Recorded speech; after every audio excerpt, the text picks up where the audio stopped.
Alright, folks, welcome back. It is day 80. Once again, MAKU desu. Konnichiwa. Yokoso. So, we concluded Unit 1 yesterday, and as per the usual, we're gonna try to do our total recall in Japanese this time. We're gonna change up the color. Let's change up the color again. About purple. Do purple. Or pink, purplish. How do I... Yes, that's how I do that. Alright, so let's review. Okay. Hmm.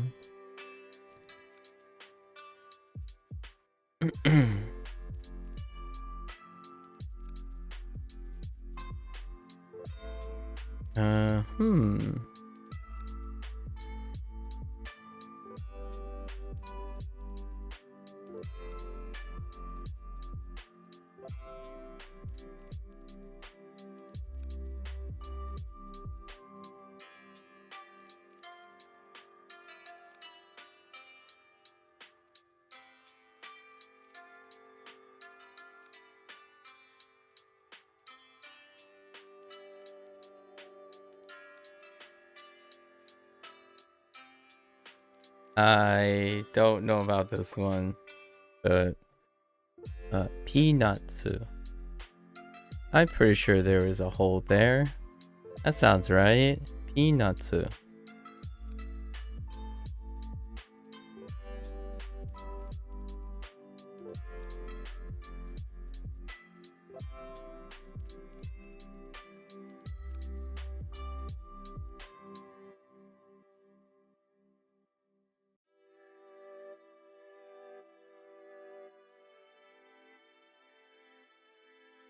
Of course, gotta tie it up to Chiba, even though I did not find a connection between Chiba and peanutsu.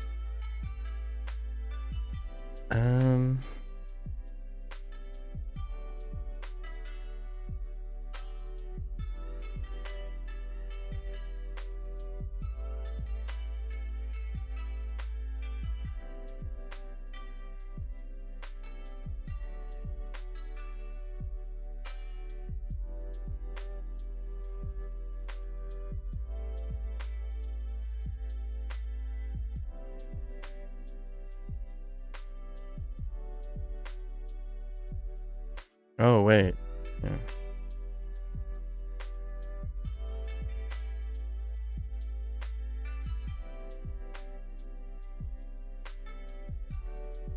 Yeah. Ginza. Ginza.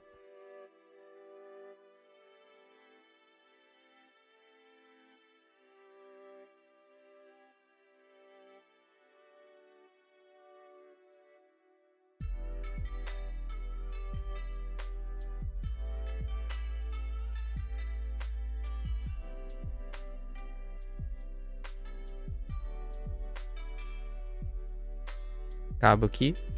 Kabuki. Because of Ginza.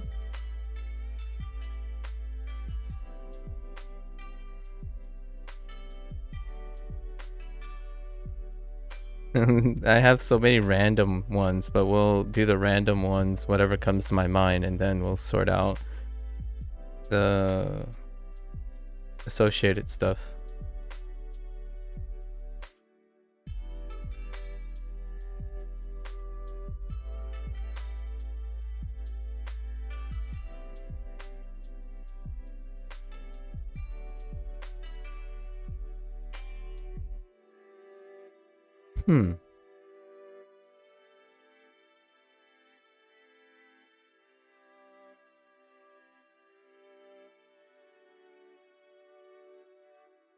So,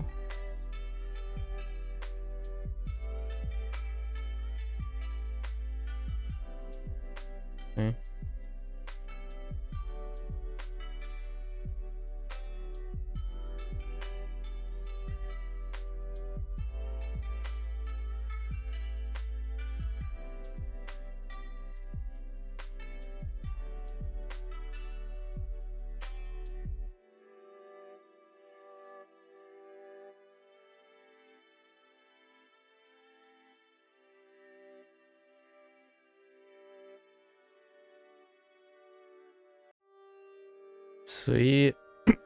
Suizokukan, right? Suizokukan.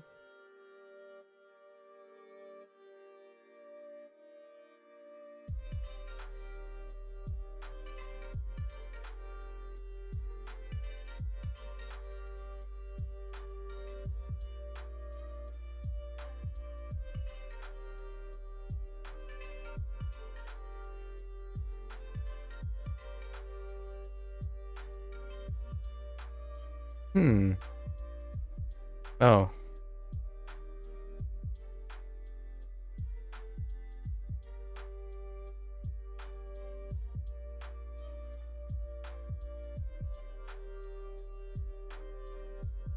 Kudeipu. Excuse me.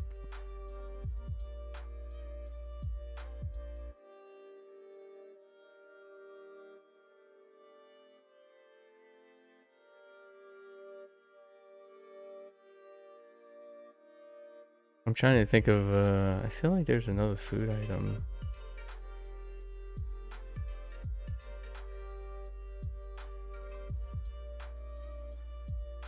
Okay.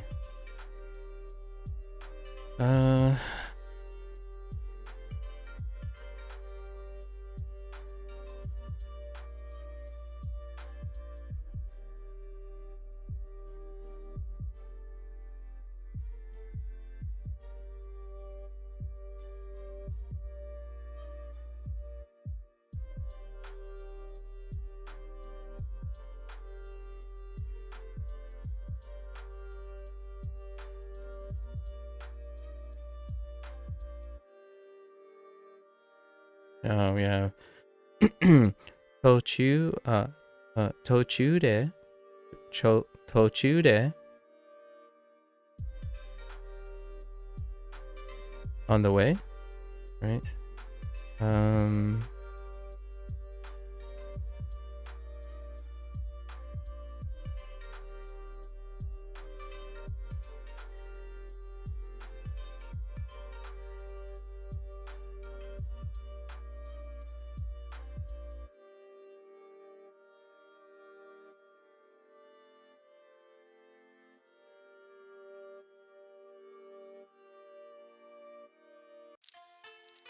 Oh wait, I think this one is not a.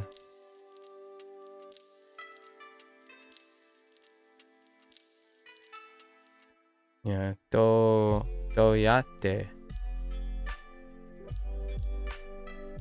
Yeah, doyate. Yeah, doyate. Doyate. Doyate. Oops. My pitch accent was a little bit weird there. Doyate.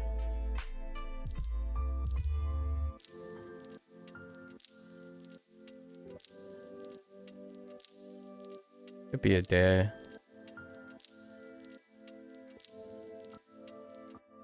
I'm gonna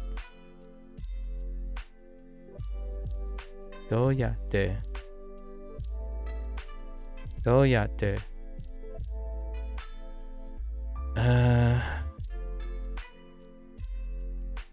I want to say it looks this.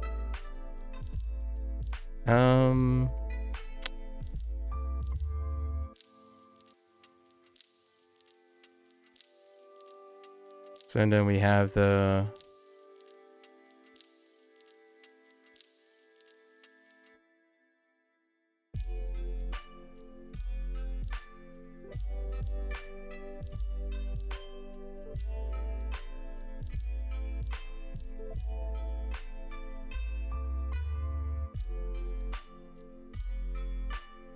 that's the wrong direction near the end, but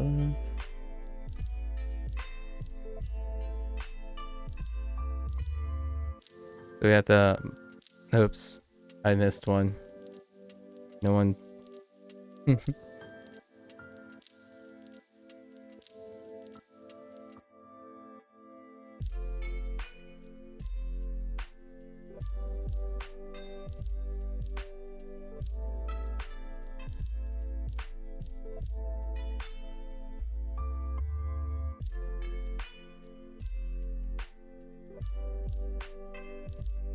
We have the mashita, right?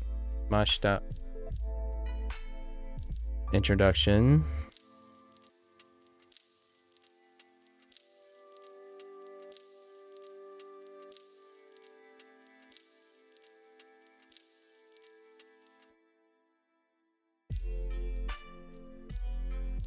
Ugh. Why do I angle it so much? Stop.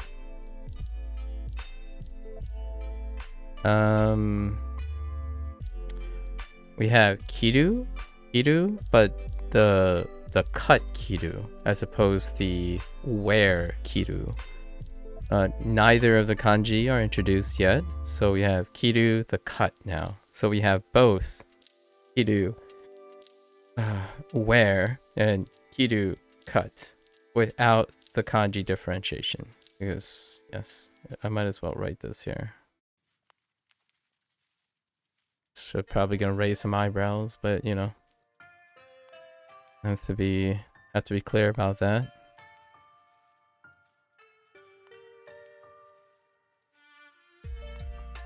Oh, and this is the wrong thing.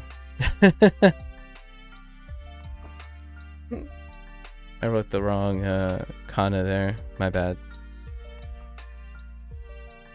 That certainly is gonna raise some eyebrows. Okay.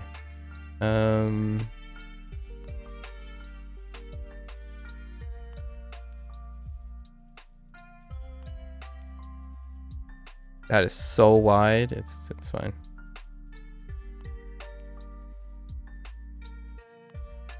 So wataru, wataru, no, wataru. Right, we have kiru, wataru, and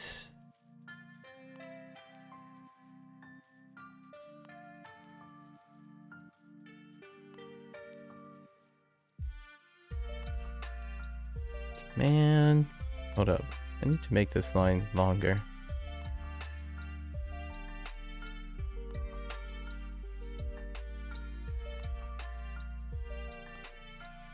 Still not okay. It's fine.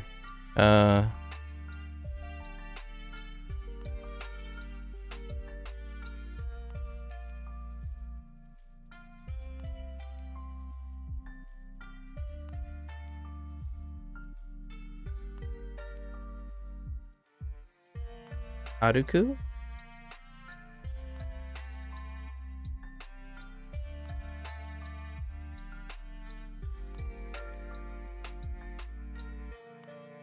Yes, aruku.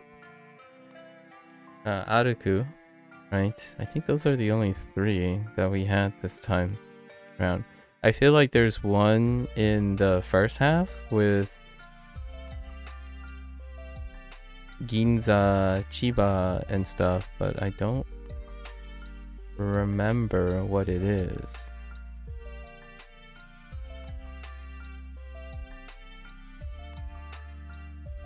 There might not be, actually.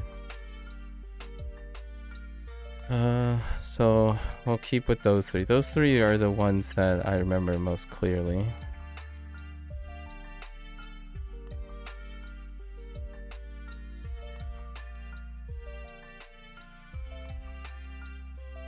Michi. It's interesting, in my head, I'm thinking if I thought street, then I would say machi by accident. But if I just think about pronouncing street and say michi, I would write michi right away. I still don't know why I think machi. When I think of street, I think machi.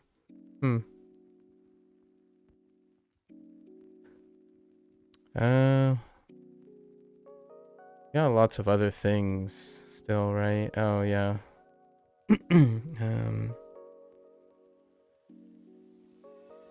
Whoops.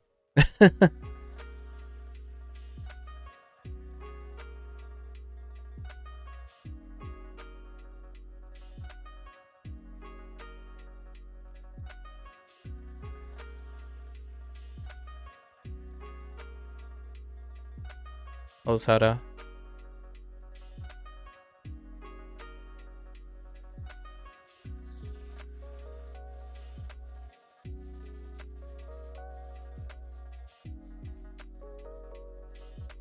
Oh.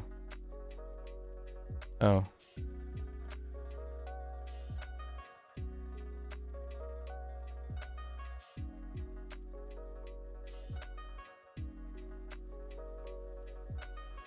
Is it really only? No. Talking about katakana here, right? Only this? Naifu.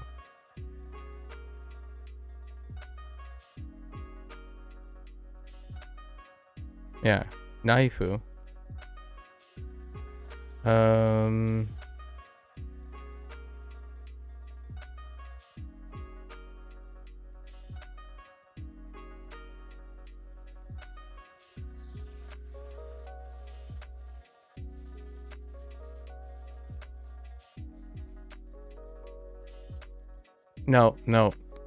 No.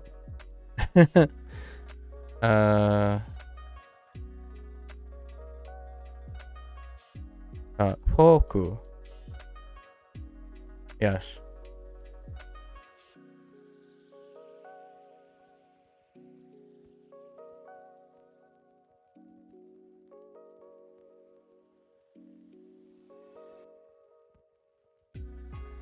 And we have kapu. Oh, wait, no. Actually, no, not kapu. Oh! Wait. Oops. No! Wait. Hold. Okay. It's fine. I hit the wrong button. It's not that. It's actually a tsu.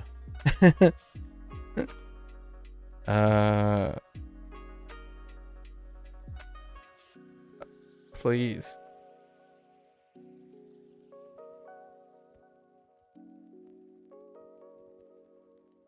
There we go. Kapu.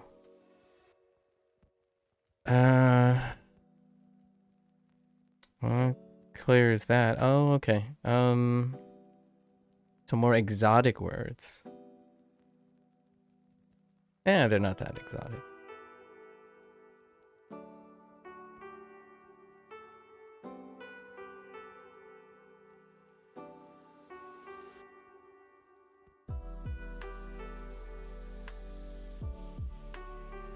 Omocha. And then because of omocha, we have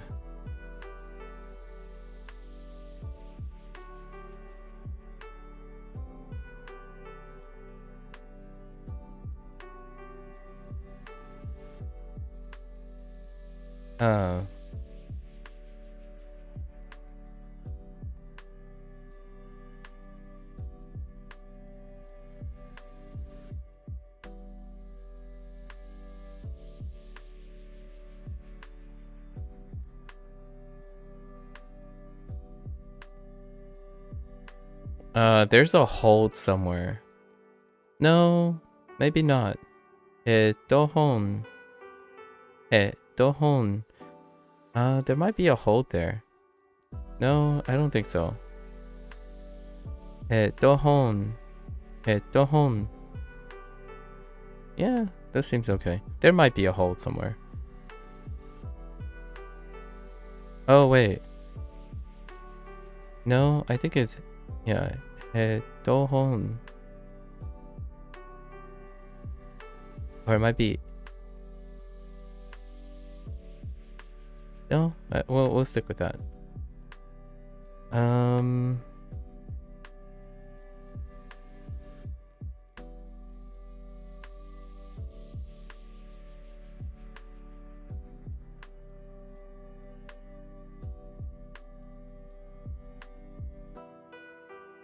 Oh, I closed that up. Whoops. The strokes are too close. Denkia. You can get headphone. Denkia de headphone, right? Oh, kaimasu.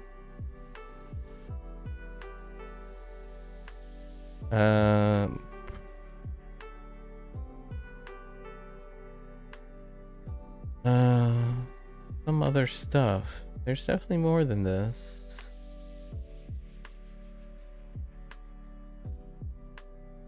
Right, our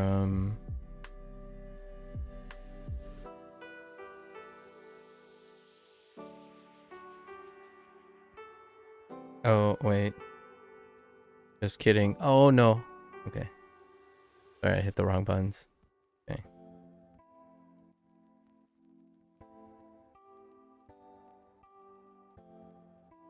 Okay. I'm on the edge of my tablet, which is very uncomfortable.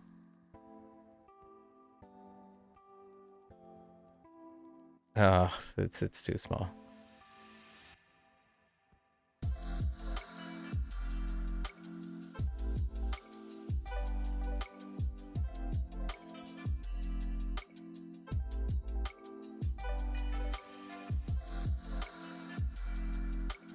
Right. Senshu. And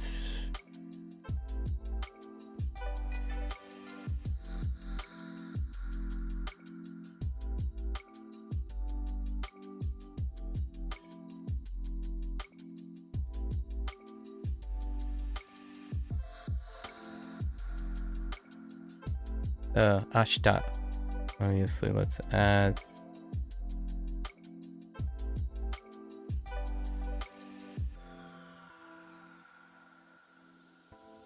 We have as well. Ooh, getting to the bottom of the tablet surface now. Kind of at an angle.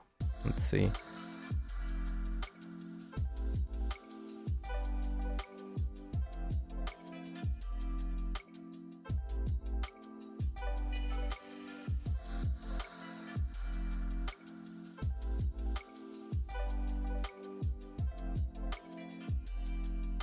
Right? Yeah.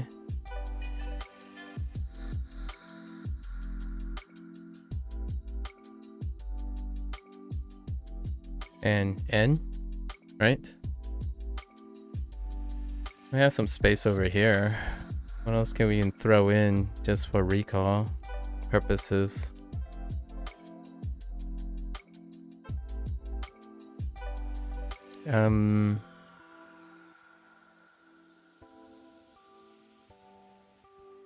There are other phrases like Daishu or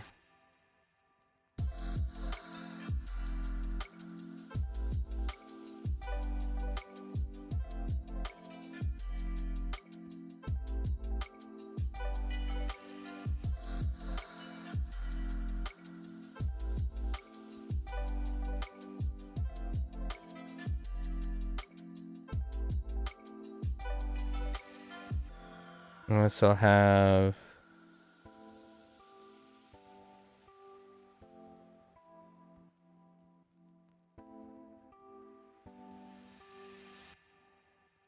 ugh.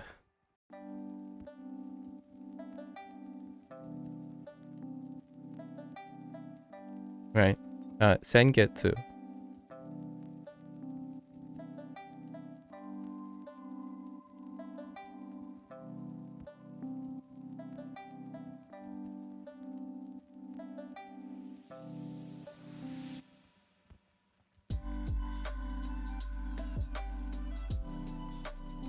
Let's see, 3, 6, 7, 8, 9, 12, 15, 16, 17, 20, 23,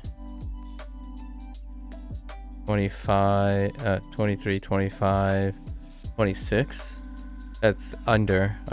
We need 4 more. 4 or so more.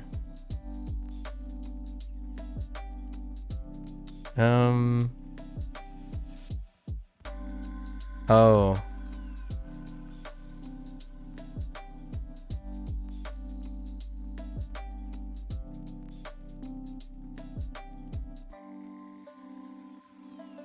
No. No.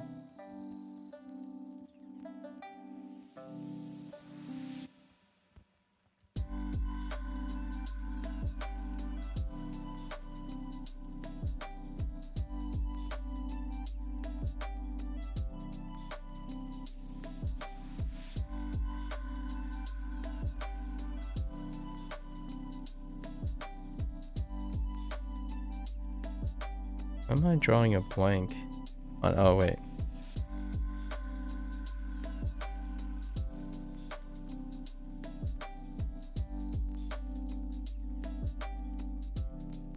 Oh.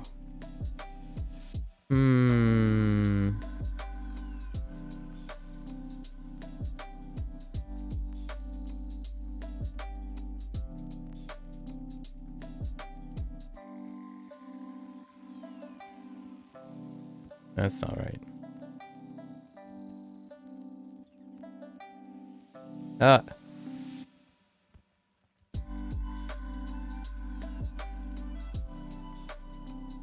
Kyonen. Kyonen.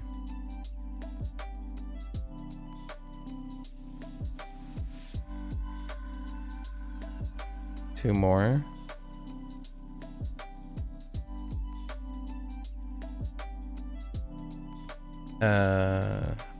I got two more.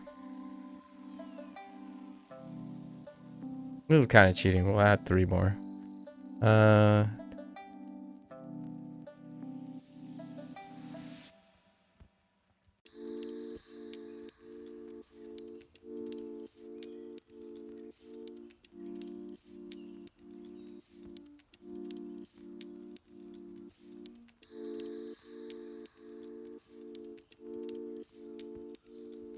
Wait, is that really it? I? Okay. And then...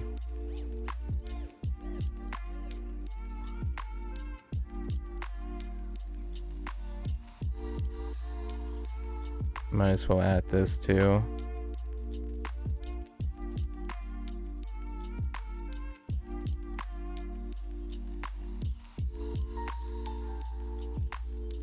Yeah, Thailand and Taigo. Oh, actually, Go is probably using Go. Once again, like that. I swear there's another phrase somewhere that combines.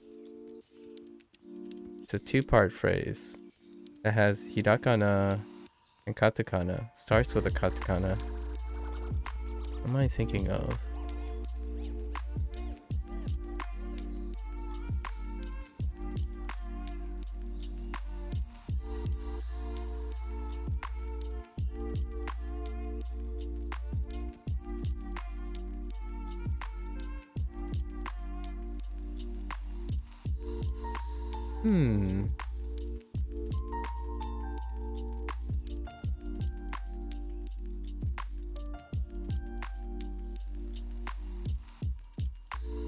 We got the frequencies, right? Like the last stuff. Yeah. Store. Plate settings. Toys. Oh. Yeah.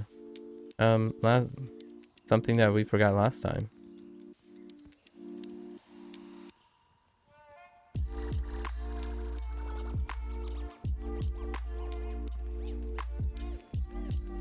Itoko.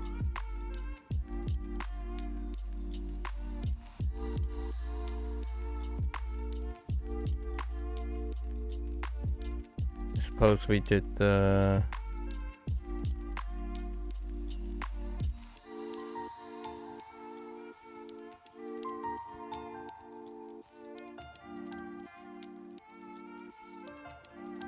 the karamade thing.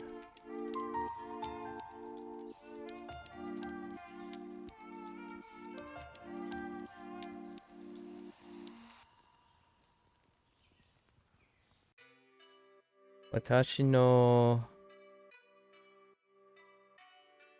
that kind of looks like name.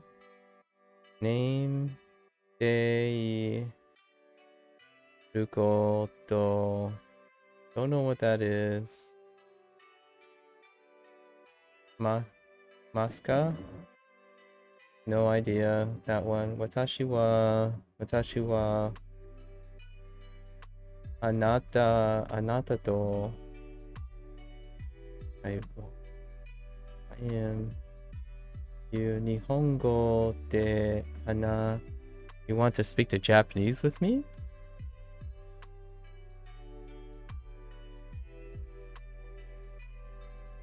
I don't actually know what that is. The ga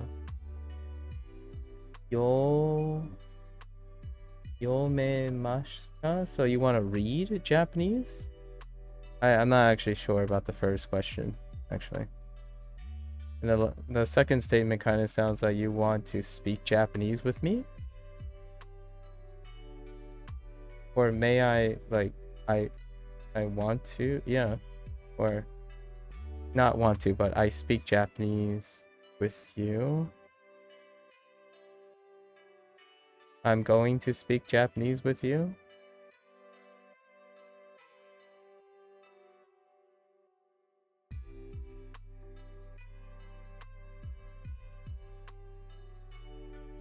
Watashi wa anata to, yeah. Watashi wa anata to Nihongo de hanashite masu. Yeah. It's like, may I speak Japanese with you? It translates to, can you read what I'm saying? I'm speaking to you in Japanese. Oh, okay. Well, more or less, I suppose. I could get. I didn't know if it was a question or you're asking for a potential form. I see. I don't know. Translate. Oh, is that hon? That's probably honde. Honderu. Oh, no. Sorry. I'm reading your translate thing. Can you read what I'm saying? Sorry. Read. Which one's read? Oh, that's yo. Yeah, yome. Yeah, I gathered that's the kanji for read. You're using a form that I don't know, which is watashi no. I know how to read that stuff, but that doesn't mean. And I think you're using a lot of extra things. Like, I don't think you need to say watashi wa anata to, but watashi wa no. So ite, oh, is that like saying? Ite came from Yoroshika's song Ite, so I guess, yeah, that makes sense. So yeah, so you use a conjugation that I'm not familiar with. You say yome mas. I'm not sure it's yomemas. The only one that I'm familiar with is yomimas. But may and me might be two forms of reading. I don't know about that either. Iru is a new use, so ite iru, that's a new use for me. That's probably saying in a different form, so I can't really understand that either. But I got the gist of it, I suppose.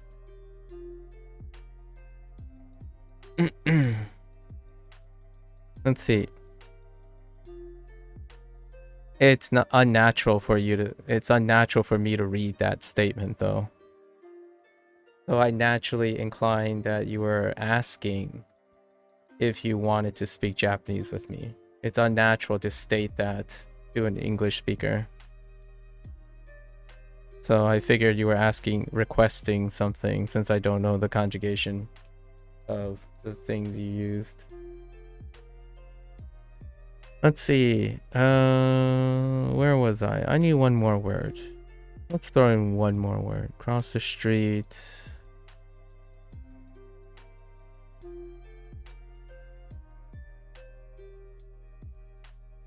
Let's see. Zoo. No days, right? No days.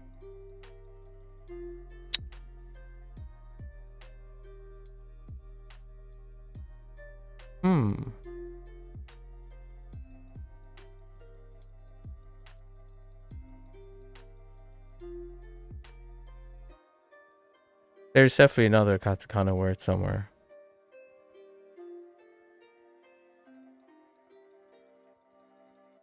Locations? No locations. Tickets? Transit.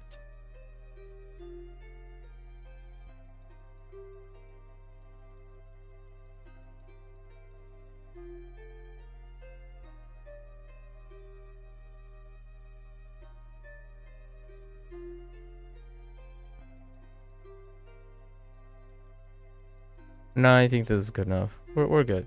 We're good on total recall. I'm no longer focused on this. So, that's a pretty decent summary of Unit 1, Section 3, Unit 1.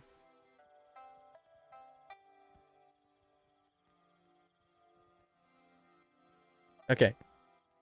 So, yeah, no need to use Romaji because I know how to read the Japanese. I'll tell you if I don't know the kanji though.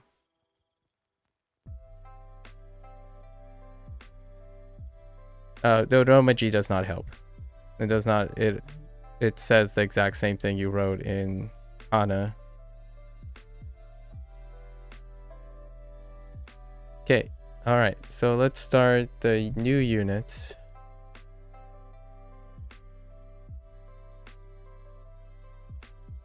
Okay. What do we learn? Oh, right. We don't get to use the Thai form yet. It's during express what you want to do at a concert. All right. Maybe we can stretch for it. Okay. Mae. Mae. Interesting. Oh, mae. It's probably the same as front.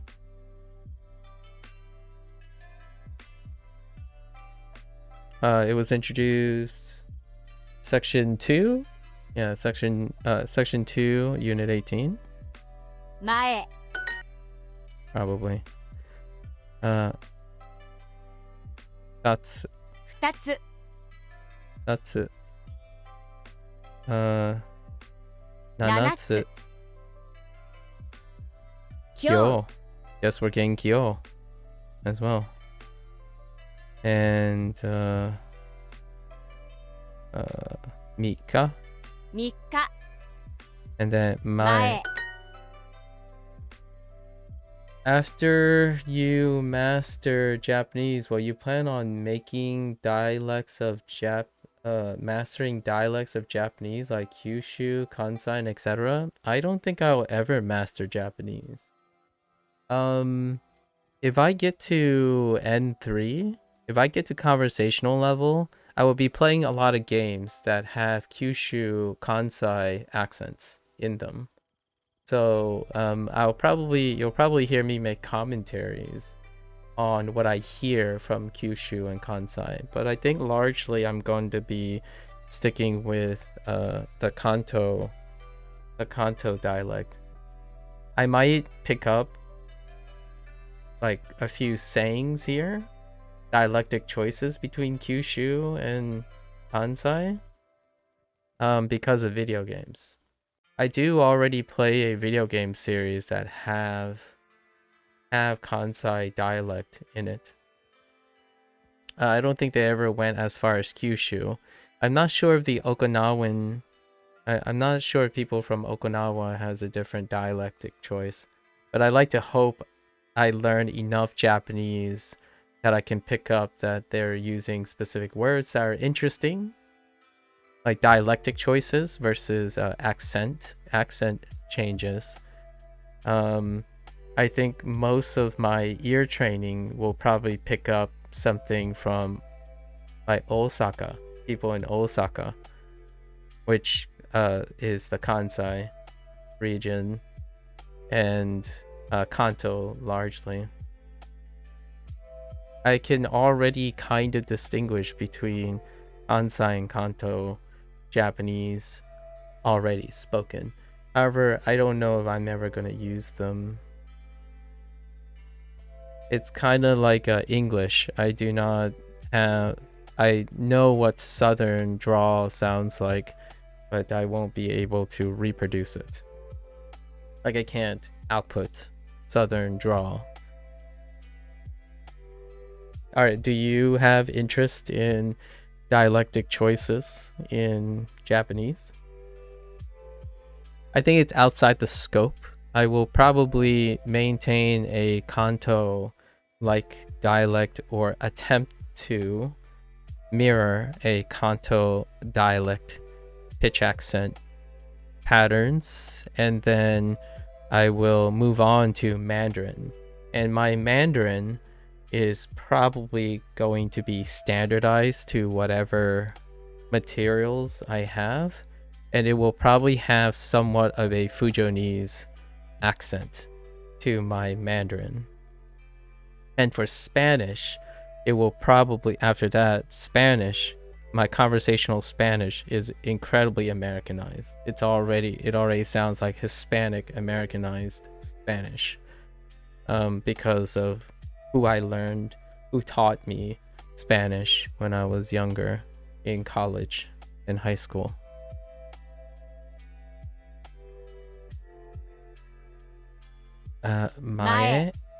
Mae looks like we have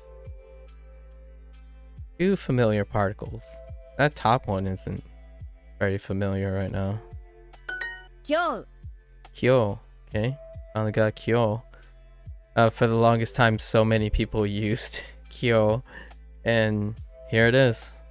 It's about time. The top particle is familiar. And then, of course, the right. Eat.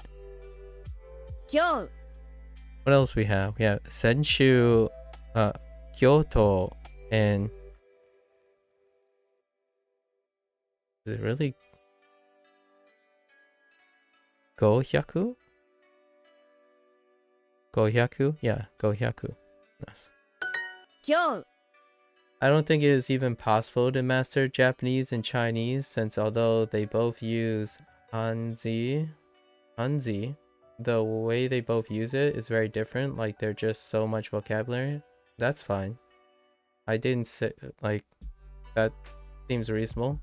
It's interesting that you don't think you can even master Japanese and Chinese, but you asked me if after I master Japanese, because I'm more likely to agree with your statement that you've made now, yet I don't ever expect, much like you, I don't ever expect to master anything. Actually, there are very few skills in this world as a human being you can master. I'm not a person who uses the word master too much. Dialects of Japanese are very different to Chinese. Agree to yes and no.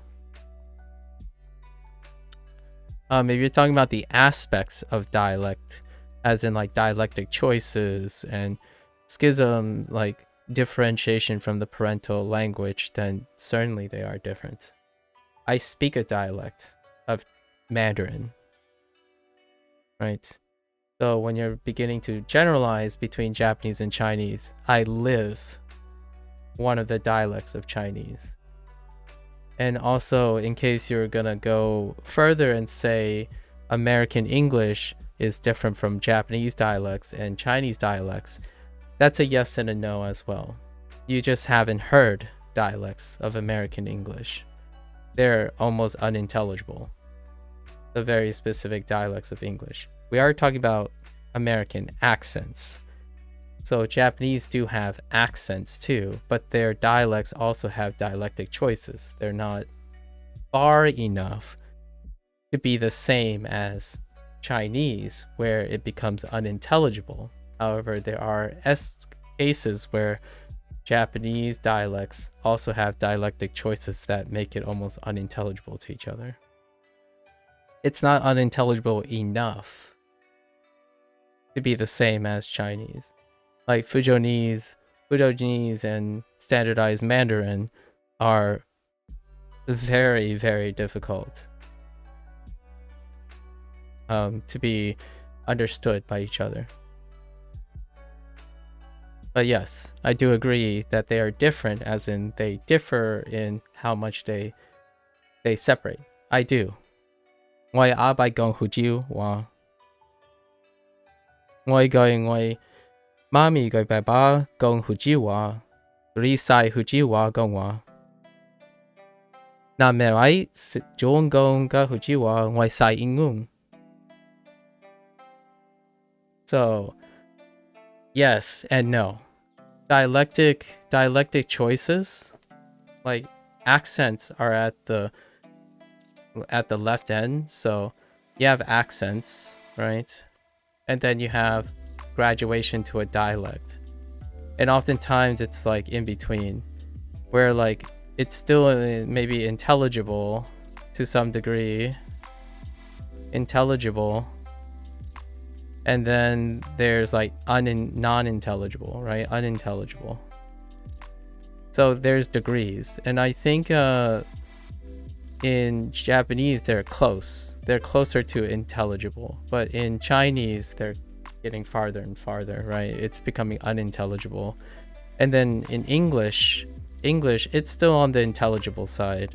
But there are very rare cases where you have like less than 1,000 people, a group of English dialect, like American English dialect, that when you hear them, I have no idea what they're saying. Like, they're kind of using the same words. But I have no idea what they're saying. And I'm a native English speaker, so I don't know. I really actually have no idea what they're saying. So they're using words like in the words themselves mean something completely different now. You can still say the words though, so you still can say them like accent oriented, but you have no idea what they mean anymore.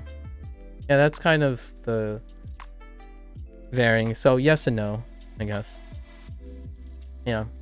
And I am illiterate in Mandarin, so I can't read at all. My Fujonese is the product of immersion, not the product of study or like formal study, education wise and stuff. Hence why when everyone comes around, you know, you have those people that come around and say, oh yeah, immersion is the only way. Immersion will do everything for you. You will intuit immersion and develop the output necessary to be fluent in the language. Well, I'm still illiterate and I still can't write and stuff because my Fujonese is a product of immersion. So it's both. The answer oftentimes, in my opinion, it's both. You kind of need to go back and forth to do that. If you don't practice certain things, you don't get them. It would be nice if it was that easy or that straightforward. It's kind of like people using Duolingo, and then they said they spent 20 to 30 days using Duolingo and they learn absolutely nothing, right? Or they quit and then they say Duolingo is useless because it didn't work for them, right? The answer is both. You need to actually input your own thing while they're providing input. So immersion without active education still ends up being someone like me who preserve execution of switching between going hujiwa, going nó kinh ngoài mami gọi baba going wajo. All hujiwa doesn't really help with knowing how to xia j going xia a bai jo and toi j. It doesn't really help with that. Like, it doesn't improve in writing or reading when you're completely immersed, right? The immersion itself is graded variably.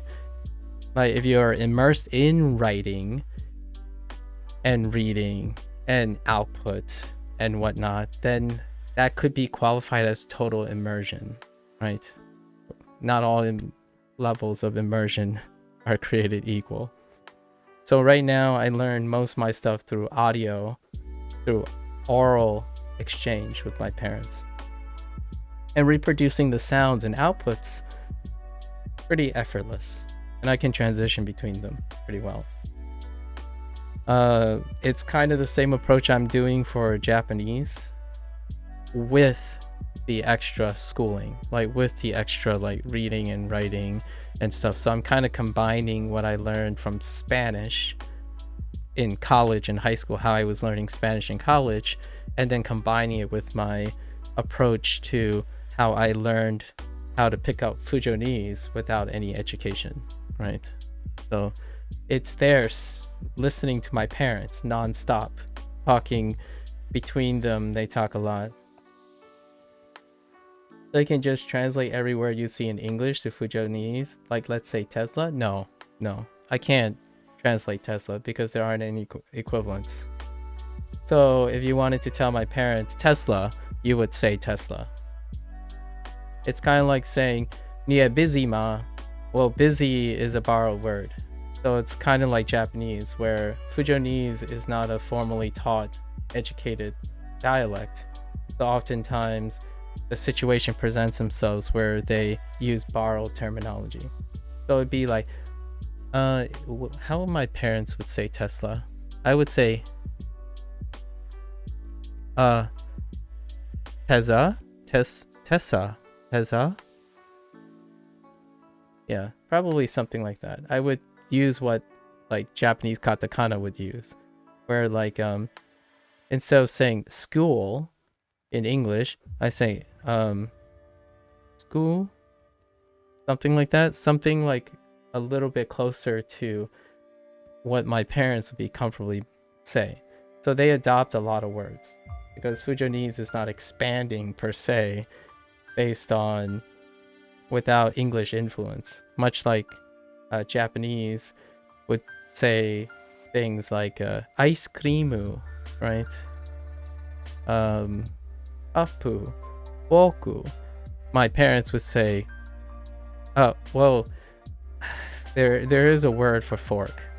They use cha-cha, but I don't know if cha-cha really means fork.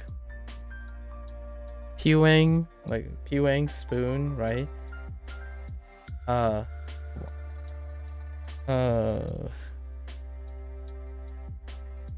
What's adopted? Busy is a good one. Busy is an adopted word for sure. I'm trying to think of specific English words that got adopted because there aren't any equivalent. It's a lot of proper nouns. They say Honda. You can't really refer to anything other than Honda. Is there a non-proper noun borrowed word in Fujonese? Busy is the best example I have, but danchu instead of boong. I would like to learn dialects of Chinese, but sadly there are just no resources. There isn't. I talked about this a couple of times. As I'm learning Duolingo and Japanese, I'm trying my best to give me inspirations to get ask my parents how to say things in Fujonese, because these words don't come up in conversation too often. And it's both it's a bittersweet thing. I told people, like, if you met a Fujonese person like me, if you met a Fujonese person, I'm likely Asian American, as in I'm American born, because outside of China, it's very difficult to find material from China posted online. They have their own like websites, their own social media and things. So you have to go into those channels in order to navigate that, in order to even possibly find something on a dialect. So you encountering me as an Asian American who happens to like streaming, learning languages, and also have retained their dialect from their family is incredibly rare. It's like 0.0001%. So even with that, expecting to find formal resources for those dialects is even less. It's like 0.000. It's like 1% of the percentage of bumping into someone like me. So in a way, that's how lonely it can be, and it's kind of unfortunate. So there are 2 or 3 people online that have talked about Fujonese, and I've watched all the videos that YouTube has to offer. It's kind of crazy how I could say that when you think about YouTube, right? How big the internet is, yet you can consume any semblance of Fujonese as a dialect. So I can't even imagine what the other ones. You can find, there are some for like Shanghainese, right? Wenzhou, is it Wenzhou? Wenzi? There are 2 or 3 other places that you have 2 or 3 people that have done it. It's so true. I see so many Chinese people in the comments say that their language is dying, yet the fact is there's no resources. Yes, it's not, the language, it's fading a bit in China, but there are enough people in China to constitute a dialect. At least what is coming out is saying that Fujonese as a dialect is slowly reducing, but it's not like no one exists that speak it. But yeah, and we have to be a little bit respectful in the sense that in China, when they try to push something, right, like a nationalized language like Mandarin, their government operates entirely different. So in the Chinese government is far more enforcing when it comes to trying to get unity, because Chinese government tends to be very uniform. They're a collective. They have a collectivist philosophy. So it wouldn't be shocking that a lot of the dialects are kept from growing more and more because of the way the Chinese philosophy is, right? In the United States, at least, me being American, it would be more likely to be celebrated. It's often a thing. I mean, there is like 50-50 dissonance between the identities and stuff, but generally in the United States, the culture is one of embracing the diversity. So it's kind of hard to know what the status of the dialectic groups are in China. Being someone that's outside of China, at least for myself, it's very difficult to know what the status is of the dialect. Know that I am definitely able to resonate with people who feel alone in this. It's tough. And without a doubt, at least in my life, my immediate family, the dialectic roots are probably going to end with me. It's very difficult to preserve a dialect when there's not enough people to support it, like to specialize into it. Like no one's teaching Fujonese. Here there are enough Fujonese people who speak Fujonese, as in if you go to New York City, that's where most Fujonese people immigrated into. So Chinatown around New York City, or all the different Chinatowns around New York City, is probably your best bet. Fujonese is everywhere there.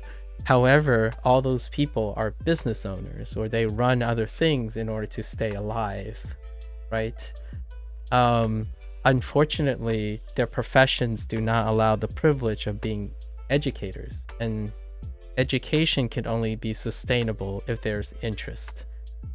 I tend to speak Fujonese every once in a while because I love the idea of learning Japanese while learning other things. When you're learning more than one thing together, it helps remember things. So things like yotsu,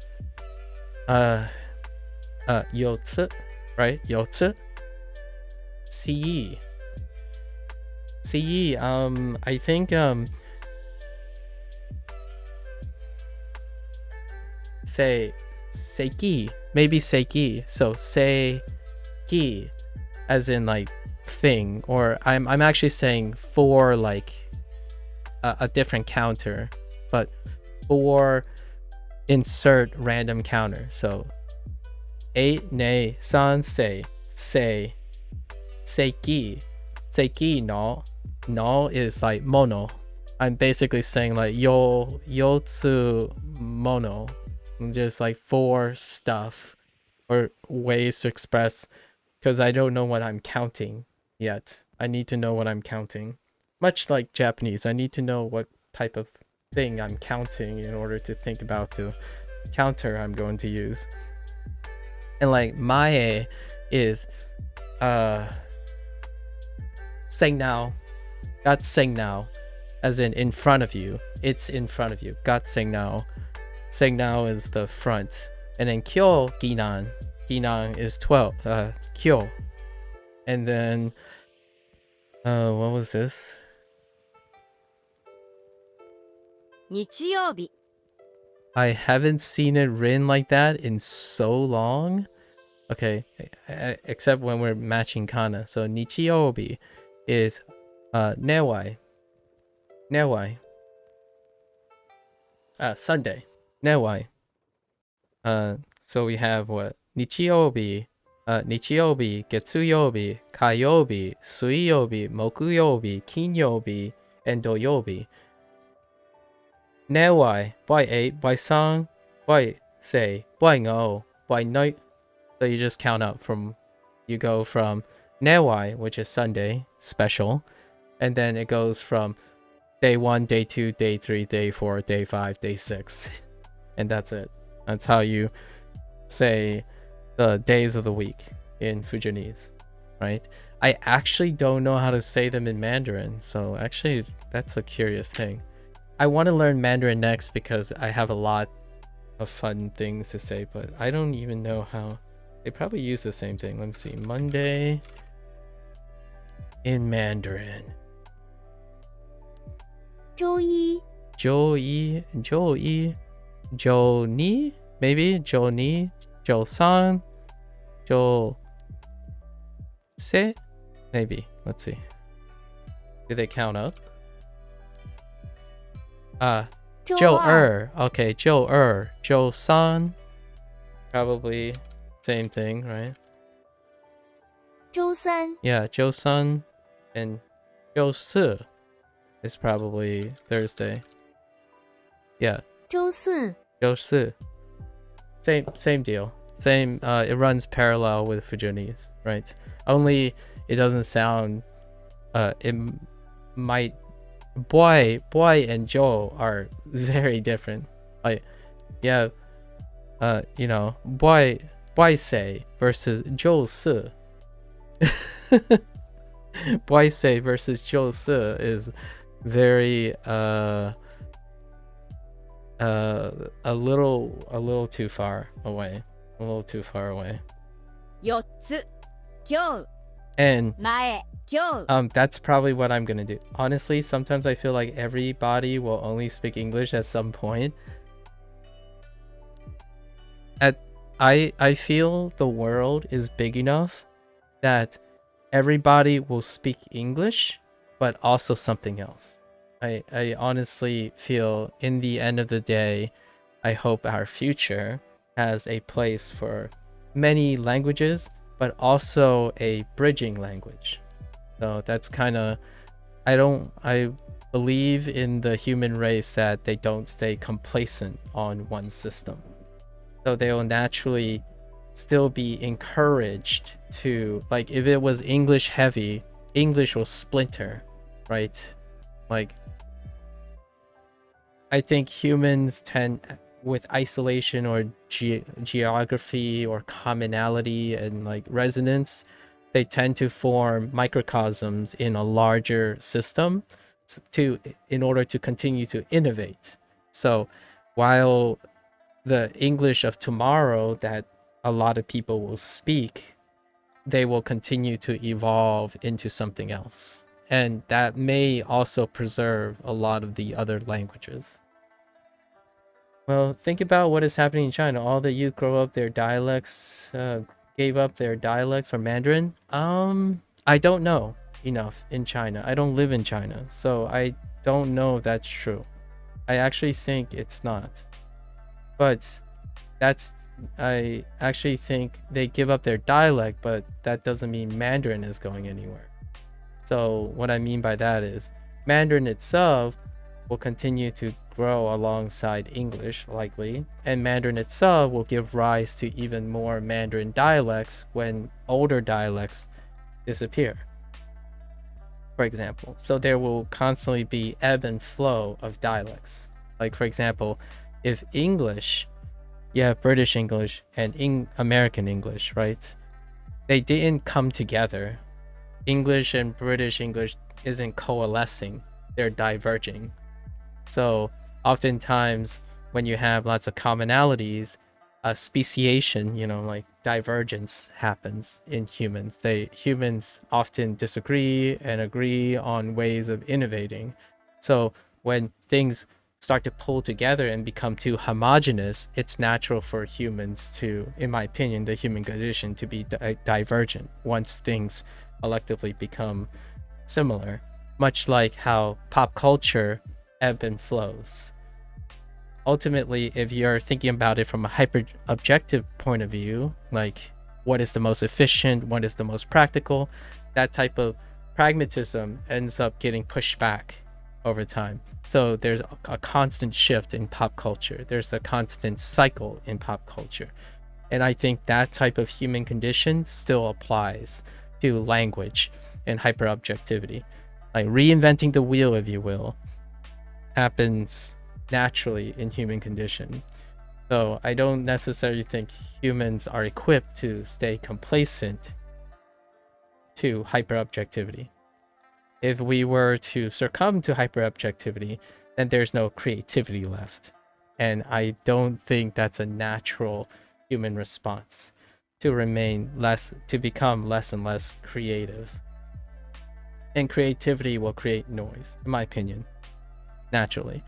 So while dialects might come and go, I don't necessarily think a universal language is in the future, in the cards of humanity. Humanity likes to be divergent after things become the same or aggressively the same.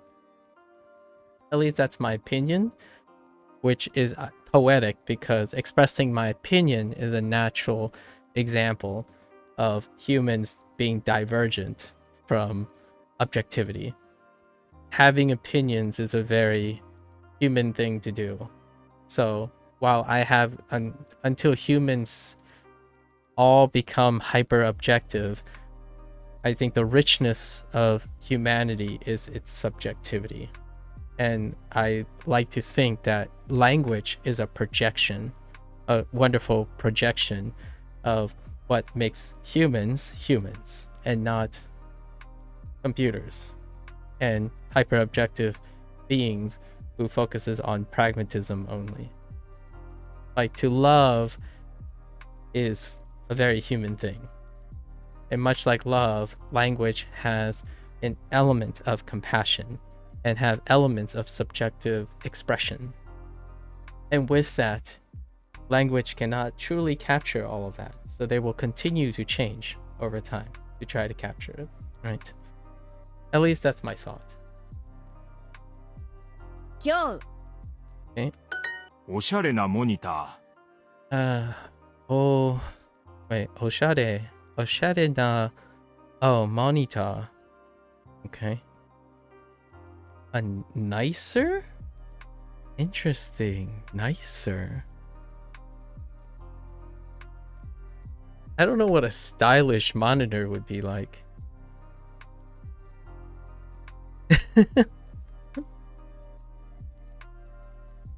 It looks like we're gonna get the word for keyboard. Nicer. How to there's something to express degree of niceness. Interesting. もっといいパソコン。 Oh, moto. Right, adding moto. Of course. Of course, right. Adding moto. Moto e what is this? Pasokon. Nicer computer. Okay. I see. Moto what? Oki. Yeah. 大きい。 A bigger television. We bought a bigger television. Moto oki terebi o kaimashita. ATM は電気屋の前です。 I have a question, Gabriel. What are your motivations? Like, what is making you so passionate about, especially dialects of Japanese and Chinese, as opposed to like other things? I'm curious. Like, what is your background like? What are your relationships with Chinese and Japanese? I'm second generation, so I am in ABC. I'm in American born Chinese. So I am the closest thing that is American, but having parents that are rooted in China. So my connection with language learning, especially Japanese, my perspective on being multilingual is that I am multicultural. So it's the stuff that we're talking about right now is something that I live with every single day of my life. So I think about it every single day. And it's very socially normative for me to have these discussions about identity, maybe cultural appropriation or cultural assimilation, and diversity. These things come up all the time. Do you find it disrespectful for people to learn so many languages just for business purposes? That's an interesting question. I spent a lot of my time in a professional field, and I don't understand what you mean by disrespectful.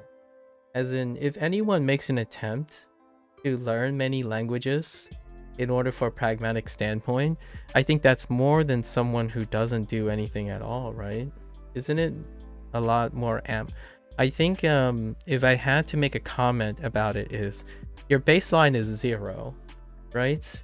So like for me, my baseline is 0. So any effort someone makes to using a language is greater than 0, in my opinion. I think it would be unjust to say that someone who went beyond learning many languages for business purposes, it's still actually arguably superfluous. As in, if you know English, right? If we're gonna say pragmatic, is being pragmatic disrespectful? I'd probably say no, because they're doing more than the baseline. I'm a bottom line person, so if your bottom line is to not learn the language at all, like no language except for the most pragmatic language, English, right? Then that's the baseline, and I still find those people respectful. If they can master English, that's amazing. I don't know what that looks like. I personally rank myself humbly and conservatively to have an above average English fluency. And anyone who can spend most of their lives dedicated to that language, like English, that's very great.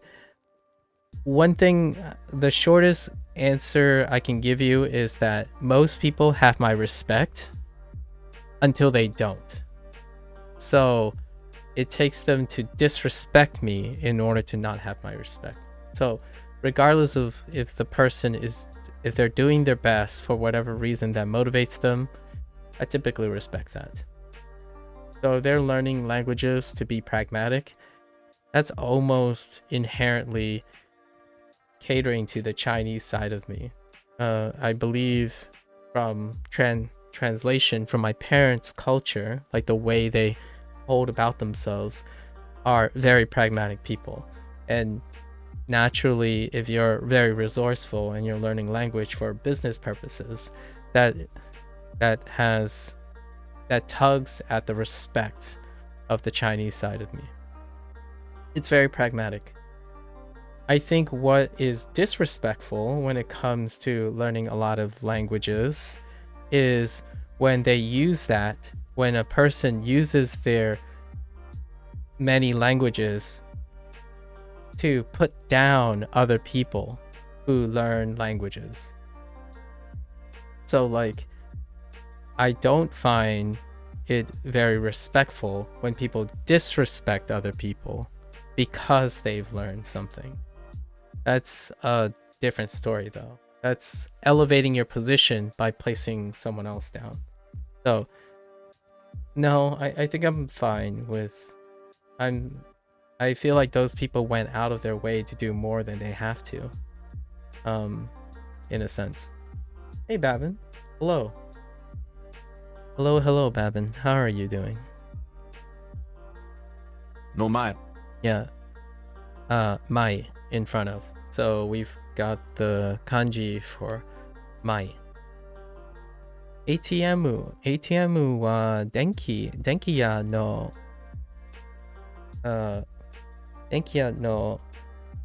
前です。You're doing well? Glad to hear. I'm doing pretty good myself. Or doing pretty well myself. Thanks. Yeah. What have you been up to, Babin? It's been a bit. You got anything going on that you're willing to share?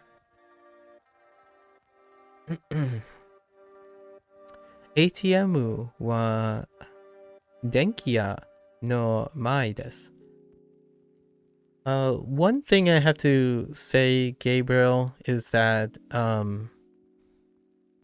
being someone like myself, it is very hard to feel like I'm competent in anything, because I don't think, in order to be happy with being someone who has to juggle multiple cultures and multiple languages, multiple perspectives, is to be okay with doing what you're able to do and doing what you're able to motivate yourself to do. Having that whole purist snobbery sometimes, like, oh yeah, these guys didn't truly understand Japanese because they didn't dedicate their entire life to Japanese, right? Wow, meanwhile they're not Japanese. That is a point of perspective that I resonate with a lot. Only I don't get to choose to do that. I get to try my best. So most of the time when younger people who grow up with a very focused mind and are really, really brilliant at passionately dedicating to one craft or a few crafts, my life, I've come to accept that I'm always doing my best if I can. I focus on doing the best that I can, knowing that it's not sufficient to satisfy the high standards of individuals who focuses on a single task. My life and perspective is that I want to be able to resonate with people to some degree. And that's what makes life beautiful, as opposed to,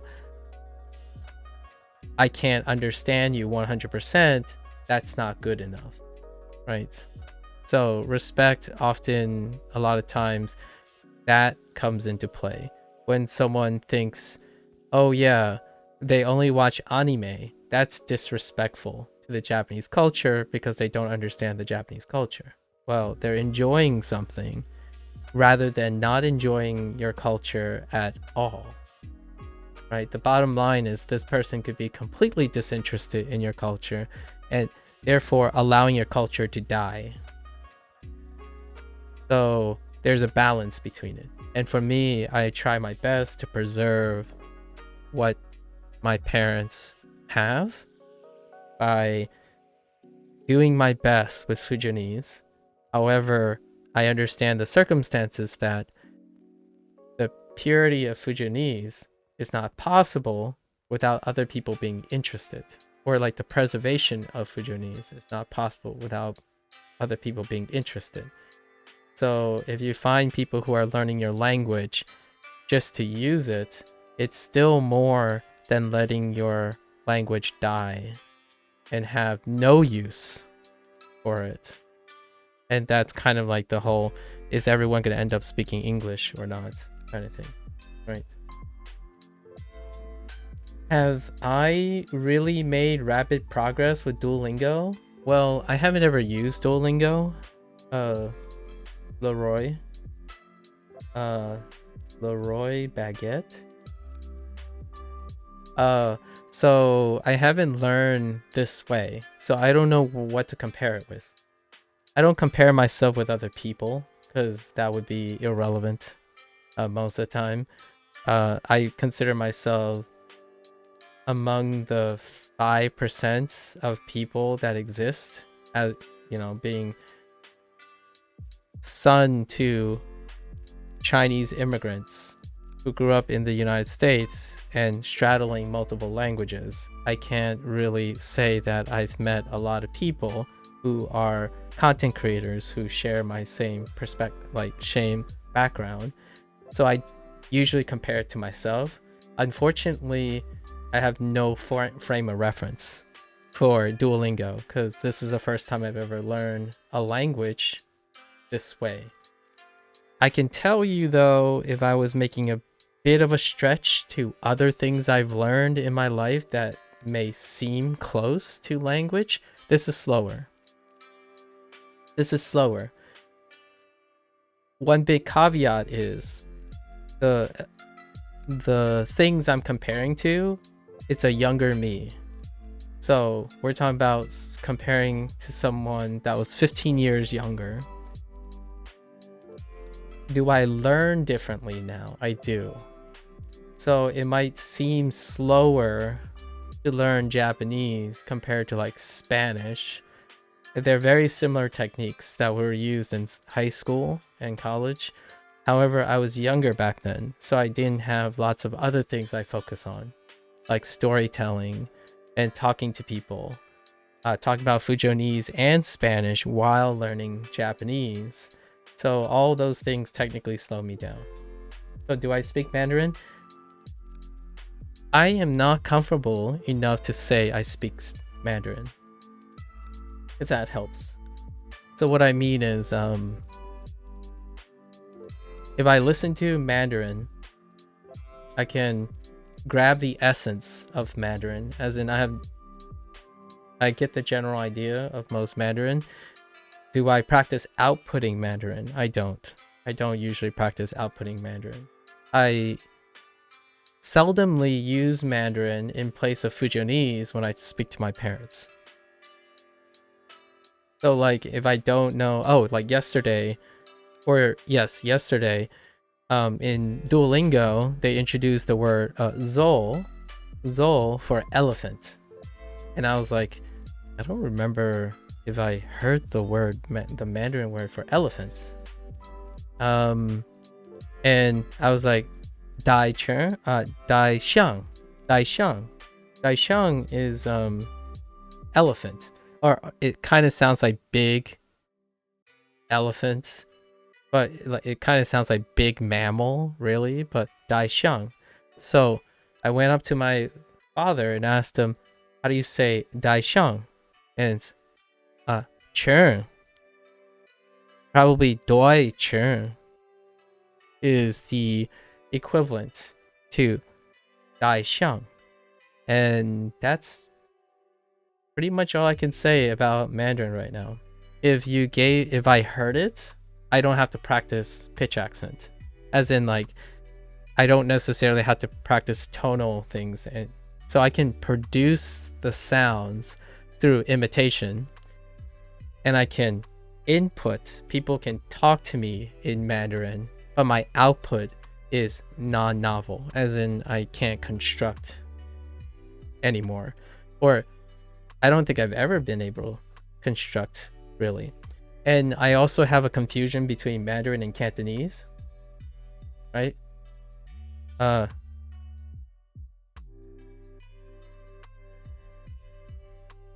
was trying to think of a phrase that I usually confuse in Cantonese and Mandarin, like, "They got mud, yeah." "They got mud, yeah" is probably Cantonese. "Ni shuo shema" is probably Mandarin. So sometimes I go back and forth, and then people will say like, "Oh, you're saying 普通话 instead of 广东话, right?" Back and forth. So and then Fujianese. Yeah, so you're learning Mandarin from scratch and looking for some tips. Yeah. You know what? I don't have any tips, but it would be fun for you to tell me every once in a while, share with me what words you learned in Mandarin. I'm learning Mandarin after this, but it's going to be a while. It's going to be a while. I'm gonna say if you hang around in the future another 90 days, I'm thinking around 6 months is when I'm gonna be learning Mandarin. And the thing is, I'm not gonna be learning Mandarin from scratch, because I already know how to produce the sounds, so I don't have to spend a lot of time worrying about, like in Japanese, I'm like, what's the pitch accent here?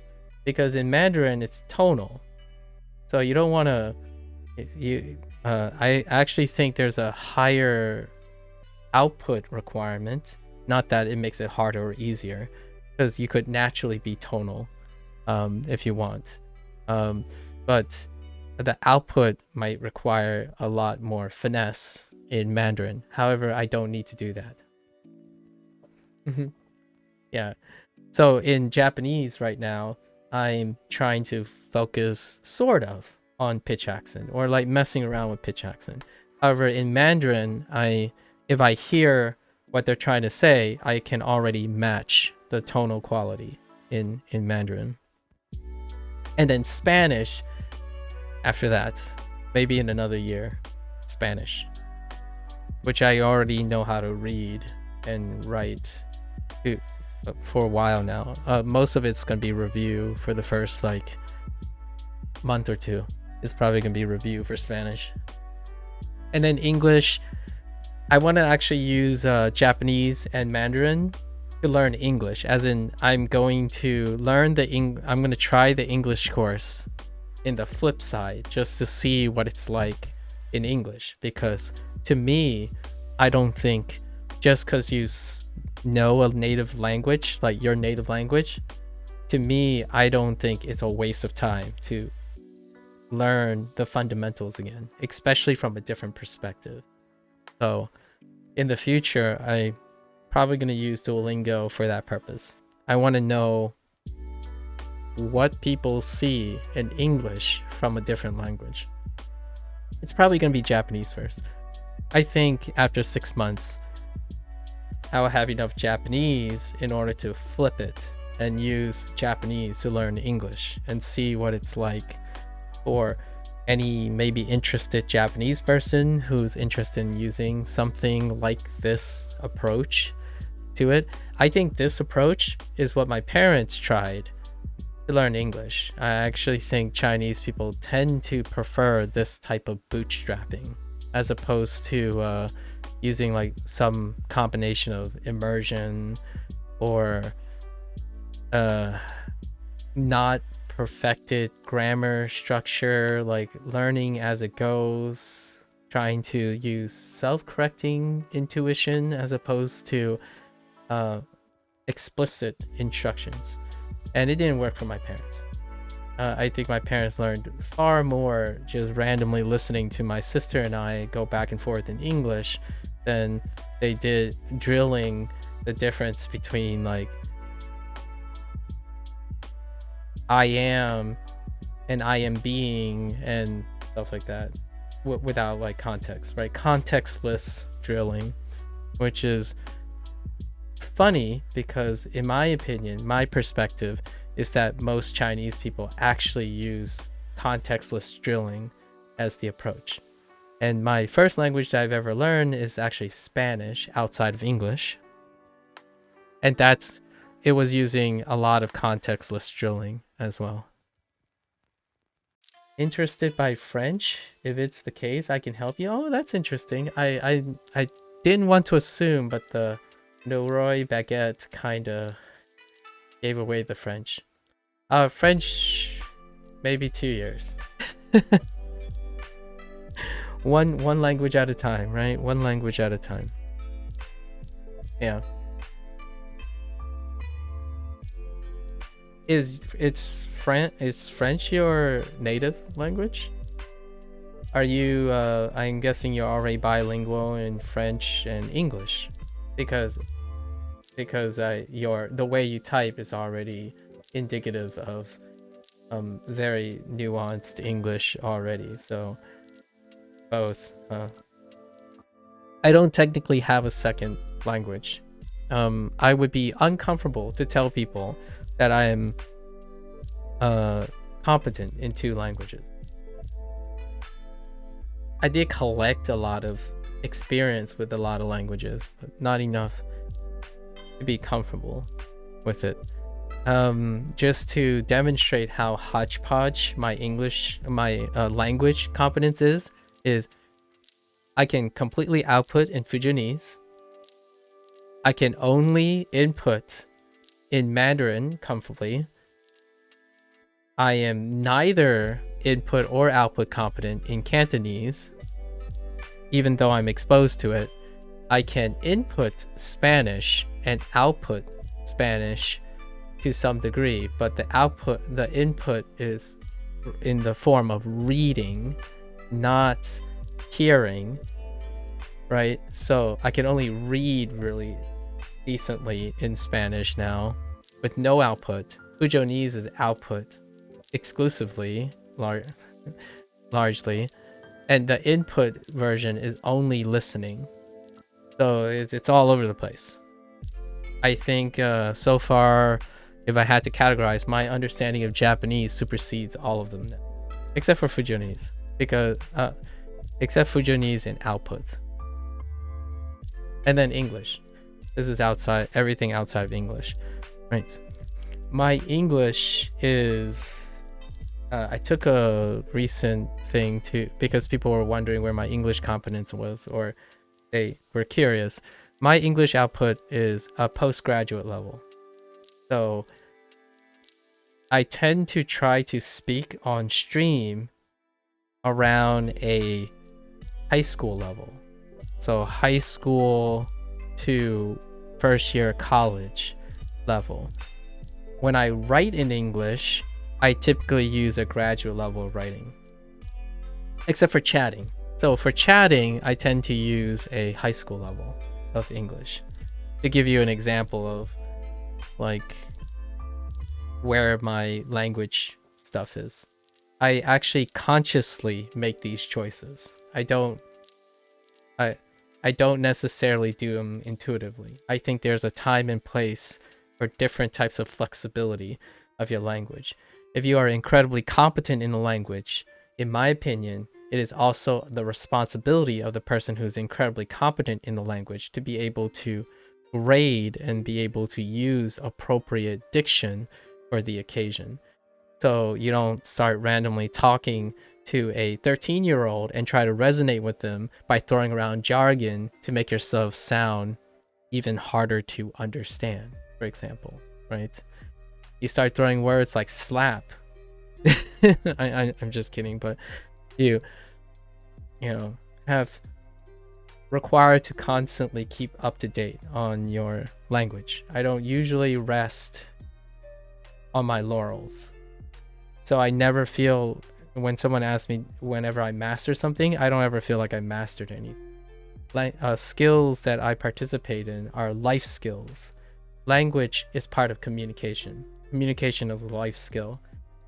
If you think you've mastered communication, then we are of different minds, because you don't master communication.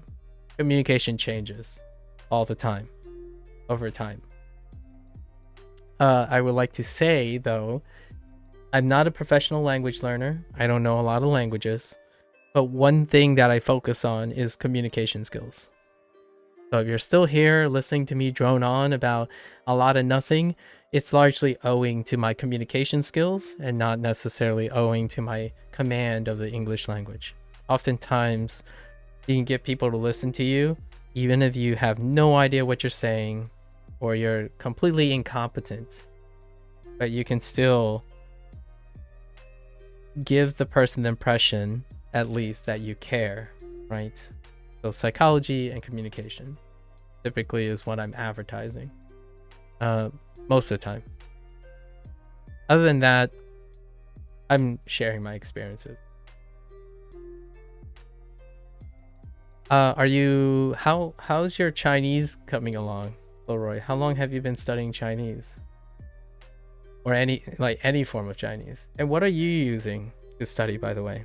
Since you asked me earlier about Duolingo, I imagine you're doing something else? I get the question a lot. You're looking for a partner for a language exchange. I see. Chinese French or English French.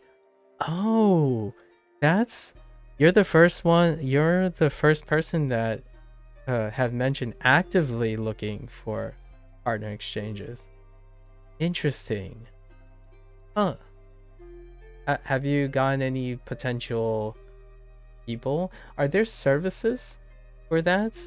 Like, I know there's some stuff for Japanese. I don't know if that service also offers things for Chinese French and English French. And I don't know how accessible it is, as in, like, does it cost anything or something like that. But looking for a language exchange, that sounds great. Oh, you tried some? I don't...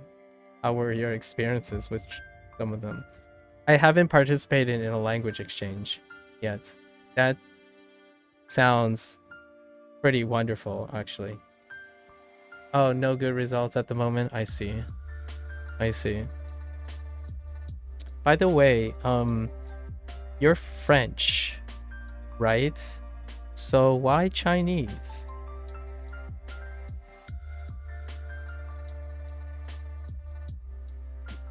By the way, for the record, you are among the most common interaction that I've had.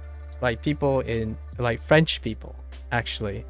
Like, I think I don't interact with a lot of strangers very at lengthwise, but I think you're the 5th person that I've met who spoke French and English, or right, like fluency in French and English, that has an interest in either Chinese or Japanese.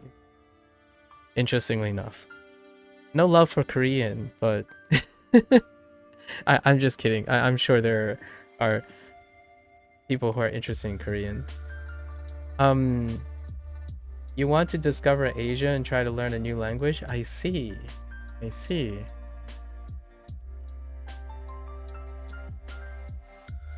May I ask you what interests you about China? I don't know. For the record, I don't know a lot about China because I was not born or raised or have been to China. Most of the China is projected through my parents, who are Chinese. And obviously, as much as the internet is a place, I'm an English speaker, so I don't go into the Chinese interwebs. And I'm from the United States, so as you can imagine, the information available about China is through many filters, through the Chinese government filter and the United States government filter. So it's not even reasonable to think that the information is reasonably accurate when it comes to what it's like in China. Maybe to go in China. Oh, Singapore later in my life. Yeah, Singapore is a great place to have an opportunity to explore Asia in a very smaller geographic space with the use of Chinese or Mandarin. Yeah, I had the privilege of meeting a Singaporean for a while in my life. Actually worked alongside with a Singaporean in my life in the United States.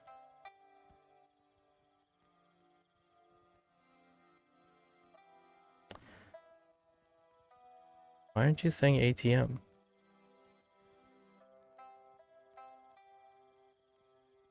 Is in front of the electronics store. Singapore is pretty sweet. Actually, how long have you been studying? Have you studied meanwhile while looking for exchanges? Have you been studying on your own, like self-study, while scouting for language exchange?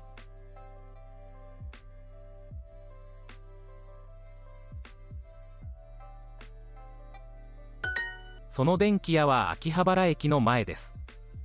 その電気屋の前。Wait.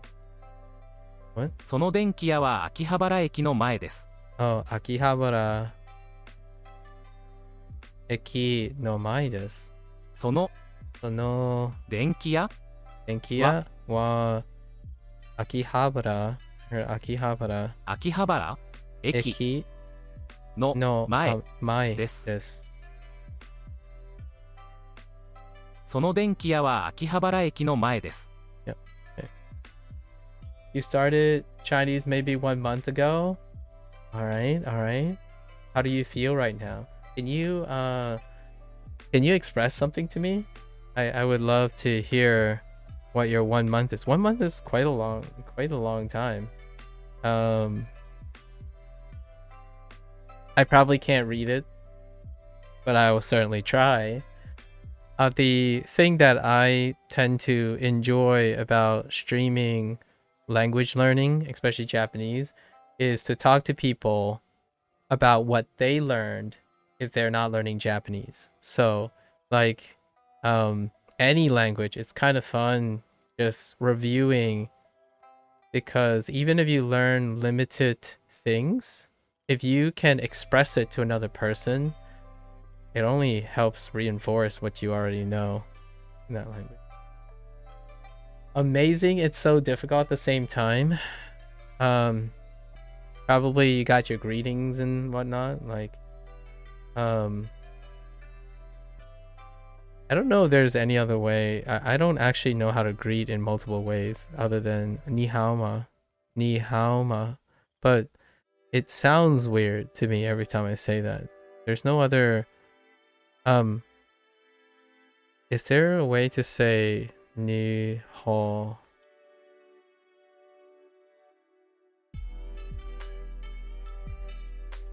No, it's just ni hao ma. It's just ni hao. Wa hen hao. Oh, wa hen hao. Yeah, true. I'm doing well. Wa hen hao.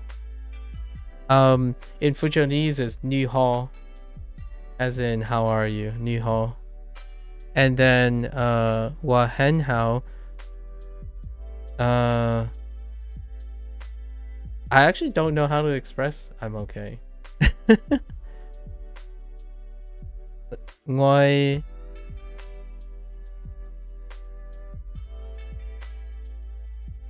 I actually don't know. I literally don't know. Actually, my parents don't say ni hao ma. They say ni siro moi. Have you eaten? That's what they would start with. Ni siro moi. Ni tu fan. Oh wait. Ni hao ni I actually don't know how to say have you eaten yet in Mandarin. How do you say how you eaten yet in Mandarin? I'm speaking Fujianese right now, the Fujianese equivalent. So I usually use the Fujianese to bank off to try to figure out if there's a Mandarin associated phrase that I know. Like, have you eaten yet?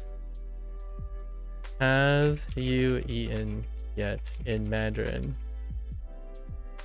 你吃了吗? Oh, 你吃了吗? Okay, yeah, that makes sense. 你吃了吗? Yeah, 你吃了吗? 你吃了吗? That's what my parents would say. 你吃了没? 你吃了没? That would be their greeting. As opposed, 你好 a lot of times if it's a very stranger thing, like they're not sure, like Nihon. But Nichirama, Nichirama, Nichirama, 你吃了吗？ Nichirama. Yeah, that would probably be the. It just go straight to the stomach. Ask about if they have eaten. Yeah. その電気屋は秋葉原駅の前です。 How do I say? I guess Genki desu ka would be the how are you, but how would I express have you eaten yet? I still don't actually know how to express have you eaten yet. I guess you can say tabemashita. Yet. I have no idea how to say yet adverbially.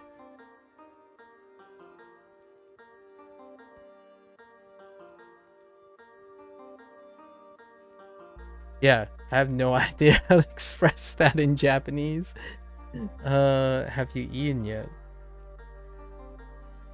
Yeah, only tabemashita ka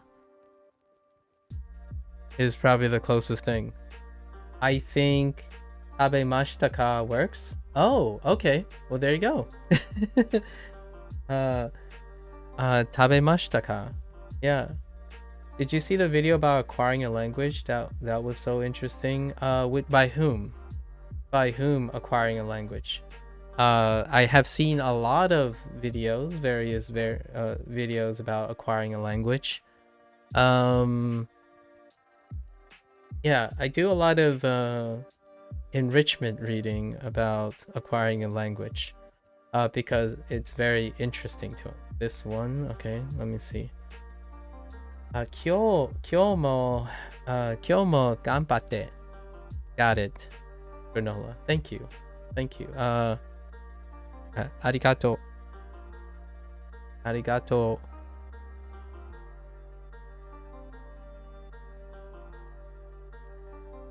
I'm also talking to someone over at YouTube, Granola, if you're curious. We've been getting to a little bit of fun discussion regarding multilingualism and whatnot, and like cultural stuff, motivations. We have someone who is a French and English, impeccable English, and French speaker who's interested in Chinese and looking for language exchange for French English and Chinese French. Yes. Yes. 電気屋はスーパーの前です。電気屋はスーパーの前です。Oh, no worries. No worries. This is why I stream. Definitely do not feel like do not feel apologetic about it. If I really didn't want it to be interrupted, I wouldn't deliberately do something that is prone to interruptions. I actually enjoyed this. This is how I learn most of the time. I attach discussions to all my learning. It's what keeps me motivated. I'm incredibly motivated by other people's passions.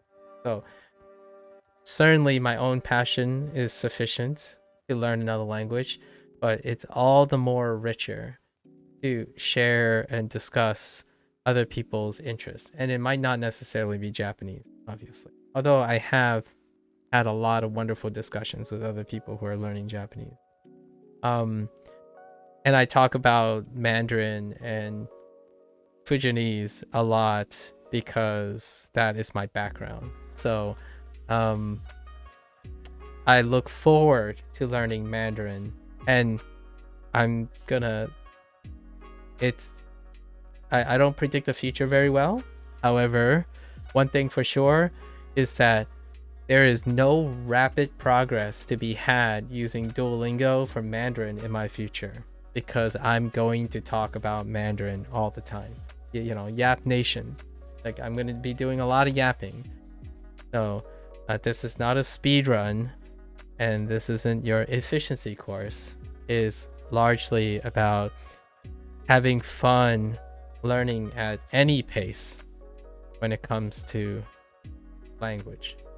So I am more than happy to hear or provide some sort of affirmation and motivation for other people in the language they're learning. So I often ask people, like, what did they learn in their target language? Because it would be fun to know what interests them. Sometimes motivation, all people need, right? To go out and learn a new language. You can definitely talk to me about, like, maybe Chinese things from like an outside perspective, because I certainly have a lot of things from an outside perspective, or maybe a different outside perspective since I am Chinese American. So there's also that. I have met professionally, I have met one French person in my life. We worked as co-workers in a lab. And then I have a family friend who is French. As my exposure to French mannerisms and speaking patterns.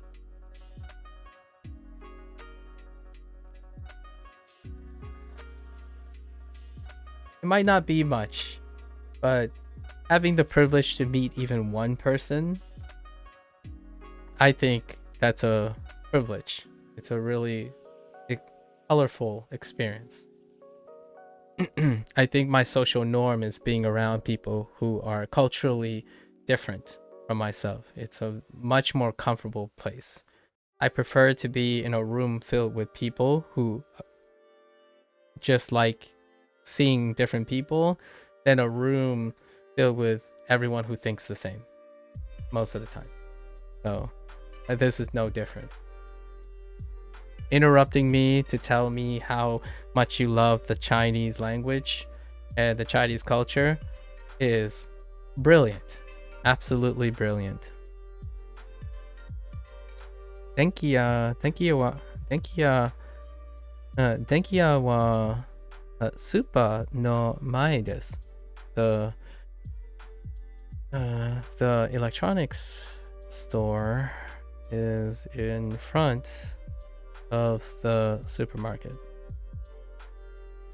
Yes. 今日新しいゲームを買います。 That's crazy because I feel most people want to stay within their own groups. It is true. Yeah. I actually agree with you on that one, Granola. That's why that's largely why sometimes it can be a little lonely, right? And when you're lonely, you gotta find mindsets and perspectives that keep you motivated.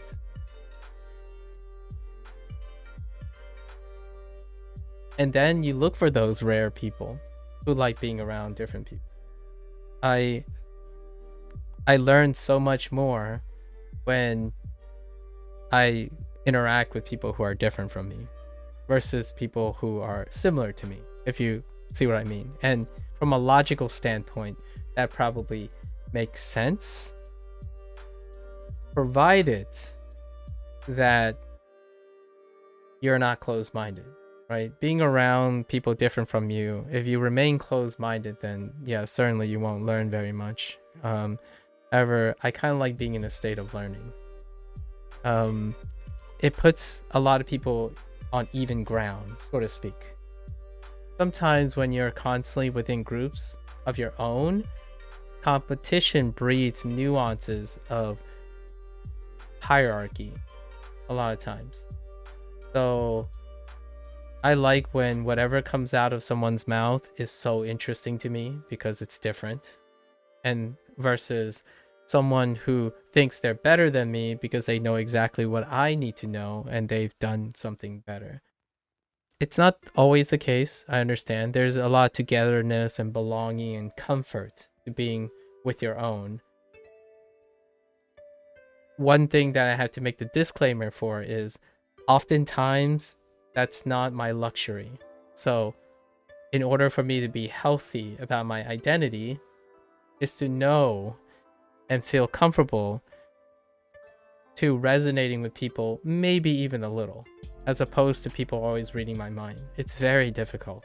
And I don't want to like be angry at people for not knowing how to be a person, like a person that is the child of a family that immigrated to another country where they only represent less than 5% of the population, and then go online to have everyone look at you and determine based on what you look like at first, right? So there are a lot of things that make me a lot more receptive now to that. So I'm not saying that a person that lives and feel comfortable with their own group need to do behave certain way or whatnot, but I like to explain why I feel this way, because I have normalized positivity with being different, as opposed to normalizing trying to demand that other people know exactly what I'm thinking. So I would have a very much harder life and psychologically be a lot more negative if I'm constantly seeking people to know exactly how I feel. Given my circumstances, the realistic statistical chances of meeting someone in my position is very rare. So instead of wallowing in isolation, I try my best to participate in other people's things. And then naturally, they might become curious about my position and my perspective. So most of my life is investing forward and seeing who is willing to invest back. And at some point, it'll become fairly obvious that I am a mix of various things that if I was multi-generational, that would be a different story. But since I'm second generation, as in the first generation to be a product of hybrid cultures, it can be a little tough to explain in like 5 minutes or 10 minutes in meeting. I do that though sometimes. I joke around, like say someone comes up and I say like, well, I'm Asian if you haven't noticed. And that's where I start, at least. You know, you have to get somewhere, right? So I like categorization, sort of, in a way that is very efficient. I have to go now, but thanks for the rich exchange. See you soon on your stream.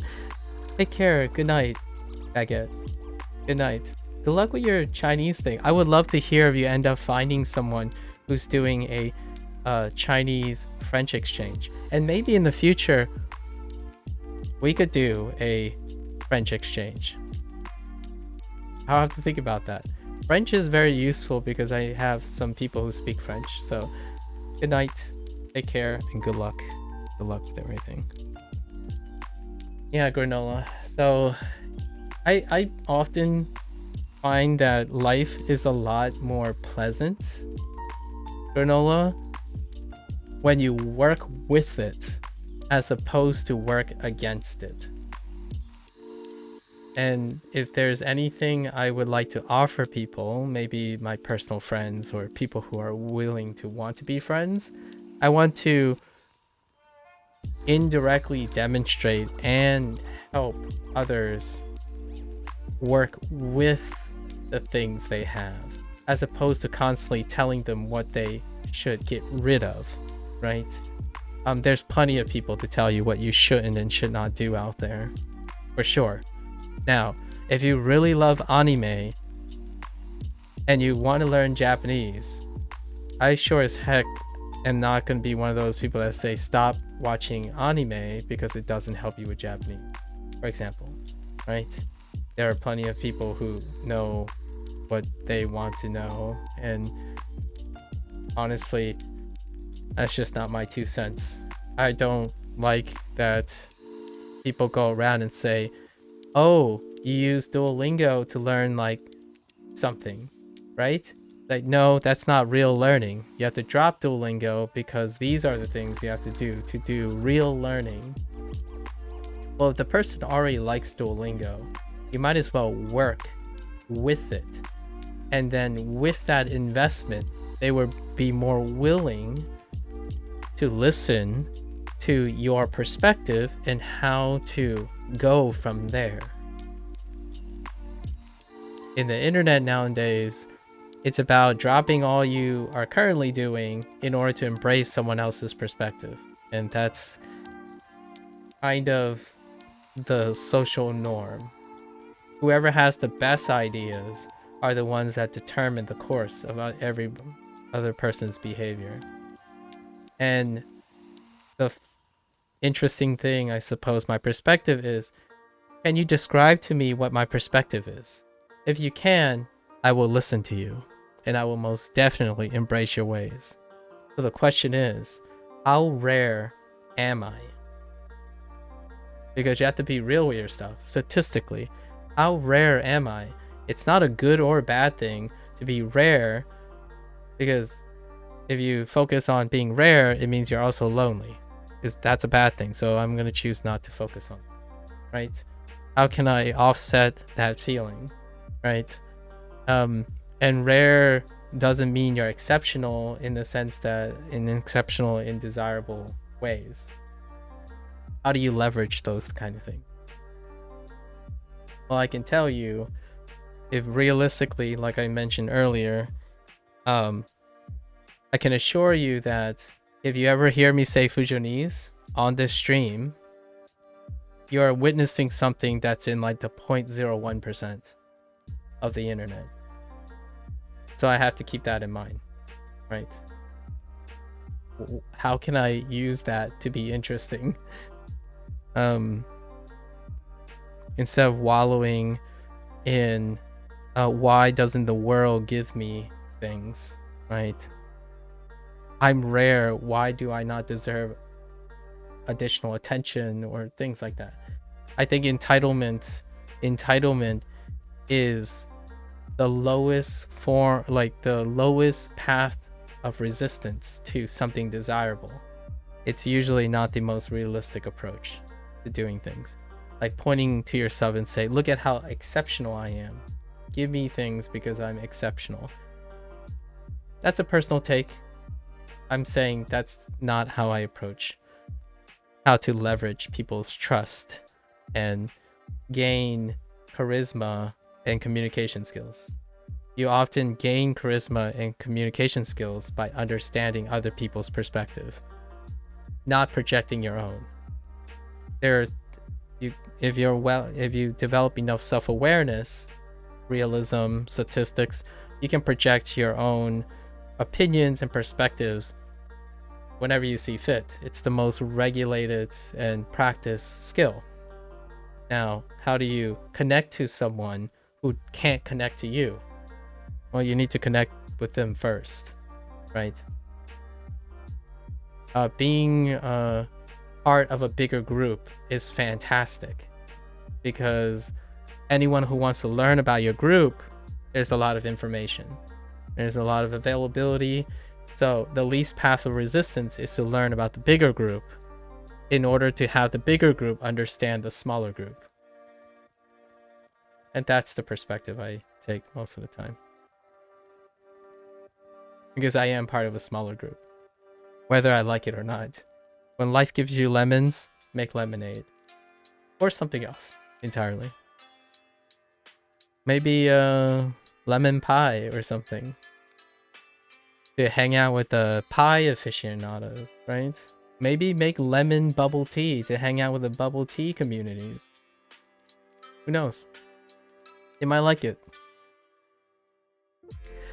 So,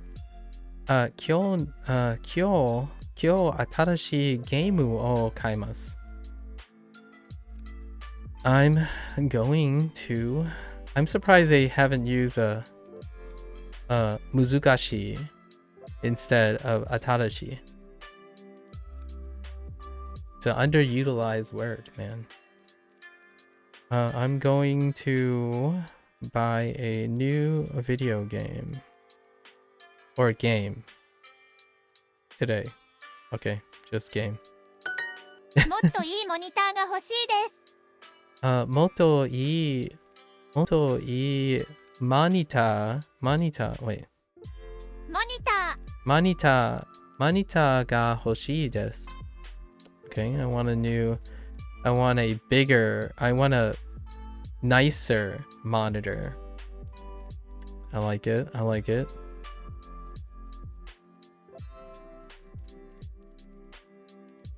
Hello, Hugh. Hello. Welcome back. 今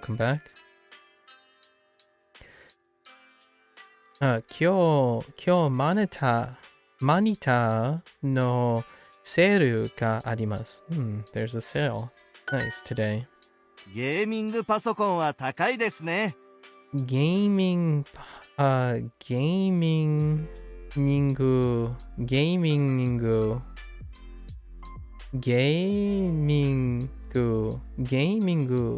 Okay, ゲーミングパソコンは高いですね。Yeah. That's an understatement. ゲーミングパソコンは高いですね。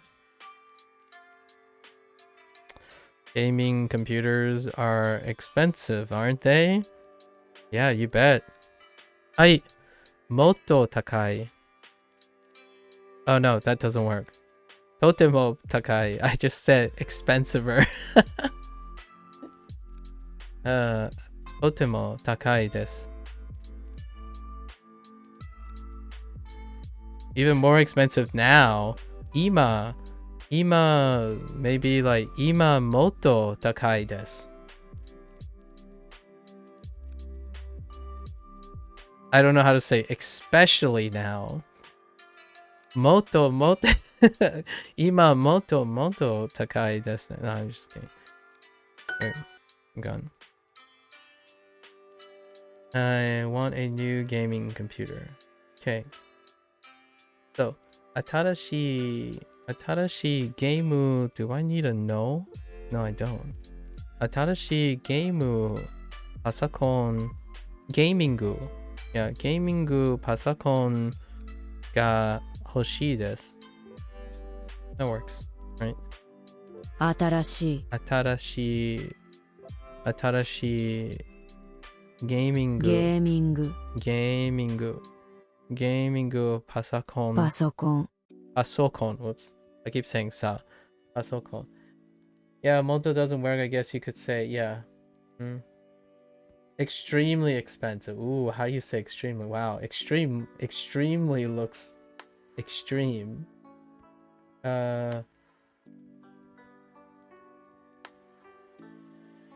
Hijota. Kai.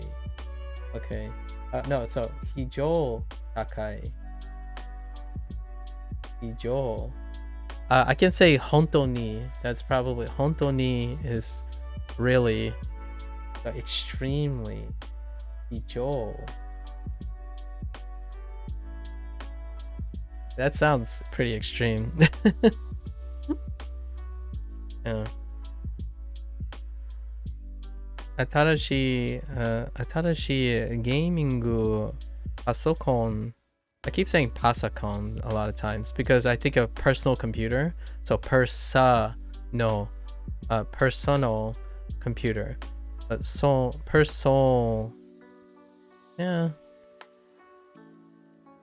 Yeah, it's between sa and so. But pasokon. Pasokon ga hoshii desu. が欲しいです。Okay.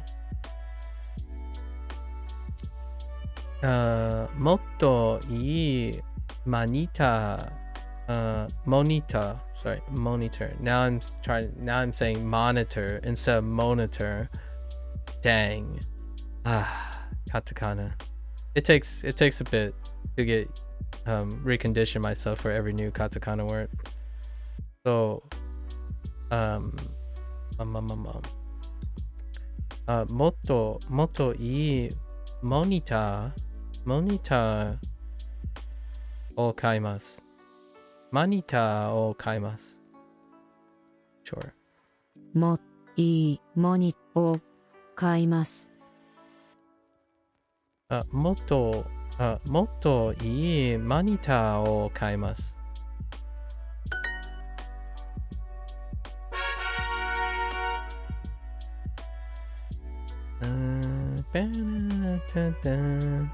Okay. 安い Yasui. Oh, we finally got Yasui.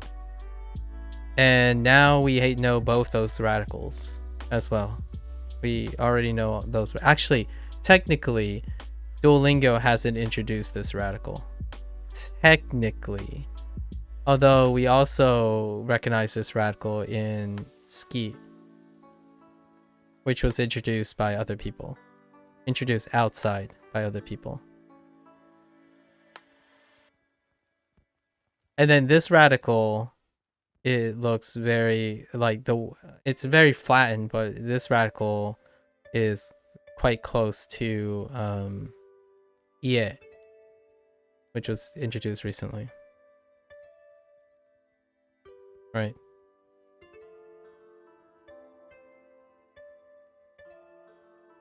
Right, this right up here. Okay. So, Yasui. Actually, a funny story about this. There's a bug, or there's not really a bug, but there's a occasional low frequency chance that you'll see Yasui early on. And that might have been because it was the older path, and they had like one lesson still that had Yasui in its kanji form. So I actually technically have seen this already. It took, how long did it take? Yasui was introduced in section 1. I'm gonna say unit, it used to be unit 7, now it's section 2 unit 2 or something, and I saw this already, which it's more of a programming thing. That's how I remembered it. Ooh. Oh, I recognize this particle too. I mean, this radical, parts of this as well. 赤い Akai. Oh, red. Akai. 青い Aoi. Blue. Okay. And we recognize both particles. I mean, both radicals in aoi. Okay. 安い Are we doing Yasui? Yeah. 安い Okay. 安い安いモニタ Yasui monitor. Monitor. I keep saying monitor. Monitor. I'm saying ma over and over again. So gotta stay focused. Stay vigilant. Yasui monitor. Cheap monitor. Say no to cheap monitors. 23インチ Inchi. Inches? Inchi. Oh no. Oh no. Sorry, people. Sorry, people out there. I know. I'm gonna apologize in advance. I know, imperial units. I know. Imperial units. Okay? And yes, I'm not using English units because that's a misnomer. As in, like, this is not descriptive of imperial units.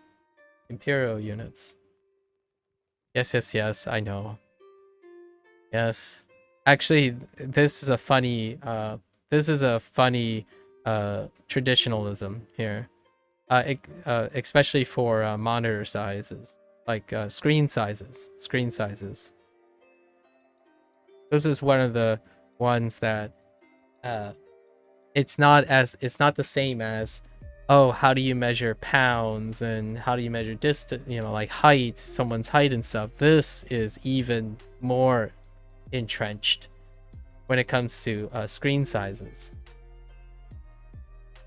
But yes, that's a big screen size. Oh, a monitor size if they're talking about monitors. Wait, インチ yeah. It's a decent size nowadays, I suppose. It's average now. I'm talking from a boomer perspective, I suppose, now that I'm a boomer. Nah, I'm talking about more of the millennial standard. 23 is pretty decent.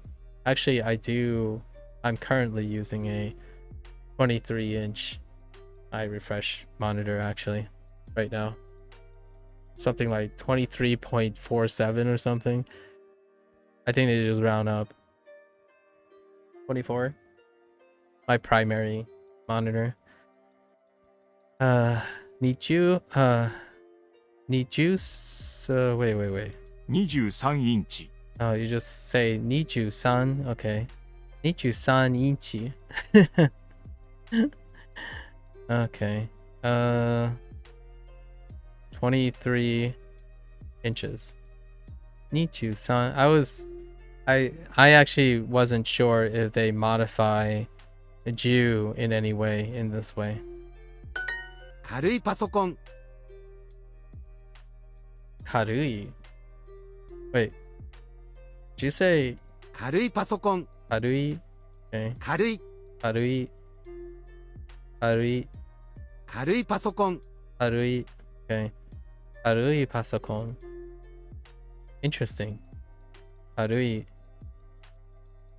Lightweight computer, huh? Did you know English uses around 20 sounds while Japanese only has 5? I most certainly do. Indeed, indeed. Indeed.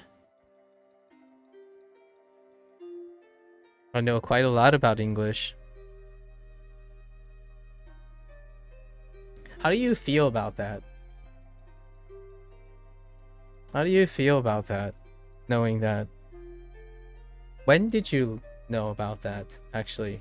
And what were your thoughts about it?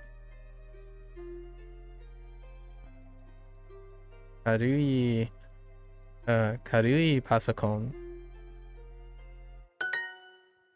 The whole like vowel thing, like in terms of vowel sounds, there was a deep cut or a slight cut into the frequency, and how that relates to the frequency occurrence of homonyms in the language, right? And then how homonyms are compensated, at least in Japanese, by pitch accent rules, right? Meanwhile, while English might flex a higher vowel sound, their stress accent when it applied to their written and spoken is less stacked. I'm gonna say less stacked. As in, what I mean is, because of this extra vowel sound, the written and spoken is a lot more lax. There's less there's less meta stuff.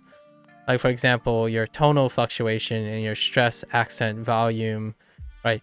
Pitch, volume, and cadence changes doesn't really dramatically shift meaning as much as pitch accent does in Japanese. However, it's largely how humans normalize what is available to them. Since English has a higher, in my opinion, has a higher use of vowel sounds, they are less likely to implement a necessity for things like pitch accent that varies in stress accent too. Stress accent does vary in pitch compared to what most people may believe. It's not functional as Japanese though. As in, you can still swap your stress accent. You can change your pitch only if you want. You can change your volume if you want. You can change your cadence if you want. However, pragmatically speaking, they are not as functional as Japanese. However, they do have more vowel sounds, so you can still get an entire lexicon without needing to rely on mechanics like pitch accent. I'm suggesting that, hello, you're learning Korean, but you were doing Japanese. Ooh, how's Korean going? And how are you learning Korean, Moon? I'm making the observation, Granola, I'm making the observation that I think it requires pressure and challenges in order for humans to innovate, if you know what I mean. So if there's a social standard, right? If you take the human race and their tools, if the tools have specific standards that they must meet for communication, and there is a lack of pressure, then they don't innovate for nuances. So my guess is that due to one of the, I'm not saying it's the reason for it, but a contributing factor might be that higher vowel flexibility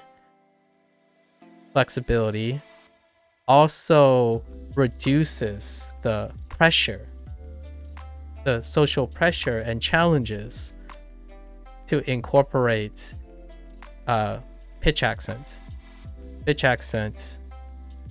a volume accent, and cadence accent, which technically, in my opinion, English people do automatically.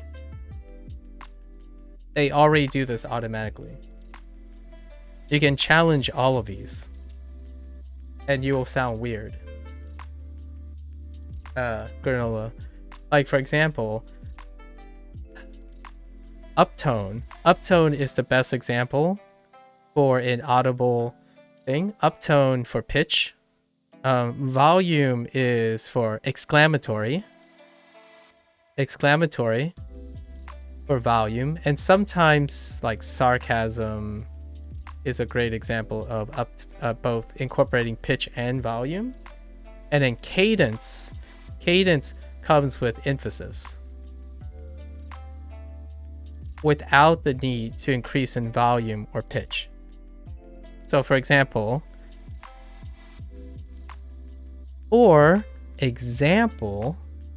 extending any word without changing the volume is considered an emphasis. However, you can definitely start switching pitch on the down low at any time to get certain feelings without interrupting your volume and your cadence, right? And uptone is a great example because the most relatable thing in establishing ka is in uptone. And people like to speak in uptones like this so that they don't ever end the idea, waiting for the next idea to keep on going so that it never sounds like you ever end your sentences and your ideas, right? Without changing like volume and anything else. So I actually do think that English people do change these willy-nilly, but without functional consequences. However, there is a chance they could leverage this if they have a pressure to do so. I don't necessarily think English has pressure to do so, though. Like, I would feel that imposing pitch, volume, you can do like sentence accents. Sentence accents are something that, in my opinion, humbly, you don't need this to be successful. People who specialize in communication, especially oral communication skills, tend to leverage stress accents far more than you could possibly imagine. So things like, if you're introducing a bunch of ideas and you're rattling off 1, 2, 3, 4, 5, 6, all these ideas, then you slow down and emphasize all the important things that are coming up, so that all the review stuff is kind of really boring, but then you can slow down on the most important things. That is leveraging your English stress accent. However, that is a skill not necessary for most people. right? So you don't need to do that. And things like, well, if you're talking to someone about feelings, right? Sometimes you could say, I really care about you specifically. It's you that matters for my own success. As opposed to, I care about you. My success is dependent on you. So what that happened was you leverage volume and cadence to make it sound like it's about you and not about them, when your job is to be about them. So you can leverage that too. All that stuff, in my opinion, in English, people are already leveraging. They process that automatically. Like, two people can say the same exact sentences, but one person can sound like they care about the person they're talking to, and one person can care about themselves. So like, I'm always doing the right thing because of you, instead of I'm always doing the right thing because of you.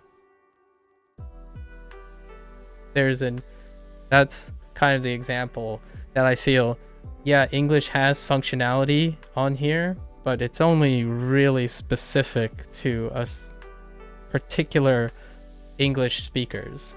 And those people are the people who you listen to all the time.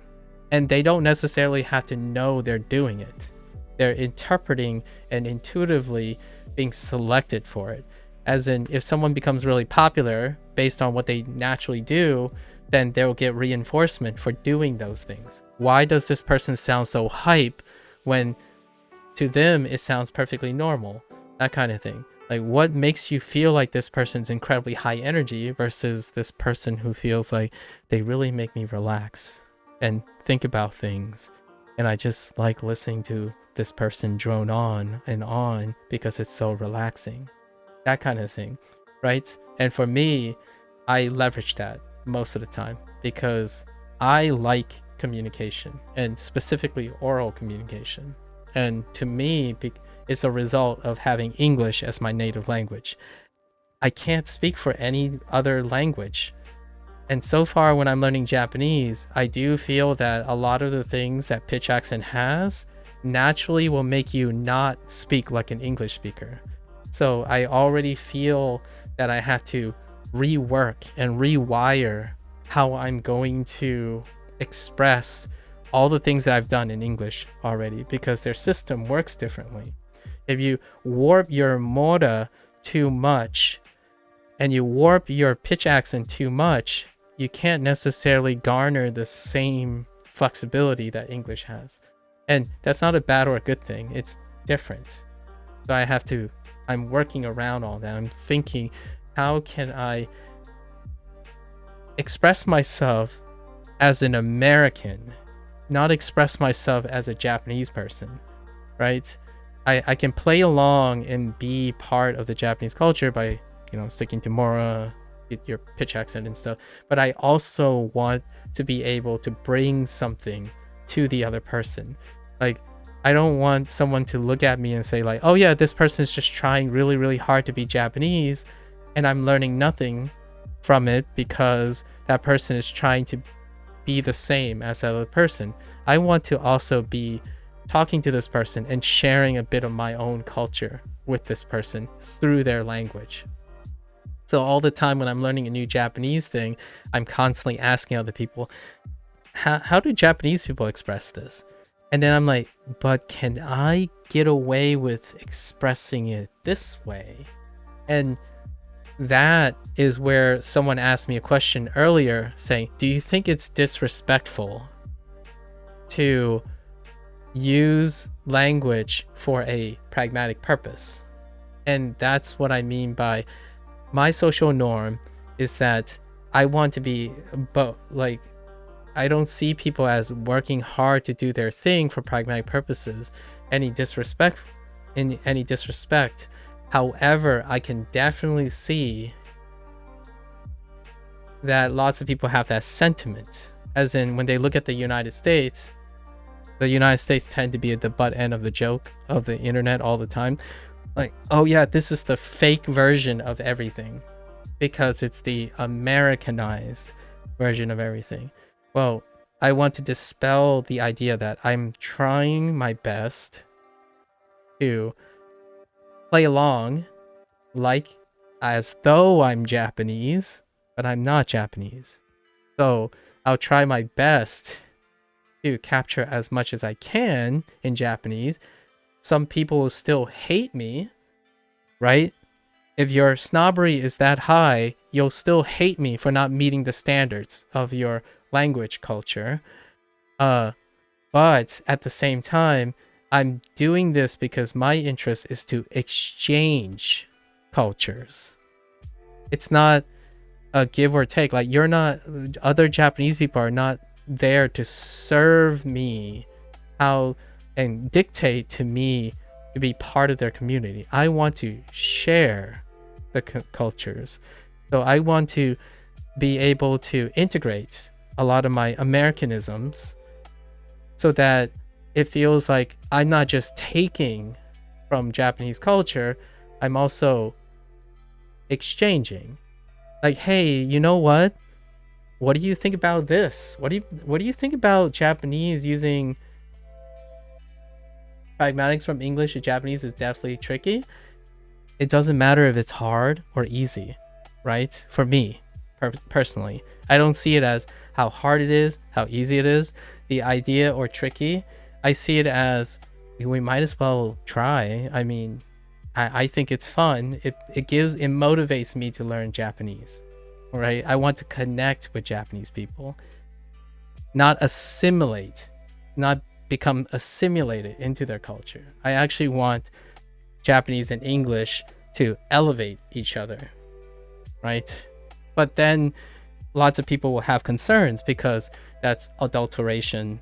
You're going to lose heritage because cultural mixing will naturally make people feel concerned because cultural identity gets blurred. Well, the reason why I had that long discussion earlier is because I am a blending of cultural identities, and I have to be mutually respectful to those who want to be preserving of their identities. What encourages me to learn Japanese is to be able to connect the two. It's like to go back and forth and exchange ideas, not necessarily assume one is better than the other, and then the other one is the right way and this way is the wrong way.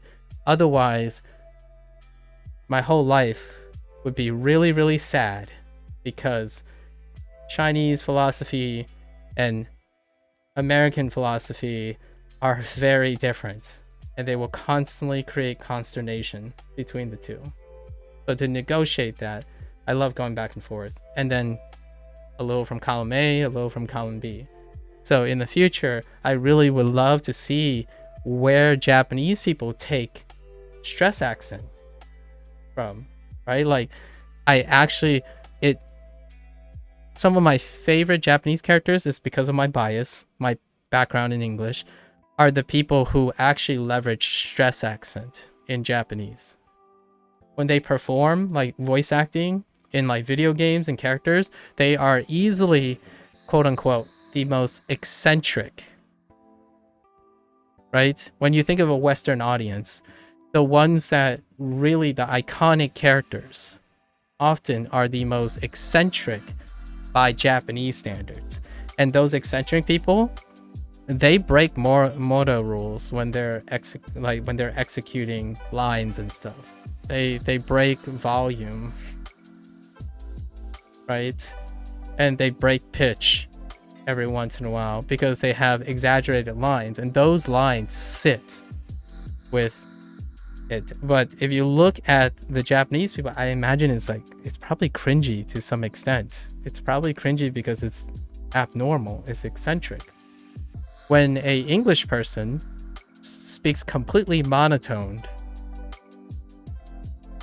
that's either cool because it fits their archetype, or it's cringy because it's not normal, right? The opposite is true.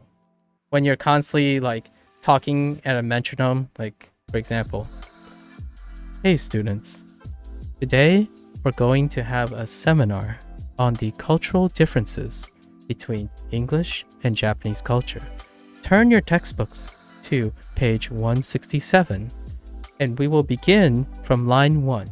May I have a volunteer in explaining the nuances and subtext of the Japanese culture and how it is difficult to translate in English? You could spend your whole time speaking like that if you want. But if you're an English speaker, that's going to be robotic, mechanical. You're not leveraging stress accent. You sound like a robot. And it's funny because that's one thing that I would say people who acquired Japanese, like low-key, like Dogen, when he goes back to speaking English, that's what he sounds like. Like, oh, so. And it's very proper. I really like it. It's like his own brand, but that is, to me, a person who's embraced the Japanese. Whoops, I should write Japan. Japanese. I'm getting used to writing a JPN because someone brought up a good point the other, like 2 days ago. So, Japanese, when he switched back, it sounds very, oh, so this is how it works. So that's what I think. And whenever he does a skit and he goes back to English, it sounds more closer to the cadences of a person who has resonated, and he might have always sounded like that. I'm not saying Japanese made him that way. There's a chance that he loves the Japanese. He might have resonated with the Japanese language, their attention to pitch accent and the mora. But when he speaks English, he himself, much like myself, admit there are specific things we don't do in English because of the way we're conditioned in public speaking. But you can see that his way of English is incredibly reflexive of his cadence in Japanese. It's not exclamatory. Volume rarely changes. Extension, elongation of things when he's like doing it in English, right? So it's a mixed bag, but I honestly think if you look at voice acting in English versus Japanese and really listen to it as though it's a language of its own, it's incredibly different, and I love it for it. Japanese and English do not overlap that much in vocal performances. And the reason why I'm saying this is I feel like I appreciate Dogen as an instructor, as in someone who really loves the Japanese things. As a skit person, is a very specific brand. It's a very specific, in the box, consistent brand of humor. It's not to the extent of like an English voice actor who's doing skits, right? The English voice actor has many commands of still sounding like they're American, but changing their stress to create different characters, right? Like how some of his skits do come off as trying to mirror that, like the stutter and the like really manic kind of English, but that's kind of like not the same as someone who speaks very fast versus someone who speaks very slow, who slows down on very specific words but speeds up on other specific words. And I don't necessarily think Japanese people do that naturally. That's almost the opposite of what Japanese people do. They are conditioned by their language to normalize cadence. It sounds very melodic. And that's low-key also why I kind of like Japanese hip-hop. I quite like the new age, like hip-hoppy singing with rock music and stuff, because it changes up that very, very standard melody in Japanese. When people talk, there's like 2 or 3 different archetypes of melody in their speech patterns. And if you like serious programming, they all sound consistently very similar. In English, you can go from full cringe to this guy speaks like they understand the universe, right? So it's a larger range of hit and misses for English. You can get to the point where no one speaks like that in English, right? And then someone's like, whoa, this guy's too smart. I don't think anyone speaks like that either. And then you have the middle ground, right? You have everything in between. In Japanese, it's like, wow, when you listen to it, it's like everything seems so serious until they start screaming and stuff, which is where they break all the rules. They like break the mora and volume, and they become eccentric when they start screaming and expressing emotions. But 90% of the time, Japanese is very, very small ranged. And it's so appropriate because it reflects their culture and their writing. It's often really serious. Even the most trivial things sound very serious because we associate seriousness with that monotone, at least in my opinion, as English speakers, with that monotone, heavy evenness all the time. As opposed to, wow, that guy's a goofball. I really don't like his brand. It's like this guy that constantly screams and uptones all over the place, right? Like in English. English has caricatures. Japanese do have caricatures, but those people are the exception, not the rule. And I love that about a video game that can capture both of them.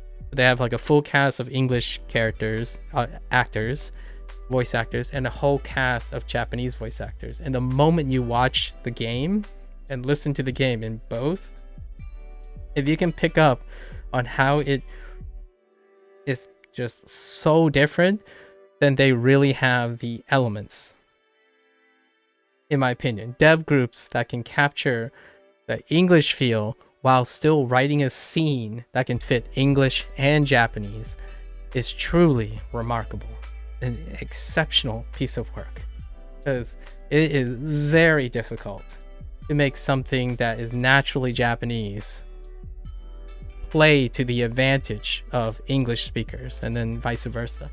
I don't know about other languages because I don't have enough experience, but collectively I have tons of experience in my opinion, in my humble opinion, between English and Japanese. And it's magical, in my opinion. It's different, and it's not for everyone. And most of the time, people who love Japanese undersell English because it's always in the context of a Japanese production that is an English afterthought. So naturally, I resonate with them in the sense of pragmatic argument. Like, oh yeah, it sounds weird because they're doing some. I feel that's acceptable, but it's absolutely disrespectful to say that the English people are not trying because it's a Japanese production. I've seen, and these people are only interested in one way most of the time, these extreme situations. When I try to watch Japanese production, I don't know a lot of Japanese, right? Maybe I'll do it in the future and see if my perspective changes. But I can probably predict, in my opinion, that if a Japanese production attempts, if an English production attempts a Japanese production of it, it will probably naturally have the Japanese people struggling to capture the English if they're trying to do that. I haven't seen a lot of examples of that, where there's a, because Japanese is more of a conformist society, so naturally they don't have the motivation to be English. They often like to produce English-inspired things, but the Japanese way. And that's what I'm trying to capture with learning Japanese. I want to learn Japanese and express it with English influences. Much like Japanese people who like other people's things and then make a Japanese version of it, as opposed to reach out and pretend to assimilate English culture, right?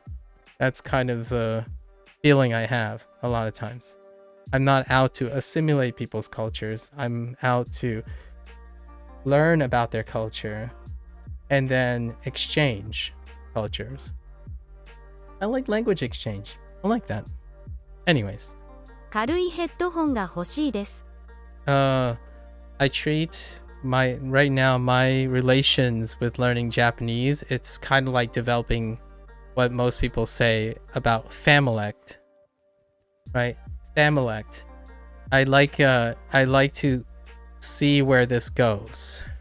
The intersection between the people around me who speaks English and Japanese, and how it contributes to a personalized lexicon, right? Personalized lexicon, where we're constantly making compromises to adjust to English, while also constantly making adjustments to Japanese from English, as opposed to pretending like I don't know English and trying my best to fit in with Japanese, right? That's not me. That's rejecting something that you are.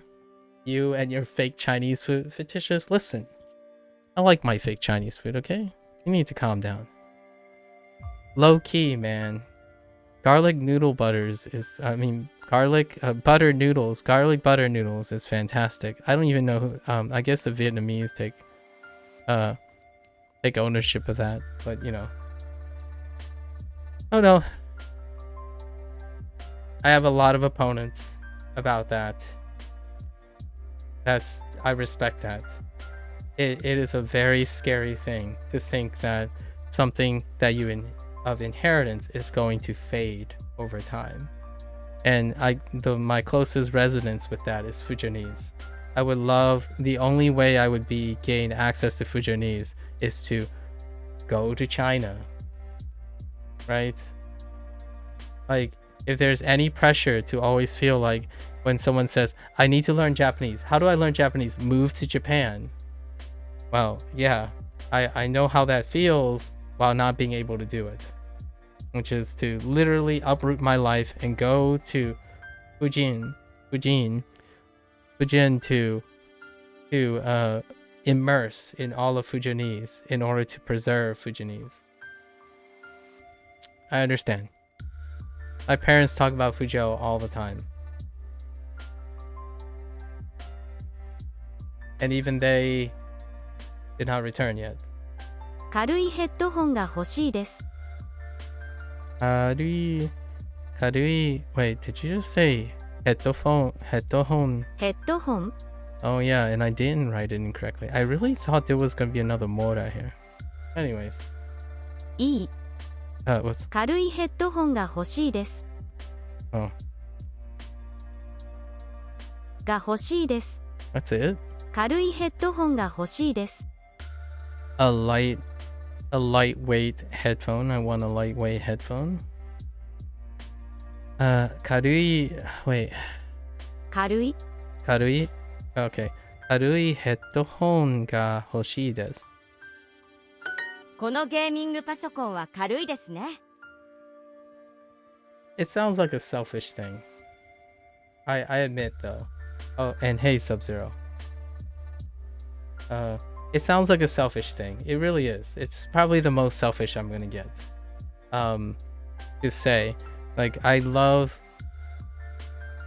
to learn about things because I also want to leave an impression on the people, on the few people, maybe a few hundred people or tens of people that I get a chance to resonate with in my life. That's the footprint, right? I'm not a guy who strives to be a leader of millions of people trying to cause a revolution or something. Just a few people who understand. And that's all I really need for motivation in life, right? Close friends, families who understand that, man, life is so interesting when you're actively contributing and exchanging, not when you're passively trying to pretend to be something you're not. So, I don't even want to entertain that idea in my life, because I can't be those things, right? Imagine growing up thinking like I have to give up half myself all the time in order to be something else. That is not a lifestyle that I'm willing to embrace. Before someone decides to call me a fake Chinese person and a fake American, right? Kono gamingu. Kono gamingu パソコンは軽いですね。This no one says this. No one says this. Come on. I'm just kidding. It's a meme. This gaming computer is lightweight, isn't it? Come on. Who would ever say that? PC Master Race. If your gaming computer is light, you're not enough hardware. Throw in more hardware. I'm kidding. There are some gaming PCs that are thin and light nowadays. Like laptops and stuff. Some. Are they really gaming computers by then? You know? これも1万円ですか? Ichi what? Ichiman? 1万 They did it. Oh no, Japanese people use the 10,000 system. Oh no. Yep, that's definitely inherited.1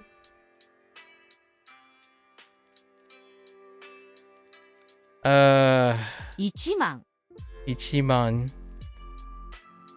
The 10,000 system.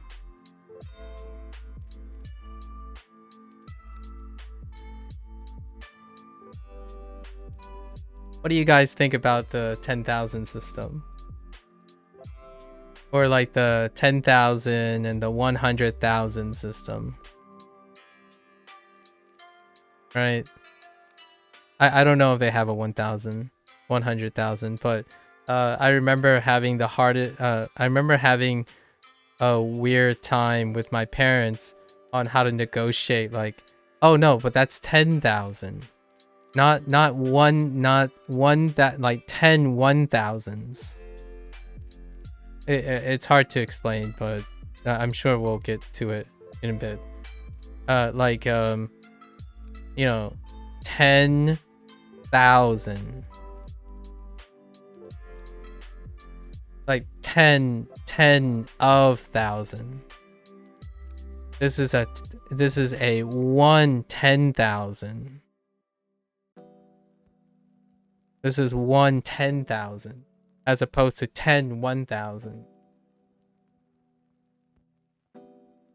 Every time we're talking about like big bills and taxes with my family, I keep forgetting this 1 10,000 thing that Chinese does.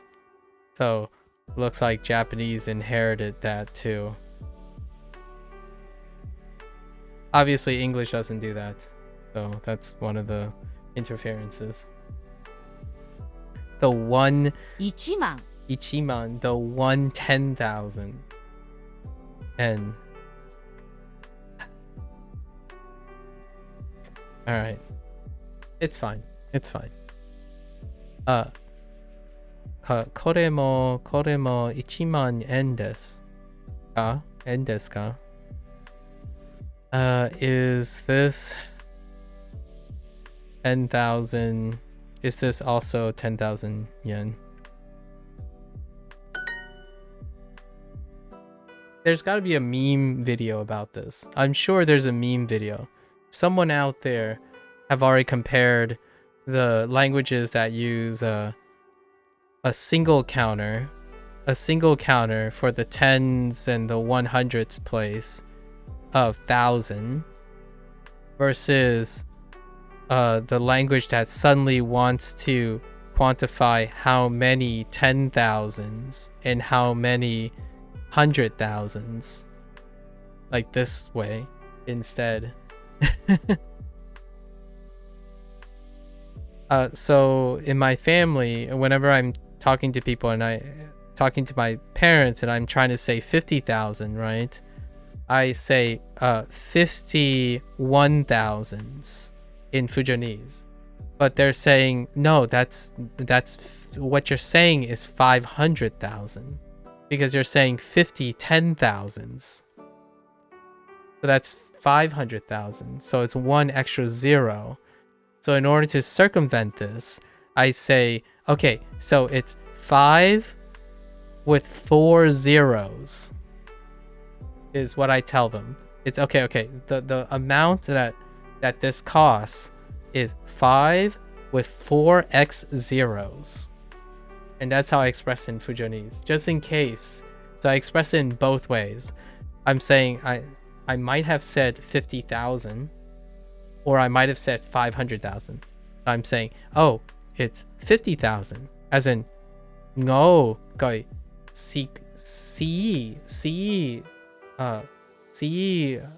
don't even know how to say zero anymore.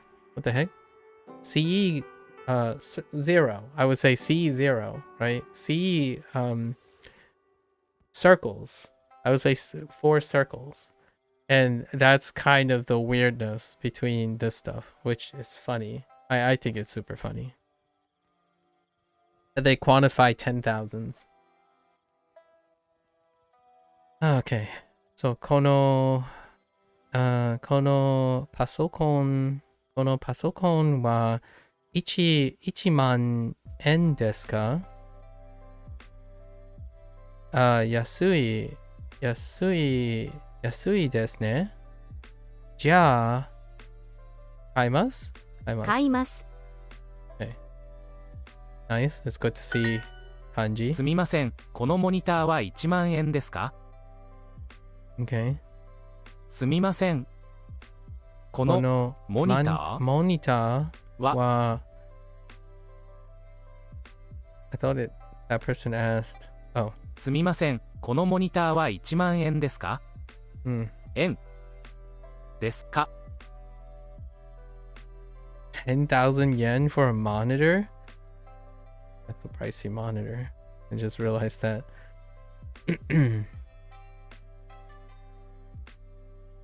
Yeah, that's a pretty pricey monitor. What the heck? すみません。このモニターは1万円ですか？すみません、このモニターは1万円ですか？ Monitor. I must have said monitor again. Monitor. すみません。このモニターは1万円ですか？もっと大きいモニタもっと大きいモニター。Bigger monitor. What is happening with this guy? Wait, oh, he's looking at his wallet. Okay. 安い。もっと安い。ゲーミングパソコンはありますか？ Oh, I get it. Okay. Is there a cheap gaming PC? Okay. Is there a cheaper gaming PC? After looking at the wallet, fair enough. Do you have a cheaper gaming PC? Gaming computer. Fair enough.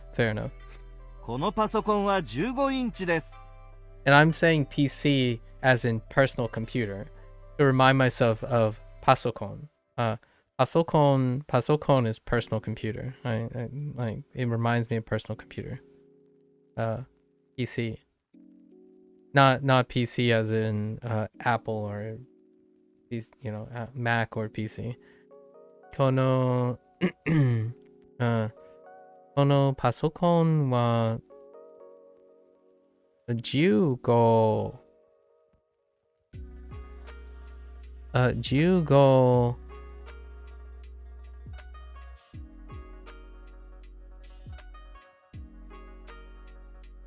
インチです。Inchi. Oh, inchi. Oh yeah, inchi. God. Okay, Jugo inchi. Inchi desu. 25 inches. This monitor is 25 inches. すみません。もっと大きいパソコン。Wait a minute.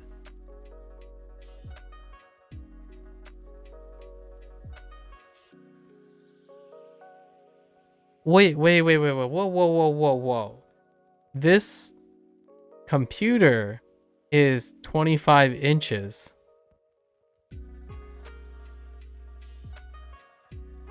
Does this also mean like laptop?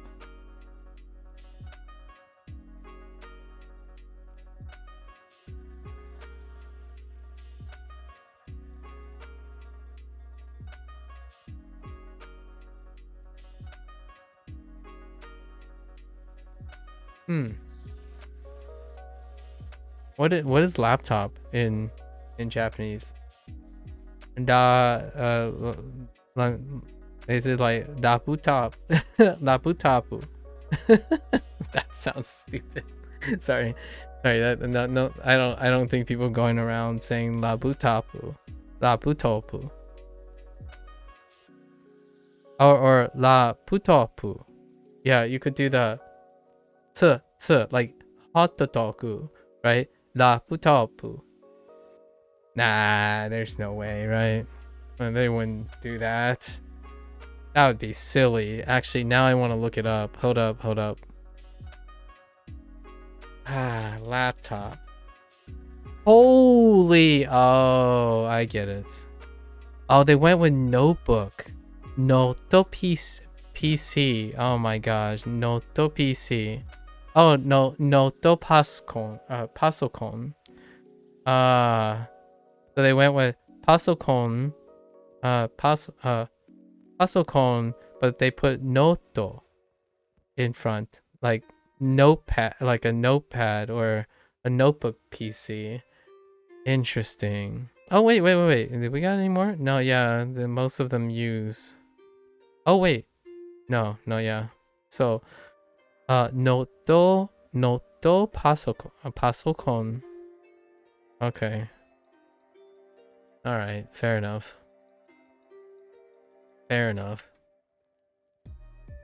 すみません。もっと大きいパソコンはありますか Is there a bigger PC? 1万。1万。1万。Is this computer 17 inches? I don't understand this phrasing. I honestly, I don't understand this phrasing from an intellectual standpoint, not a Japanese / English standpoint. I don't actually understand this from a hardware standpoint, like a computer hardware standpoint.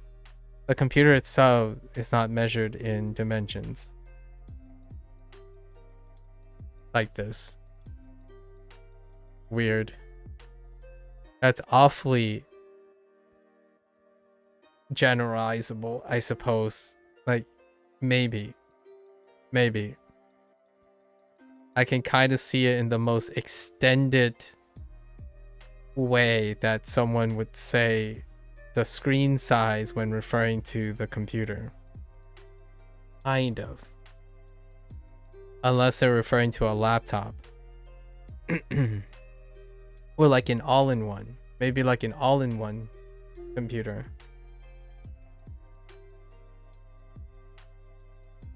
このこのパソコンは That's one way to practice numbers though. 17. 17. Is it just 17? 17 Okay, 17インチインチですか？ですか？インチ。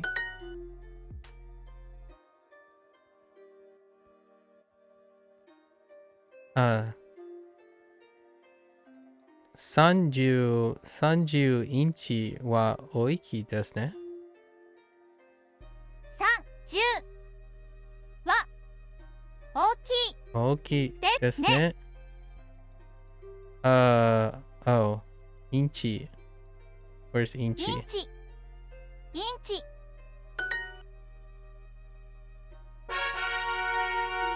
I love 3 it. 万 3만.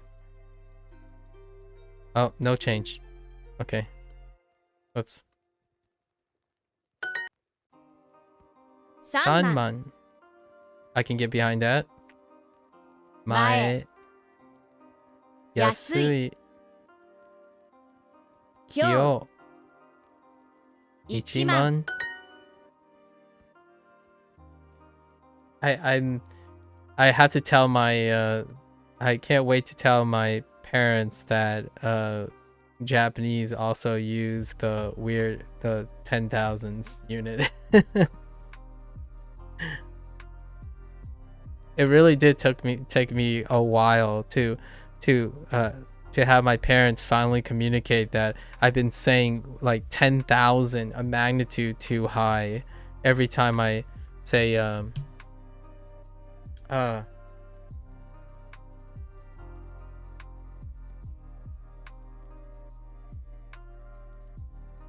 say one.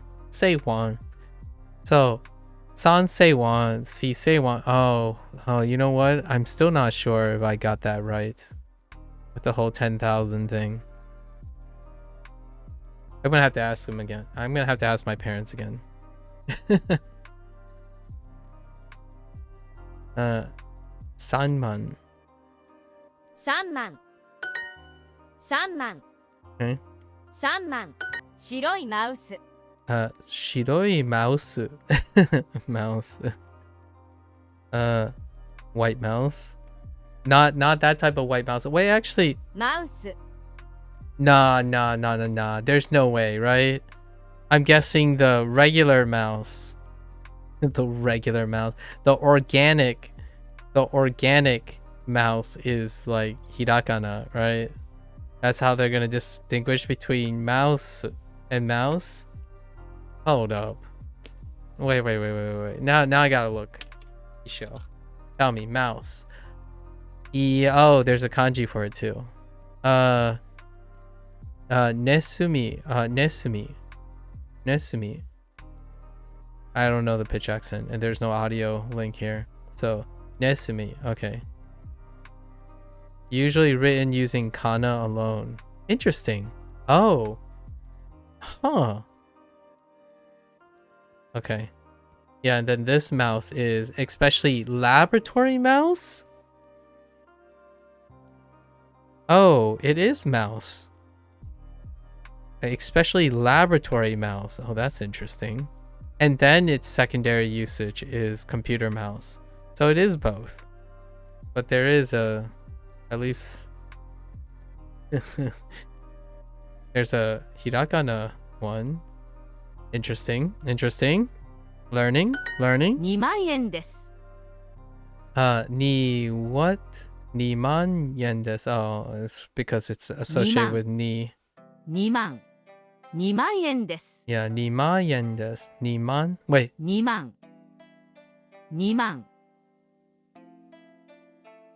2万円です It's not quite. I'm not sure if there's a at the end. I'm just gonna assume it's a for now. 2万 That sounds like Niman, but this doesn't. 2万円です I'm gonna just stick with Niman. Niman yen desu. 20,000 yen. Yes. ATM はジムの前です ATM はジムの前です. How's this a review? Oh. Is in front of the gym. The ATM, sure. Article. 3万円ですか ?3 万円ですか Something を使います。What are you using? Credit card? Oh, what is it? クレジカード。クレジットカード。クレジットカード。クレジットカード。クレジットカード。この緑のマウスはどうですか？この緑のマウスはどうですか Wait, is that a Razer mouse?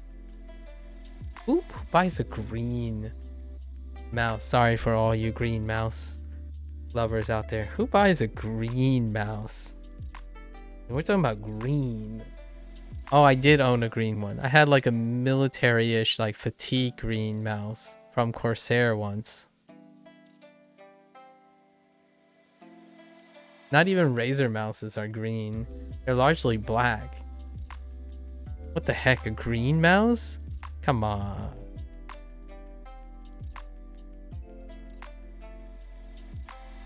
How much does it cost? Wait, can I... Is Gomon? Oh yeah. I guess you could say Gomon. Gomon en wa totemo takai desu ne. Interesting.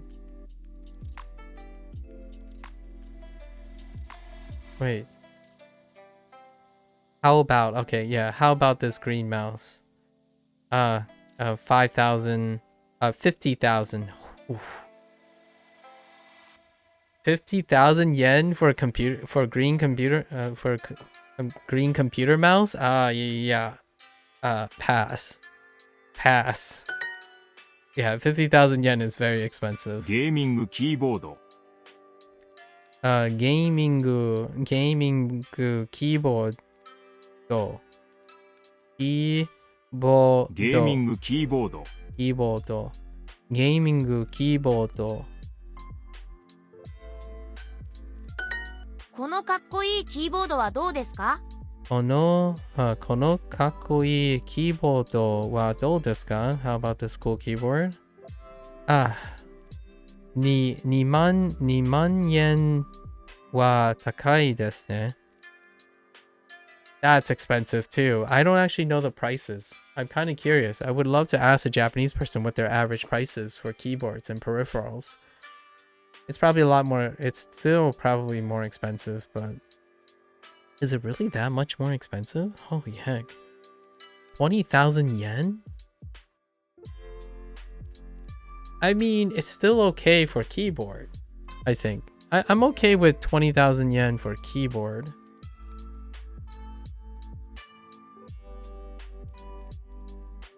Motto kirei na pasokan. Motto kirei na pasokan. A prettier computer. Prettier computer? Alright.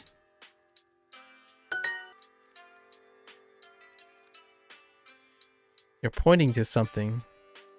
Pointing to a computer. Oh. Kono keyboard wa kuroi desu. Okay, sure.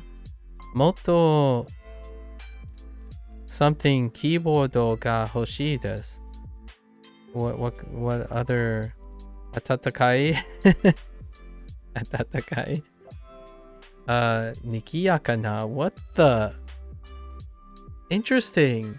I mean, that could kind of work if I know what that means. Oh, karufuru. Okay, karufuru na. That works. That would explain why that person was saying this keyboard is black. I want a more colorful keyboard.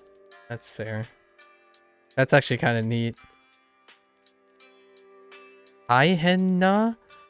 Aihen is a na adjective? Interesting.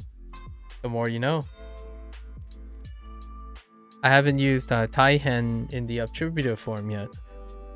It was constantly being used as the object. So, okay. This keyboard is black. I want a more colorful keyboard. Fair enough.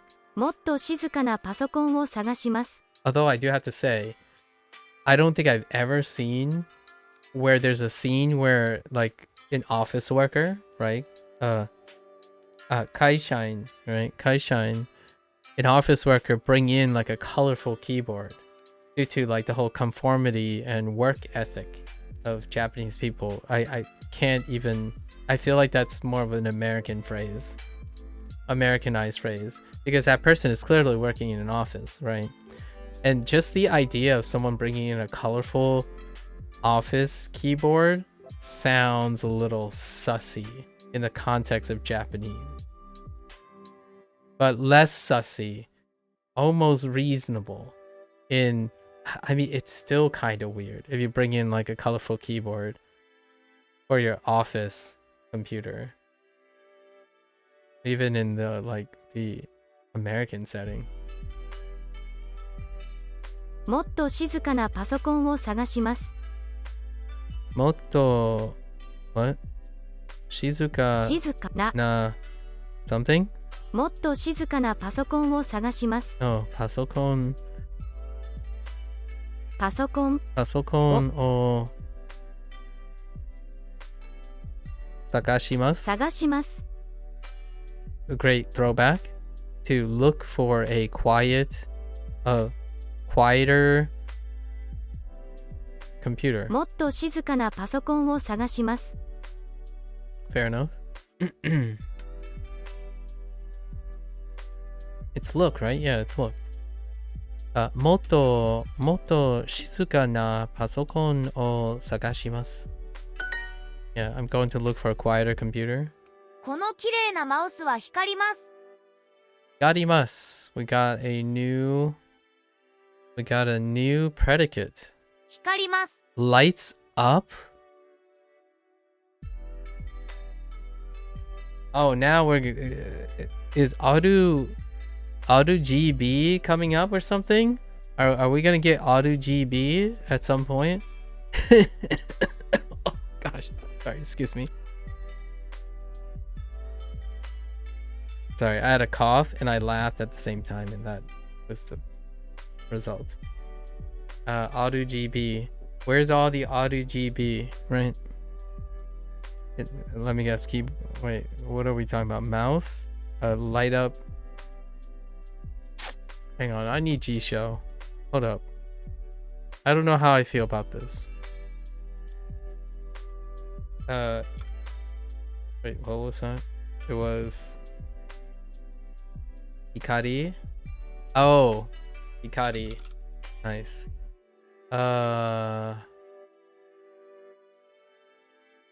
So Hikaru, to shine, to glitter, to be bright.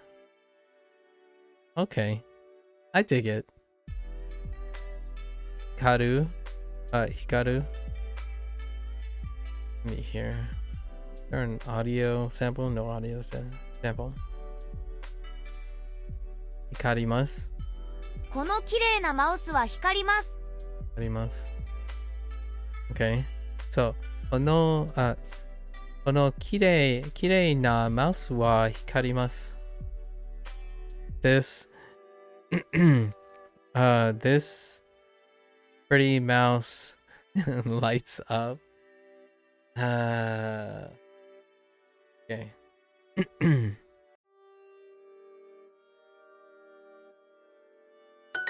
このカラフルなキーボードは光ります。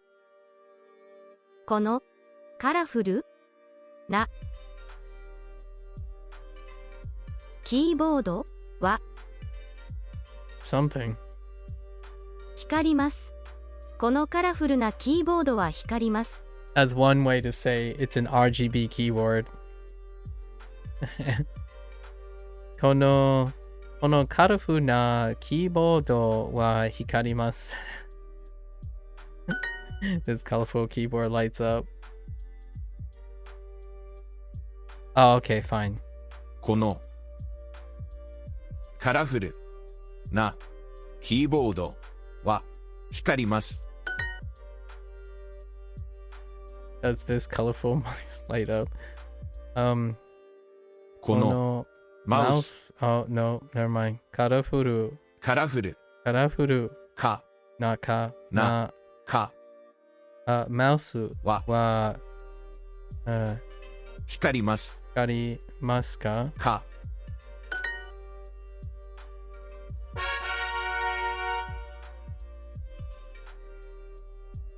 ？Gray.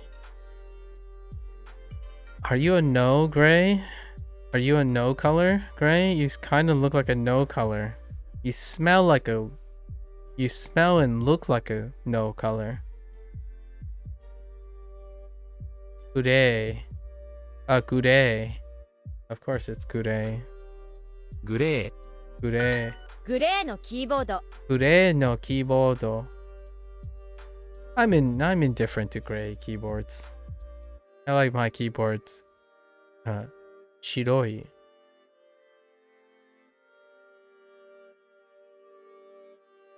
グレーのキーボード。短いケーブル短い。Short?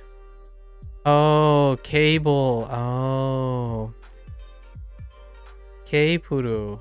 Cable. ケーブル。ケーブルケーブル。ケーブル。短い。短い。That's a great way to use short. 短い to reintroduce short. 短いケーブル。ケーブル We can use either. Short cables. You want a short cable? Well, sucks to be you, Duolingo. ケーブル。ケーブル。このグレーのモニターはいくらですか？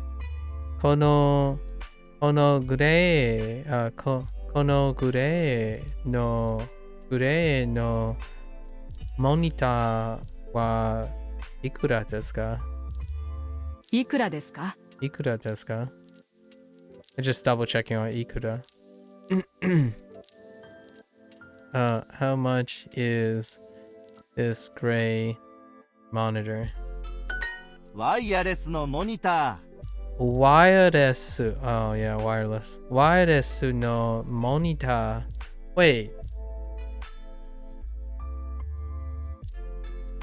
What?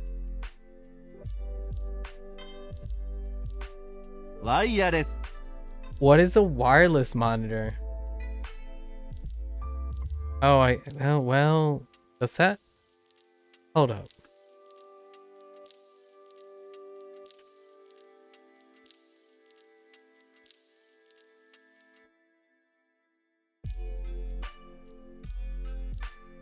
Are there actually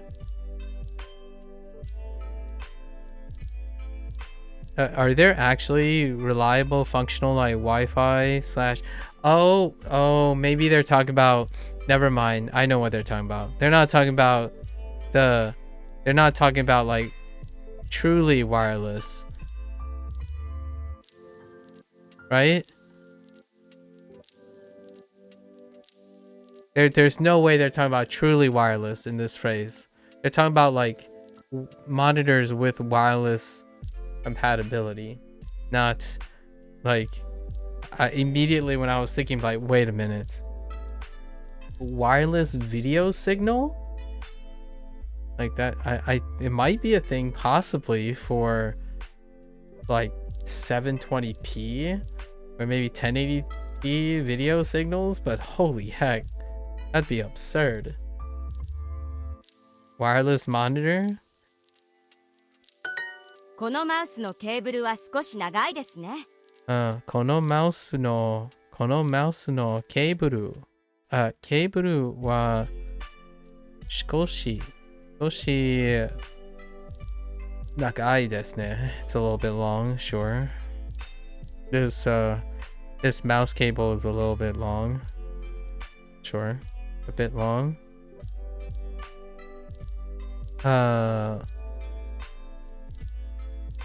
Wireless no mouse. Oh, yeah. Sagashimasen ka? Do you want to look for a wireless mouse? Nice. Well played.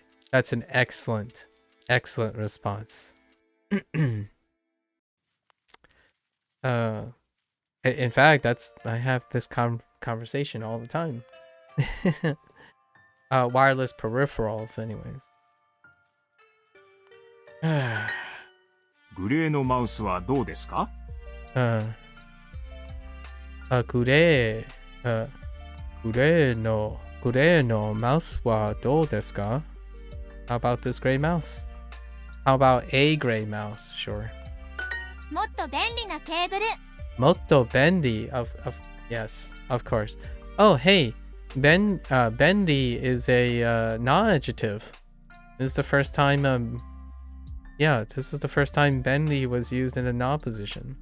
Or it might have been one or two other times. Motto bendy na keiburu.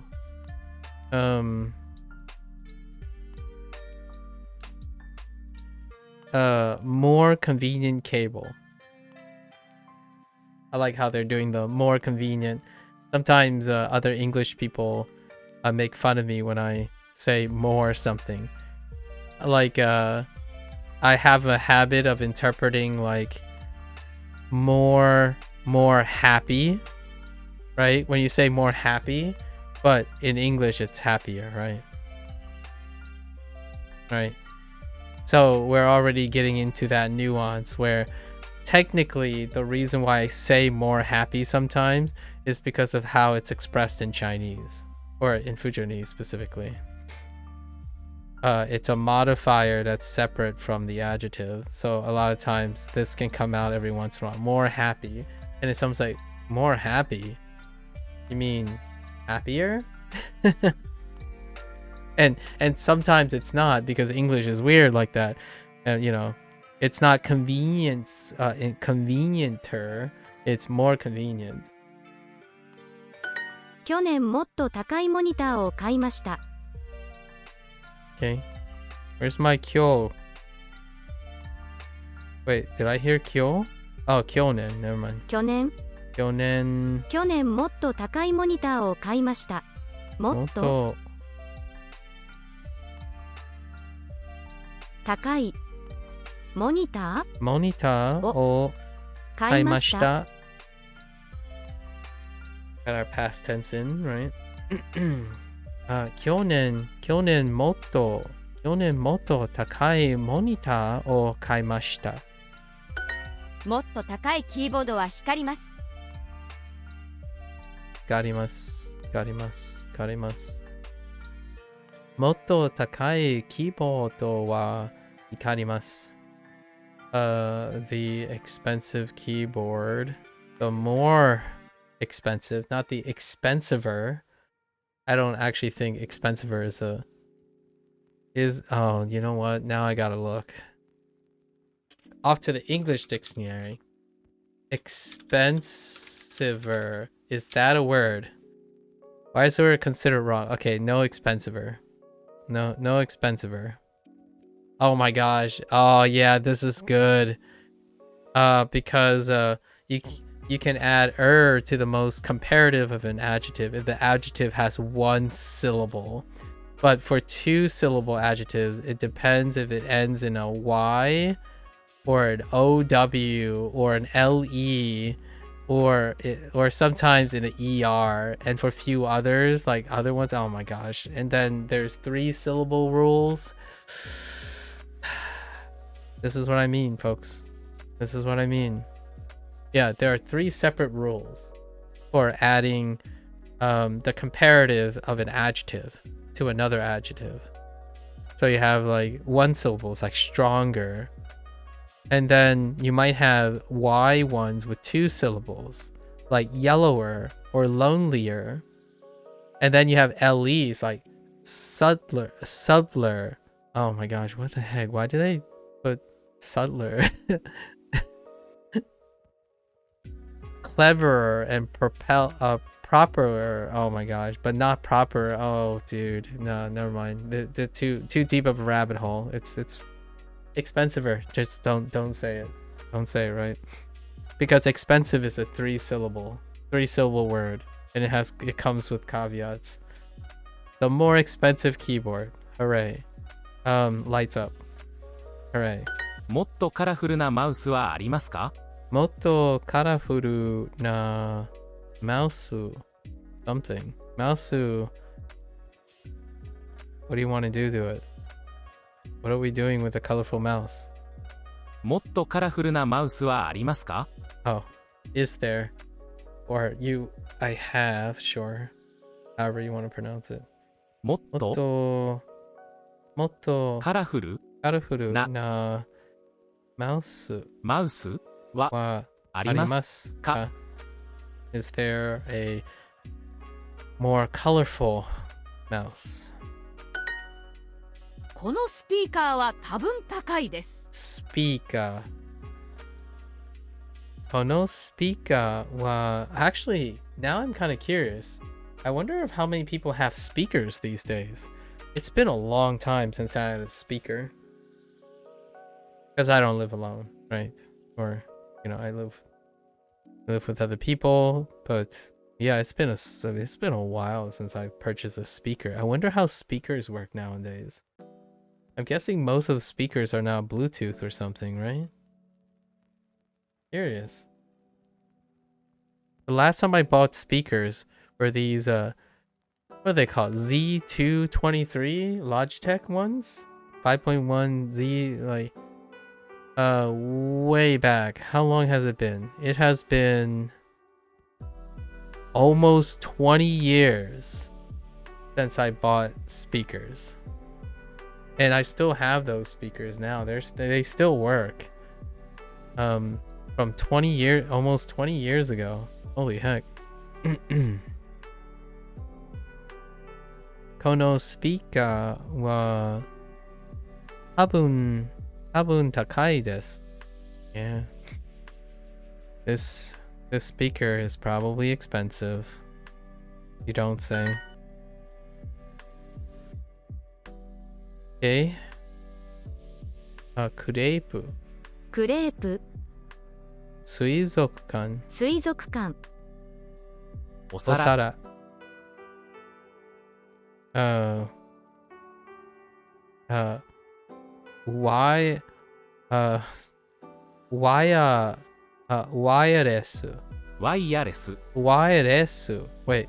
ワイヤレス Wireless. Wait. Wireless. ワイヤレス Wireless. And Keyboard. Oh, hey, are they bringing back radio? They're probably not bringing back radio, right? There's no radio here. Oh. Sono speaker. Wait a minute. This isn't even... That's not a speak. Sono speaker wa totemo 古い furui desu ne. Alright, fair enough. That technically it's an old device, but that's more like a radio. You found a cool speaker? Oh, did you now? So desu ka? Kakoi. Oh, found. What is this? Mitsuke. Yeah, mitsuke. Mitsukemashite. Yes, mitsuke. This was 2 units ago. New vocab. Second time. Way to put it back in, actually. Kakkoi. かっこいい Kakoi スピ speaker. ーカーを Oh, 見つけました。見つけました. Okay, with an exclamation mark. この Kono speaker スピーカは多分ー多分高いです。このスピーカーは多分高いです。I can't raise my voice. I don't know how to sound excited in Japanese, really.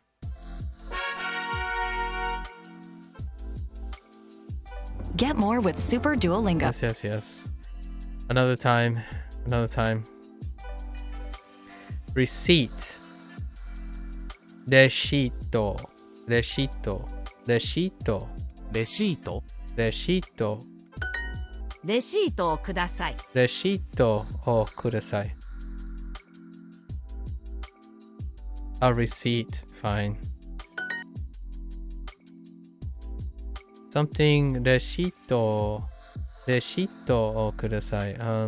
すみません。That works too, right? すみません。すみません。Recito をください。Works. Battery. 電池。電池 works. 電池。電池。電池も買いました。電池も買いました。I bought batteries too. 電池も買いました。重いテレビ。重いテレビ。重い。重い。heavy 重い。heavy TV, huh? モニターは重いですね。モニターは重いですね。モニターは重い。店ですね。モニターは重いですね。このスピーカーは重いですね。このスピーカーは重いですね。Okay. The speaker is heavy. Okay, sure. もっと小さいパソコン。もっと小さいパソコン。Sure. A smaller computer. もっといいパソコン。もっといいパソコンを使います。Oh, 買いました。買いました。Fair enough. 買いました works. もっとかっこいいスピーカーを買いました。もっとかっこいい、もっとかっこいいスピーカーを買いました。I bought a cooler speaker. レジ袋をください。レジ袋。Wait. レジ袋。レジ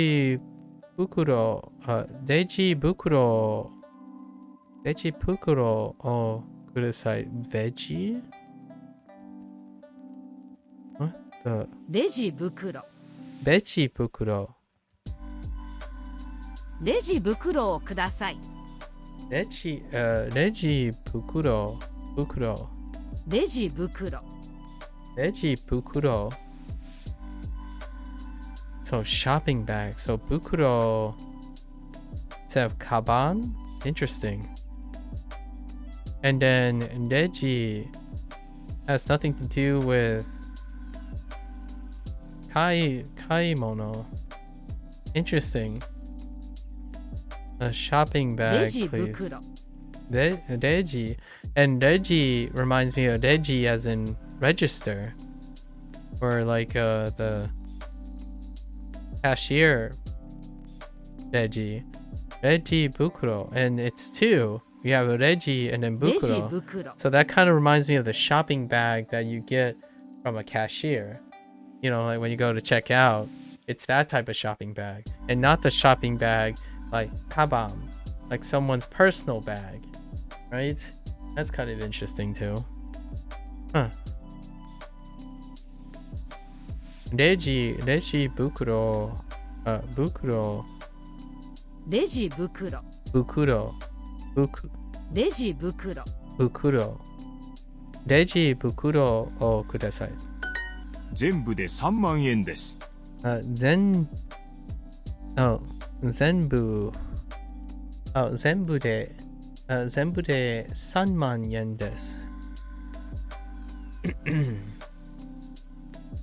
全部で全部。Yeah. Hey Cozy. Hello. レジ袋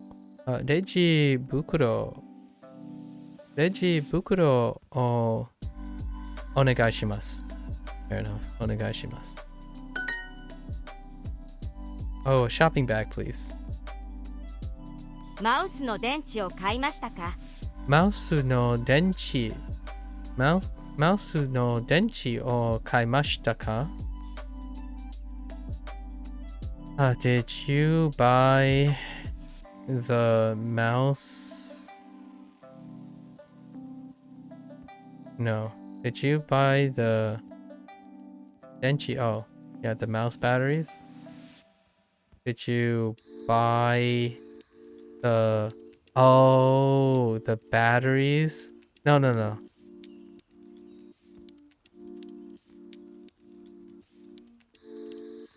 Did you buy batteries for the mouse? Oh, actually, this is actually new. This is technically a new thing. Sort of. Yeah, it's slightly new in the way it's being interpreted here. Interesting.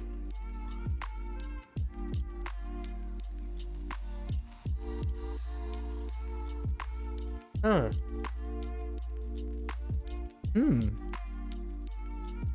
That's actually a new way to interpret that. スピーカーの電池も買いました。Speaker denchimo. Wait, what? Oh, speaker denchimo. Buy. What am I doing? Buying? スピーカー電池も買いました。Wait. スピーカーの電池も買いました。Okay. So that uses a no. Speaker no, yeah, so did you also buy batteries for the speaker? Speaker no denchi mo speaker mo denchi mo kaimashita. スピーカーの電池も買いました。Speaker no denchi mo kaimashita. I bought cables for the monitor. Okay, so they're really leaning in on that interesting no usage. Or no usage to interpretation. Monitor no, I guess. Monitor no cable を買いました。Yeah, that's such an interesting way to interpret no. The shopping bag is 50 yen. Going green. What was this? Deji bukuro. Deji bukuro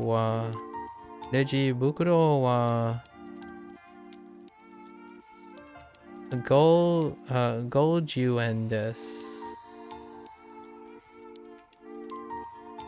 レジ袋は50円です。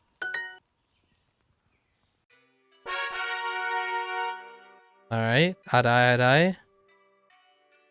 軽いヘッドホンが欲しいです。軽いヘッドホンが欲しいです。I want 軽い lightweight headphones. Okay. このパソコンは1万円ですか？安いですね。じゃあ買います。Yes, 買います。買います。We winning? We winning. 安いモニター。安いモニター。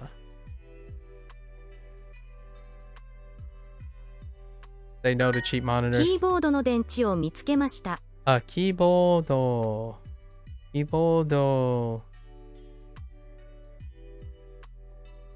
ね？キーボードの電池を見つけました。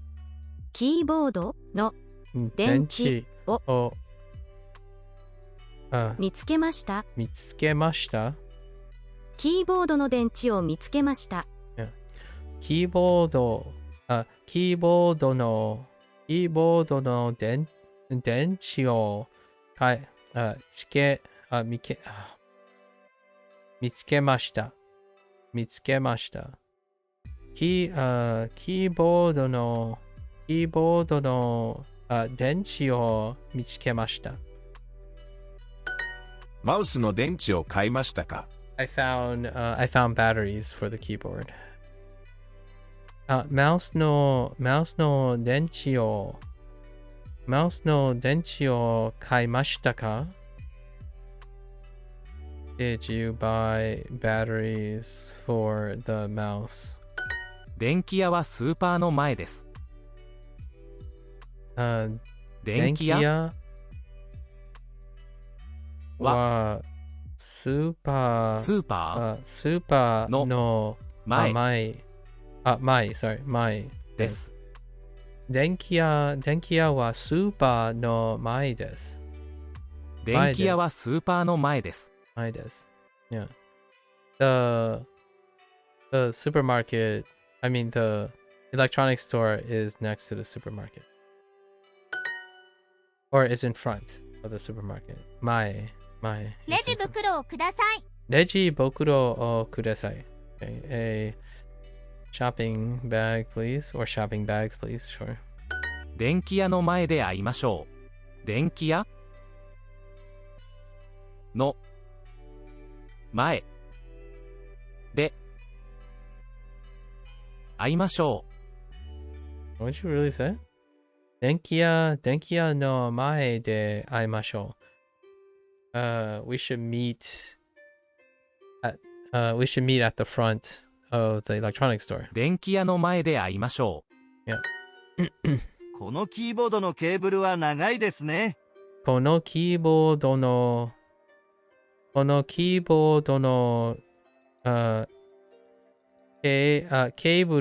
ケーブルは長いですね。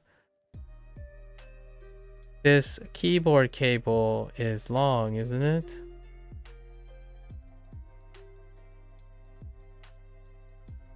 Oh yeah. ワイヤレスの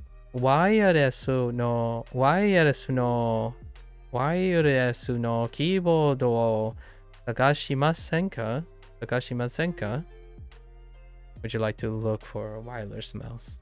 Or a keyboard, a wireless keyboard? スピーカーの電池も買いました。スピーカーの電池も買いました。スピーカーの電池も買いました。スピーカーの電池も買いました。このカラフルなキーボードはどうですか？このカラフルな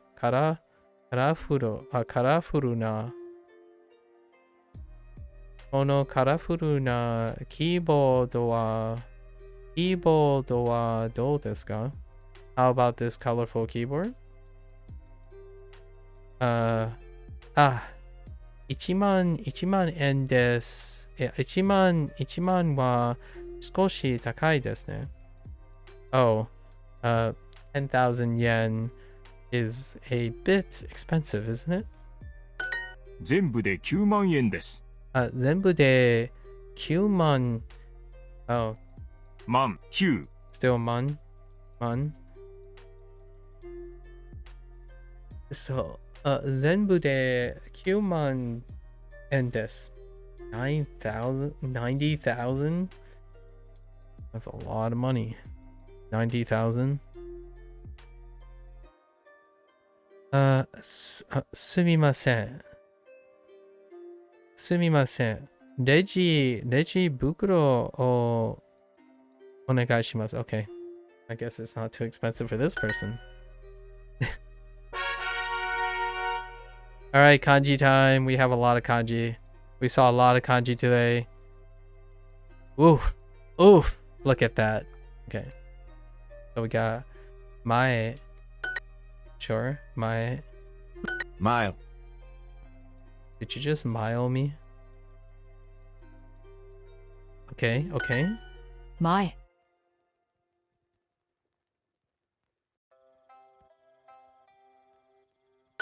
Okay. 前、前、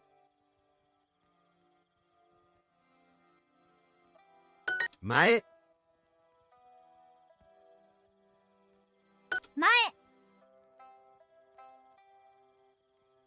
前、 No Mae. surprises. Right. mile, I don't like the 前、 variability in the synthetic voices right now, but you know, 前、 it's fine. 前、前、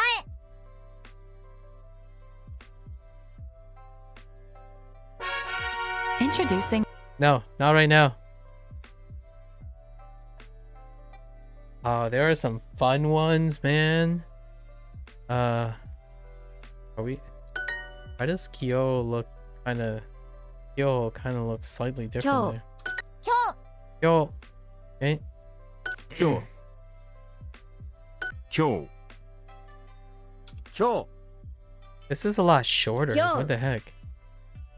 今日、今日、 It's fine. 今日、今日、今日、 The Kyo. roof is so much bigger. 今日、 What the heck? Alright. My. 駅、 Oops. Ma. Just kidding. 前、前、前、 That was weird. 前、前、前、 mile, 前、前、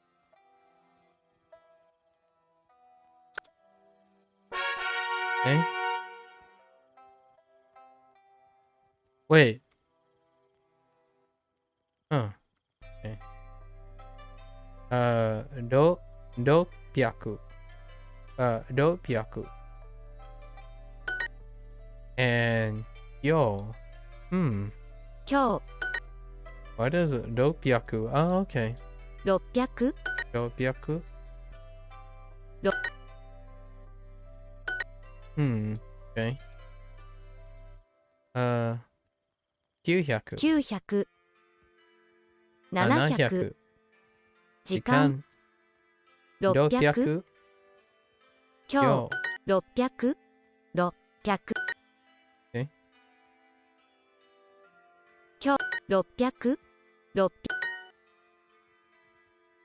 200、 600、 600. 明日、今日、 Yo. 800、 Oh, hatpyaku. Oh no. I forgot about hatpyaku. 今日、 Okay. 今日、 Okay. 900、 今日、 Yo. 600、 700、 明日、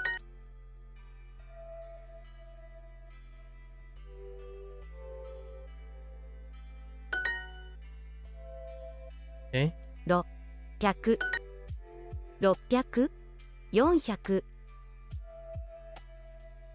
700、5分、今日、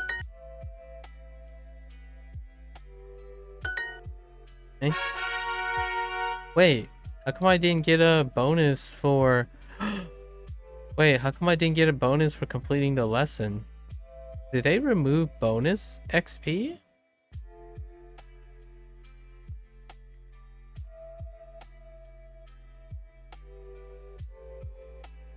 I guess we're going back for now.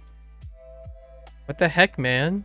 Where's my bonus XP for finishing the lesson? Oh, we really should complete the personalized practice too, huh? So then we can do this. Weird. I'm getting robbed of my bonus XP. Alright, that's fine. We'll go back to learning lessons then. 今日 Yo. 今日 Alright, kyo. Sure. Oh, wait. Yeah, kyo. 今日 Yeah, so much fatter in this representation. 前 Mae. 前 Sure. Mae. 前ゲーミングパソコンは高いですね。 Gamingパソコンは高いですね。ゲーミングパソコンは高いですね。はい。ゲーミングパソコンはは高い高いですね。ゲーミングパソコン I'm saying sa again. ゲーミングパソコンは高いですね。新しいゲーミングパソコンが欲しいです。パソコンが欲しいです。ゲーミングパソコンが欲しいです。新しい。今日どのゲームを買いますか？今日どのゲームを買いますか？ This end of section or start of the next section?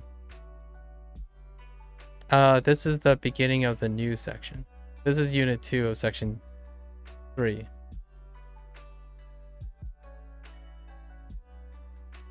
That's what you mean. 今日どのゲームを買いますか？今日どのゲームを買いますか？ Okay. Buy a nicer computer? いい nicer. もっといいを買いましょう。買いましょう Wait. Buy a nicer. Oh, I forgot パソコン。パソコン I forgot the object.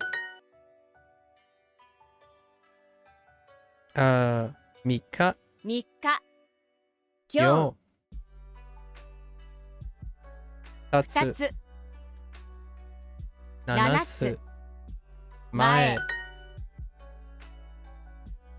Yeah, we're in the new section, and the new section is hecka more. Section 3 feels like the good spot now. It's feeling good. It's extra nice. Extra more of everything. Moto everything. Osara お皿 おもちゃ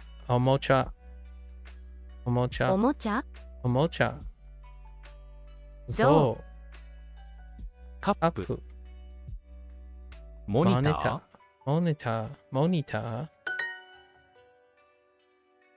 It's going pretty well, yeah. The second half of this, tomorrow we're gonna get a new tense again. A new verb tense again. That's so fast. What took 10, almost half of section 2, almost took like 8 or 9 units. It only took 2 units. Getting harder 50-50. I have to be honest.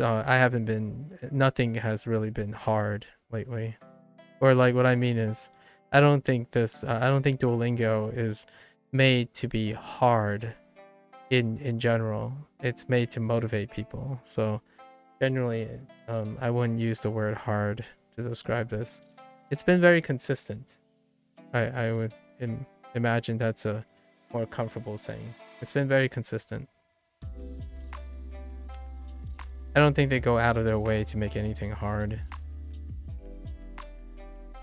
And I feel the same about this. I think overall, if it wasn't for time and my voice being a physical limitation, I could see myself doing this non-stop, probably, without feeling like I'm going hard in the sense of what Duolingo is offering me. I'm going hard elsewhere, though. I'm going hard elsewhere, like stories and discussion and stuff. That's where most of the learning is coming from. 4回。4回。前。今日。3年生。3年生。新聞。電気屋はあのデパートの前です。今日セールがあります。Whoa, the セール。Asking a question, I guess that's fine, right? Yeah, 電気屋は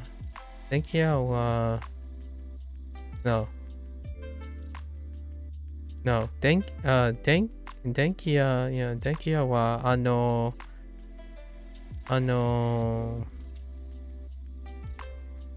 デパートの前です。今日セールがあります。Your brain shuts down after so long? I see. Are you saying my brain or your brain? Or in general?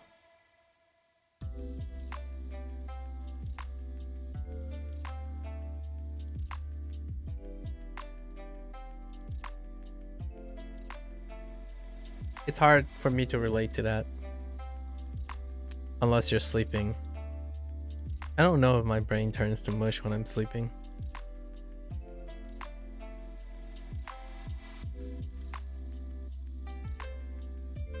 No, it's like giving directions. I think it's closer to giving directions. They're not asking a question, it's giving directions. But it's a weird way to... They're saying, the department store is in front. No, the electronics store is in front of the department store. Today there's a sale. There's a sale today. 2 to 3 hours, I see. I don't think my brain ever turns to mush. It's actually it tends to have the opposite problem. I try to turn my brain into mush most of the time. I can get to sleep. 今日モニターのセール works. セールがあります。There's a sale on monitor. There's a monitor sale today. Or a sale on, yeah, sure. There's a sale on monitors today, sure. 会社のパソコンはとても古いです。もっといいパソコンが欲しいです。Yeah, with language learning? I can see that.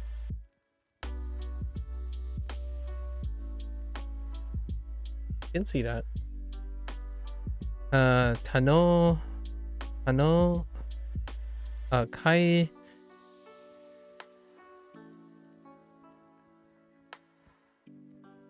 会社 Oh, 会社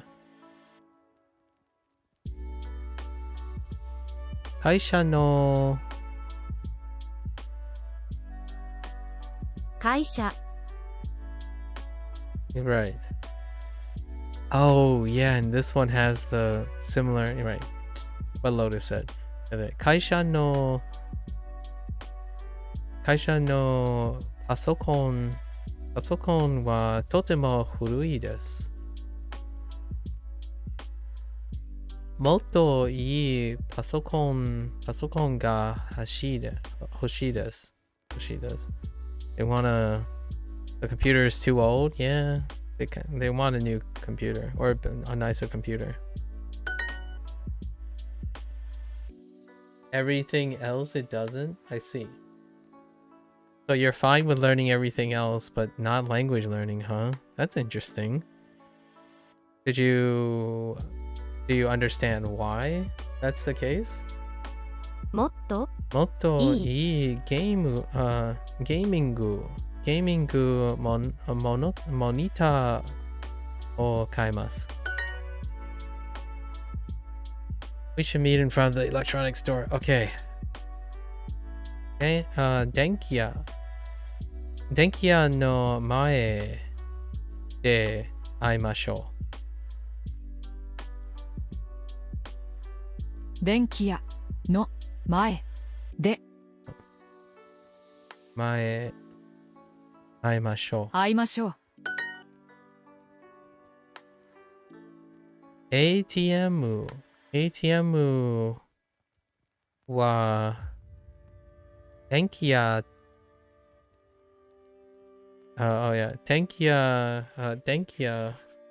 の前です。ATM は電気屋の前です。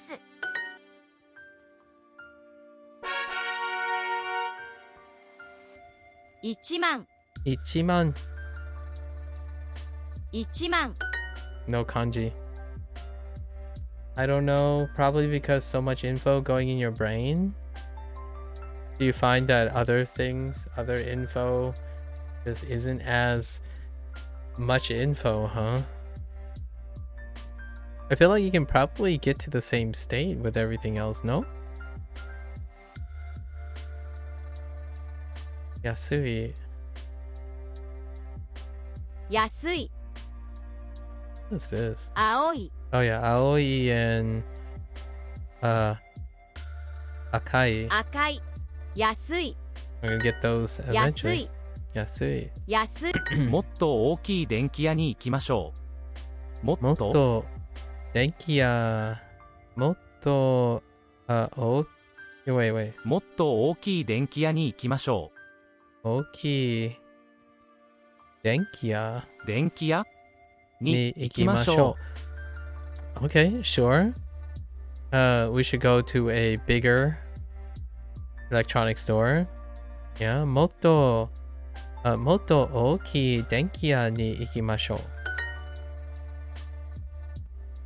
安い前今日川1万もっと大きいゲーミングモニターが欲しいです。もっと大きいゲーミングモニターが欲しい。大きい Wait. 大きいもっと大きいゲーミングモニターが欲しいです。が欲しいです。 There's が欲 already し a いです。 particle. It's weird. I see. Interesting. Huh. Something about language learning, huh? もっと大きいゲーミングモニターが欲しいです。I want a bigger gaming monitor. 私今日安い1万前すみません、このモニターは1万円ですか？すみません。このモニターは1万円ですか？すみません、このモニターは1万円ですか？すみません。このモニターは1万円ですか？このモニターは27インチですか？もっと大きいモニターはありますか？ They want a bigger monitor. Oh, shopping? Sure. このモニターは27インチですか？ Is this monitor 27 inches? もっと大きいモニターはありますか？ Is there a bigger monitor?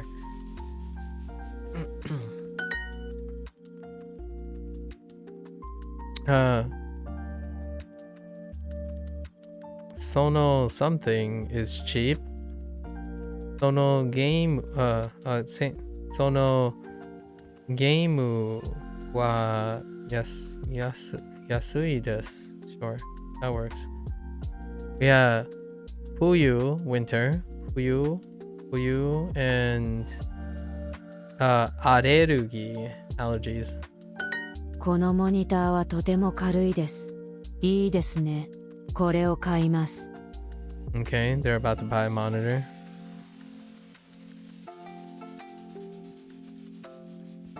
The monitor is very light. Sounds good. I'll buy this monitor. Oh, I'll buy this. Okay, let's move right along. Kono object wa karoi desu ne. Something is light. Pasokon. Computer is light, sure. Works. 30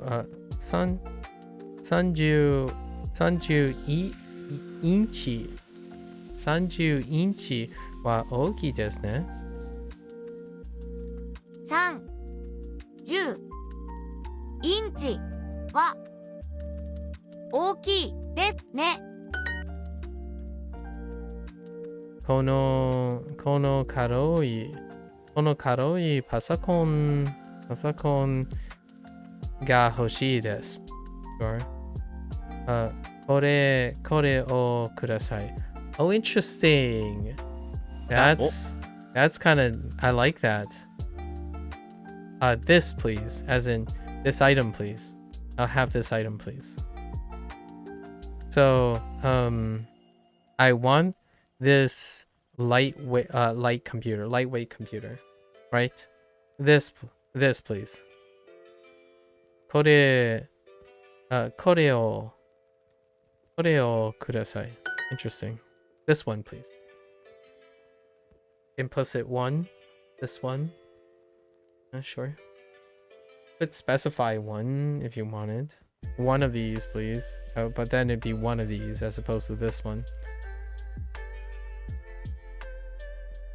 Is this also 10,000 yen? これも interesting. これも10万 no 10,000? Oh, just man 1万 yeah, wait, yeah, 1万円ですか? I keep forgetting 10,000. Ugh, then help. 10,000 is a unit. 10,000 as a unit. Okay. What is this? これも Yeah. 1万円ですか? Interesting. これも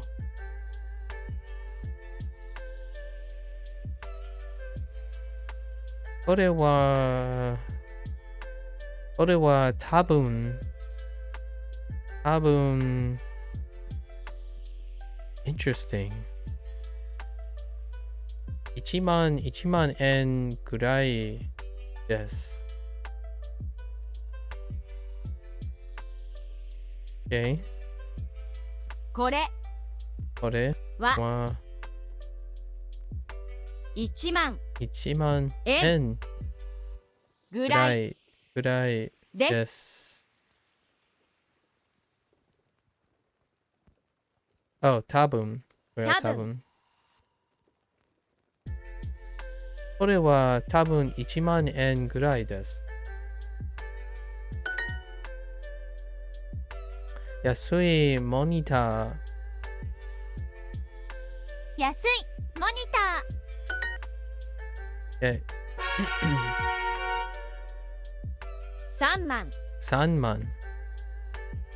Yeah, no change. 3万。What is No, we're good. 3万このおしゃれなキーボードは光ります。このおしゃれなキーボードは光ります。光ります。このおしゃれなキーボードは光ります。このおしゃれなキーボードは光ります。This stylish keyboard lights up. RGB anyone? Okay. 安い。1万。3万。今日前軽いマウスを探しましょ軽いマウスを探しましょう。軽いマウスを探しましょう。We should look for a lightweight mouse. Or a light mouse. ナイフゾウおもちゃ水族館キーボードこのマウスは3万円です。少し高いです。でもとてもいいマウスです。買いましょう。Interesting. The mouse is actually kind of expensive, but it is worth the money. Ooh, that's good. That's kind of meta level. I like it. That's meta level right there. There's a slight interpretation there that the mouse is worth the money. So, このマウスはit's an expensive mouse though. このマウスは3万円です。So, the mouse is 30,000 yen. Hydrate? Yes.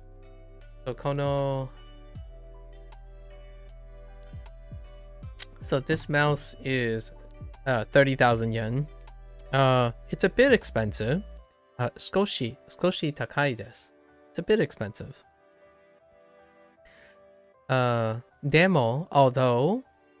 However, right? とてもいいマウスです。It's a very nice mouse.買いましょう。We should buy it. Right. So the mouse is worth the money. かわいいマウスを見つけましょう。I found a cute mouse. I mean, that works. What do we got? 泳ぎましょう。That's swimming and 飲みましょう。Drinking. We should drink. このキーボードは光ります。でも少し高いです。もっと安いキーボードを探しましょう。Oh, now the opposite. Wants to see other keyboards. The opposite sentiment. But this regarding keyboards. このキーボードは光ります。This keyboard lights up, right? でも、however, 少し高いです。It's a bit expensive. もっと安いキーボードを探しましょう。We should look for a cheaper keyboard. So it wants to see other keyboards. Okay. 2万円 and 2万円2万円 That's kind of a weird combination. 2万円は高いですね。20,000 yen is expensive, isn't it?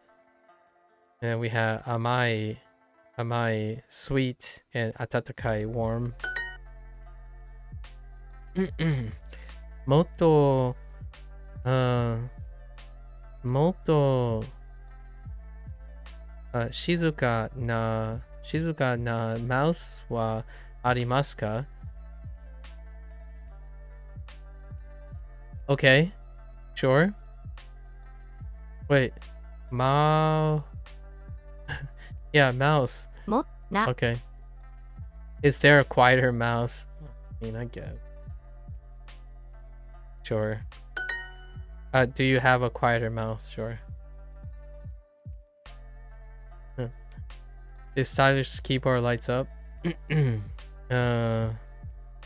このおしゃれなキーボードは光ります。もっとおしゃれなヘッドホンはありますか？もな Do you have a more stylish headphones? Pair of headphones. It's 20,000 yen. 2万円です。もっと綺麗なパソコン。もっと綺麗なパソコン。Prettier computer.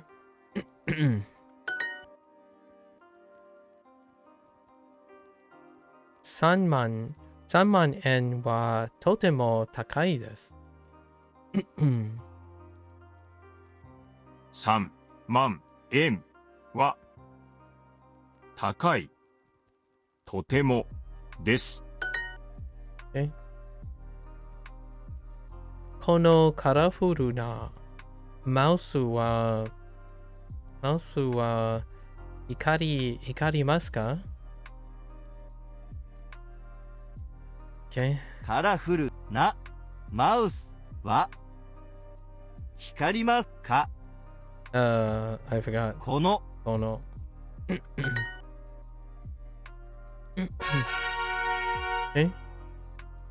いろいろなケーブルがあります。いろいろなケーブルがあります。There are lots of different. There's all sorts of cables. いろいろなケーブルがあります。フォーク、水族館。Second. ワイヤレス。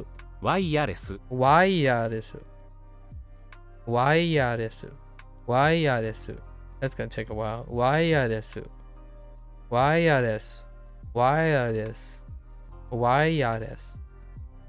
カップ、お皿。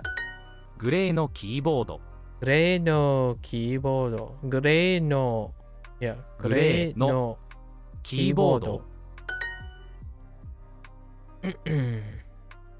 モニター。ワイヤレス。おもちゃ。ケーブル。キーボード。短いケーブル。短いケーブル。short cable. このスピーカーは多分高いです。このスピーカーは高いです。多分。このグレーのスピーカーはワイヤレスです。でももっとカラフルなスピーカーが欲しいです。Okay, this person doesn't like the speaker's colors. Ooh, these are getting good. I like it. These prompts are nice. They're really easy to understand still though. But they could definitely go to paragraph form. Maybe a whole paragraph. Pretty good. Still a little ahead of the curve, I suppose. Kono, kono grey no speaker wa urayasu desu. So this gray speaker is wireless. Demo, however, motto colorful na speaker ga hoshii desu. I want a more colorful speaker. So the person doesn't like the gray speaker. The fact that the speaker is gray. How about gray mouse? Gray no mouse wa dou desu ka? グレーのマウスはどうですか？すみません、もっと長いケーブルはありますか？とても長いケーブルが欲しいです。Interesting. The person needs, wow, yeah, a long cable. A very, well, a really long, but a very long cable.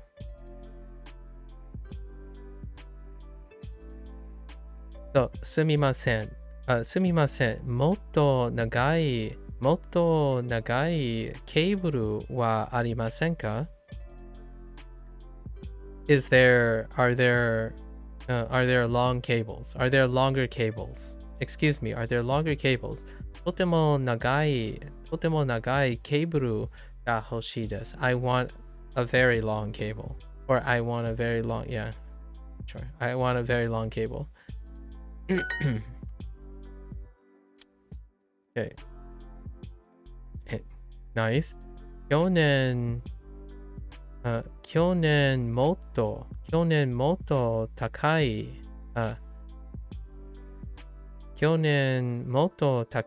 モニターを買いました。去年もっと高いモニターを買いました。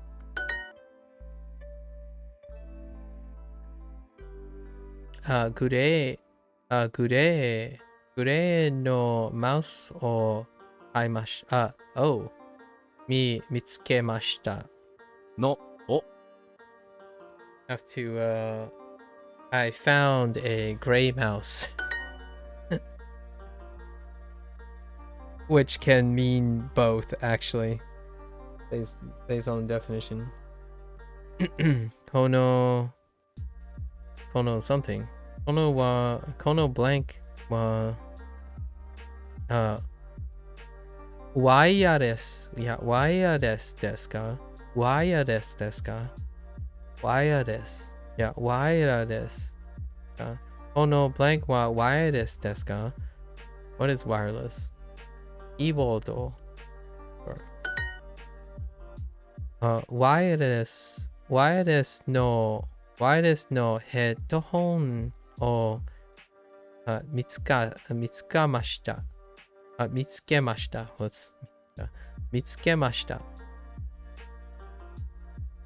I found wireless headphones, or a pair of wireless headphones.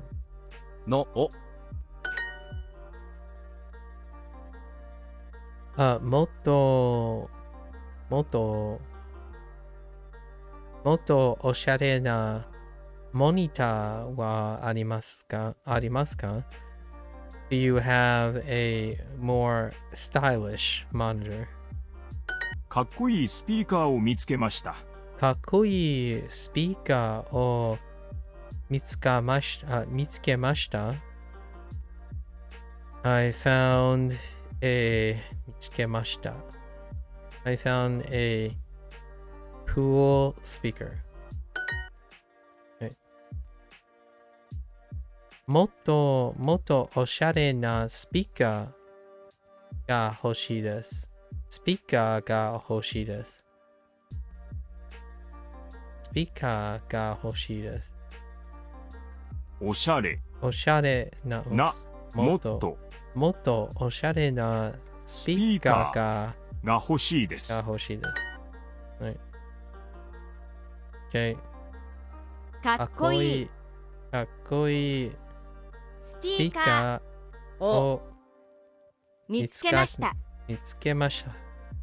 見つけました。OK。Alright, alright. パソコンはとても重いです。パソコンはとても、something です。高いです ?No. I don't know. Let's find out. このパソコンははとても重いです。That's fine. Oh, wait. パソコンはとても重いです。Not this one. パソコンは重い、とても重いです。パソコンはとても重いです。Oops. 重い。重い is heavy. パソコンはとても重いです。It's very heavy. It was what? 電池, right? 電池. Well, this phrasing is different too. マウスの電池も No. マウスもマウスの電池も見つけまして。Yes. Right? マウスの電池も見つけました。マウスの電池も見つけました。大きいレジ袋はありますか？大きい。Wait. 大きいレジ袋はありますか？レジ袋。レジ袋はありますか？ありますか？大きいレジ袋はありますか？ Okay. 大きいレジ袋はありますか？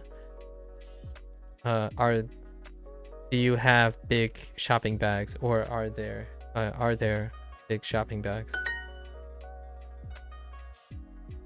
パソコンはとても重いです。Okay. パソコンはとても重いです。レシートをお願いします。レシート、wait.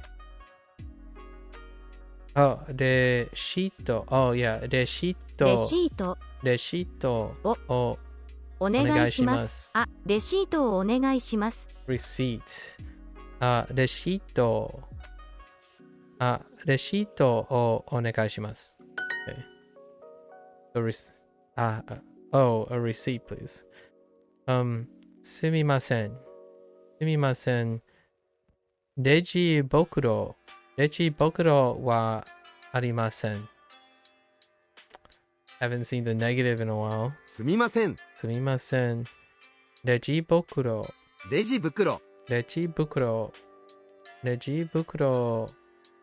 はありません。お釣りは300円です。レジ袋は10円です。Okay. Who is speaking? A cashier. Fair enough.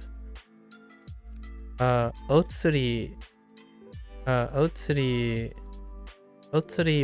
your change. お釣りは300円です。Your change is 300 yen.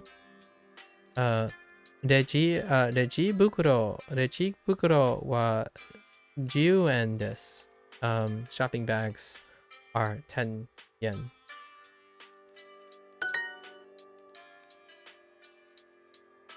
モニターのケーブルを買いました。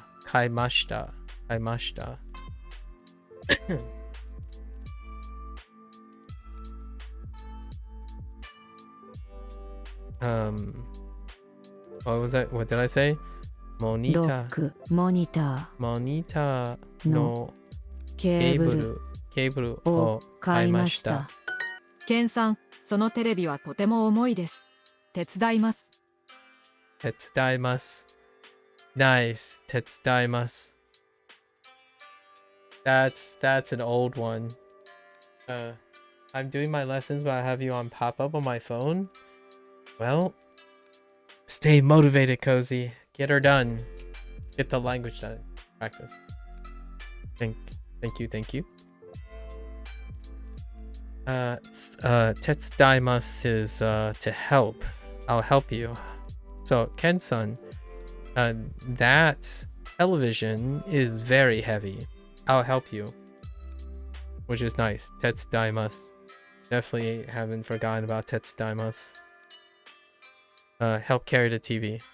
Yep, this person. Ken-san, そのテレビはとても重いです。手伝います。レシートをください。レシートをください。A receipt, please.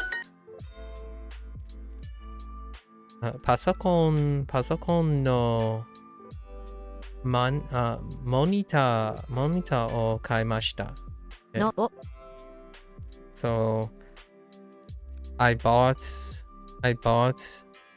a computer monitor. Or I bought a monitor for my computer. That's how they're phrasing it. 昨日電池を買いました。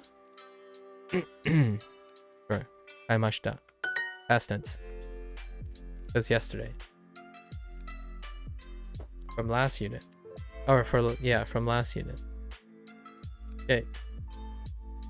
So have mouse の電池を買いました。I bought batteries for my mouse. Okay.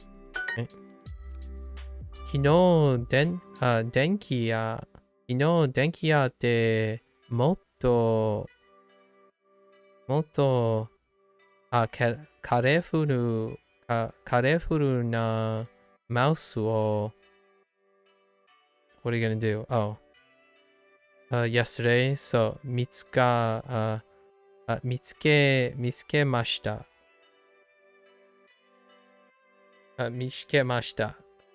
So I found a colorful mouse at the electronics store. A more colorful mouse at the electronics store yesterday. I found a more colorful mouse at the electronics store yesterday. 昨日電気屋でもっとカラフルなマウスを見つけました。もっと小さいパソコン。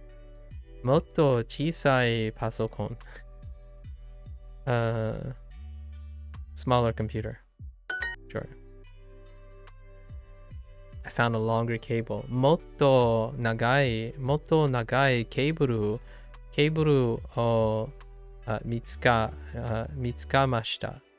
I keep saying 見つけました。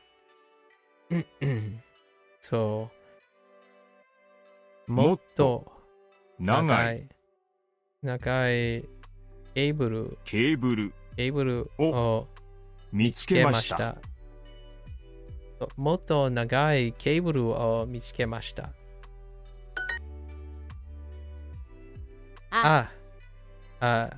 レシートをください。レシートをお願いします。お願いします。お願いします。Fair enough. 全部で9万円です。全部で9 Kyoman en desu. Yeesh. It's 90,000 yen in total. Kaching. この黒いケーブルはとても長いです。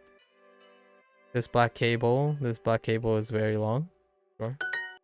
レシートはどこですか？レシートはどこですか？ Oh, where's the receipt?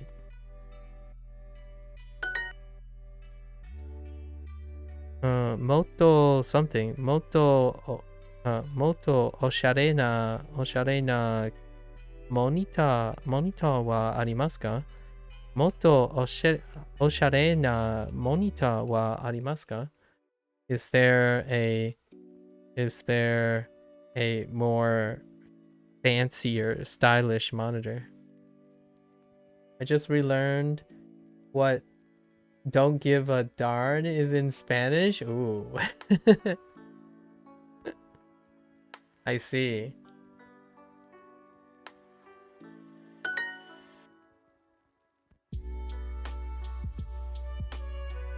Is this something like no me puede or puedo or something? I don't remember.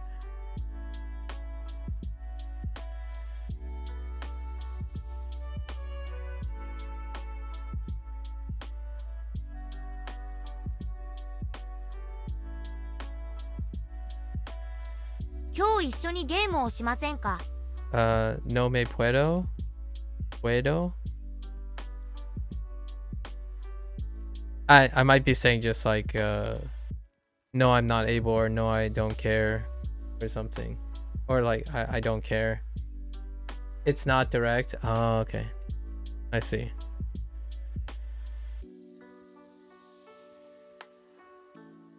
I see. Yo, how did you get reminded of that? Wait, your language lessons? Your lesson reminded you of that? Or did something oh yeah, it's something indirect. No importa. Oh, no importarle un pimiento. Oh, I see. It's not my primary concern, or it's not important to me. Not primarily, like it's not very important to me, or it's not my primary concern. Importance. It's not my primary of importance. No importarle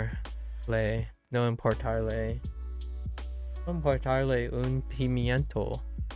Interesting. Huh.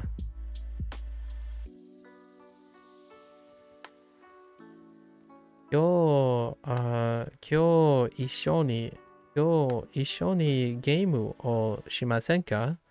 Would you like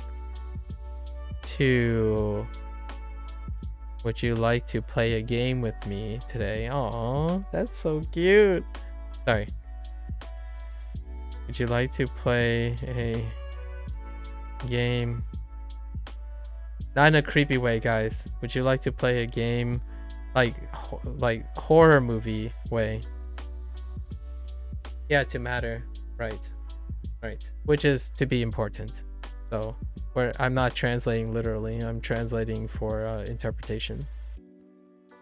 Yeah, to matter, but it's of importance. To matter, of importance to me. Would you like to play a game today? Wait. Together today. Wait, I'm missing.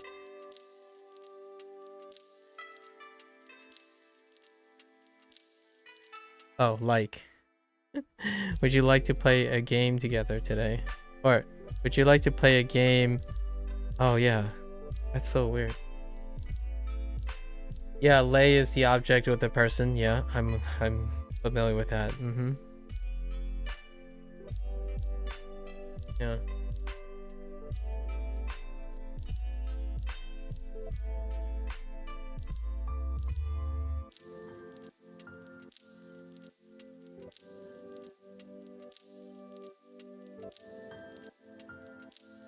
So you got that from your lesson? Like directly, or your lesson reminded you of that?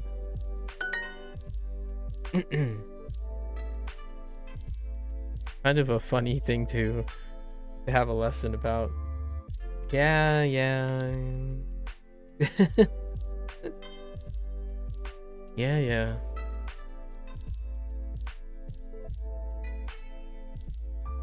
Motto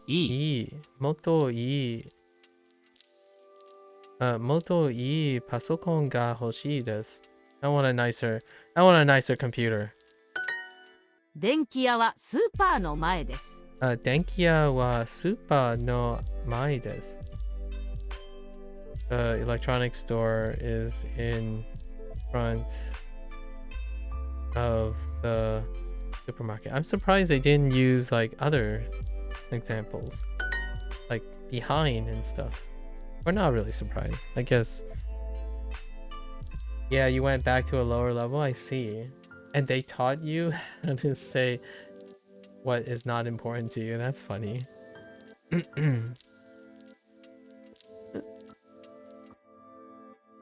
この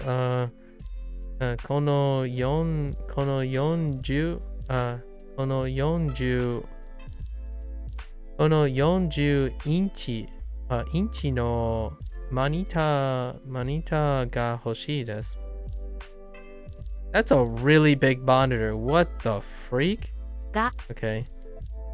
これをください。It's a full story, but there's no English hints, etc. Fair enough. Understandable. I want a 40-inch monitor. I want this 40-inch monitor. This one, please. I want this 40-inch monitor. Okay. I want a bigger gaming monitor. もっと大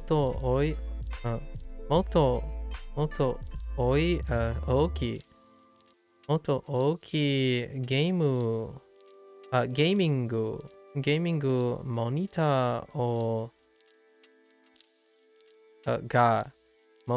ーが欲しいです。It's about a guy going out to dinner with his girlfriend. Fair enough. There's wait, who said that phrase in the between the guy and the girl in this dinner? Who actually said no importarle?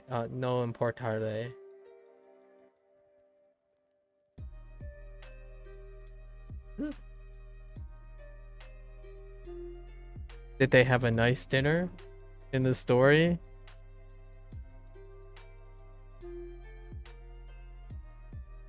大きい。もっと重い。もっと大きいゲーミングモニターが欲しいです。もっと静かなキーボードが欲しいです。Okay. I want a quieter keyboard. Fair enough. He does? Oh. Naughty. Uh-oh. Womp.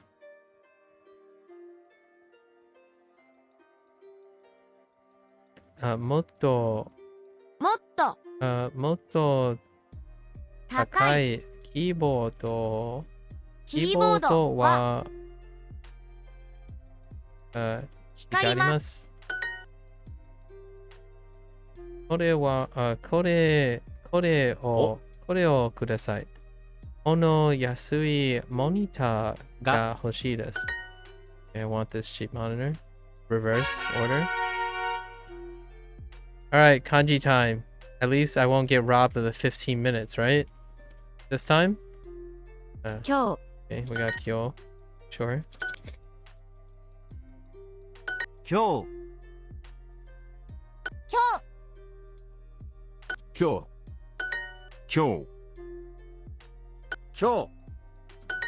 今日今日今日 Okay, no robbery. 前、前、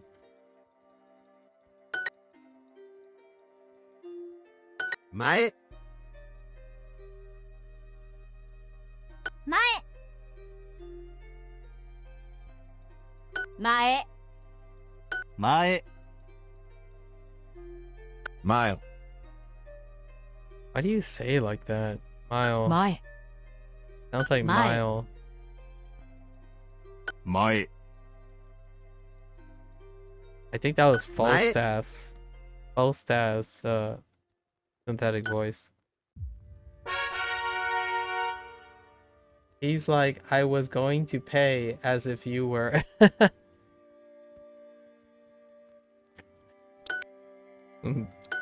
Sounds like a fantastic hypothetical date. 今日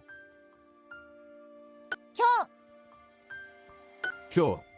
今日、今日、今日、今日今日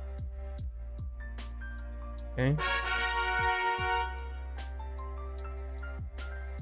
My door. 前 Oops. Mile. 前前、前、前、前、前、前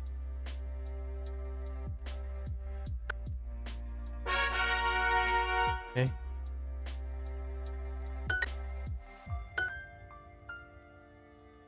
今日、 Kyo.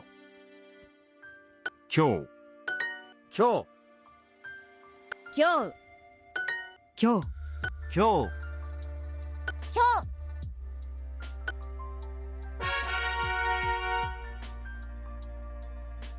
前、前前、前、前、前、前 Mile. 前前、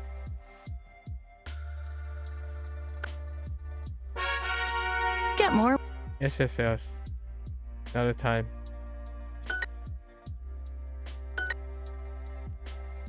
今日、 Kyo.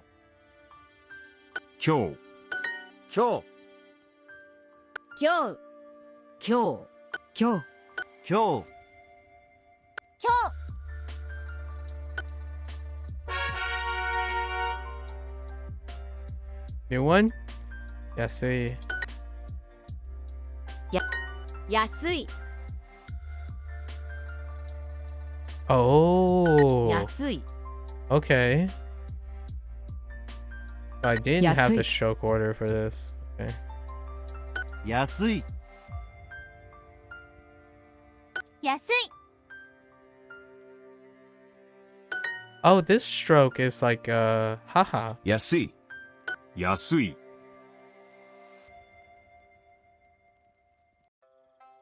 安い、安い、安い、 Oh, it's coming from Yasui. the middle. Okay.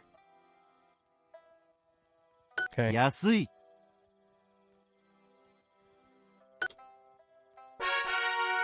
Okay. 安、安い、 Okay. 安い、安い、安い安い安い、 Yasi. Oops. 安い、安い、Oh, it's inflecting the other way. That's interesting. が1万。1万。Really? Really? Okay. Well, I wasn't expecting that either. 1万。1万。1万。Oops. 1万。1万。1万。1万。1万。It's getting there.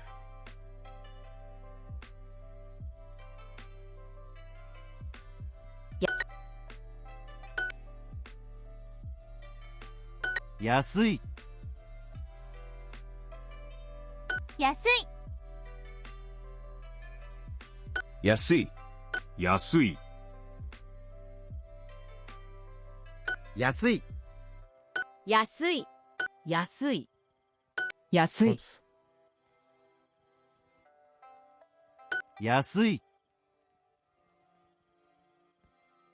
That's a little arf. Off. Arf. That's a little arf.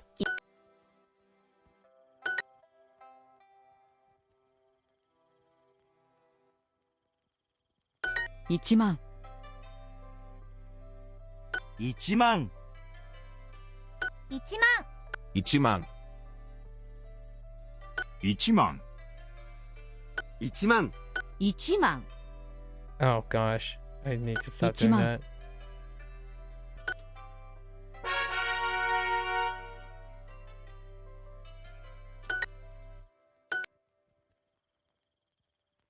安い。安い。安い。安い。安い。安い。安い。安い。安い。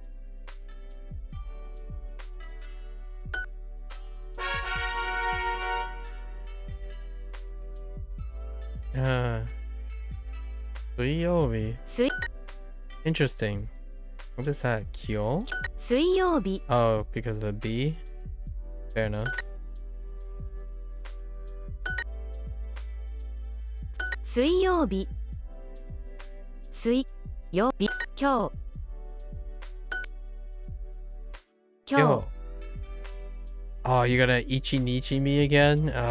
明日明日。水曜日つか一日1日今日2500時今日水曜日水曜水曜日日曜日一日1日つか今日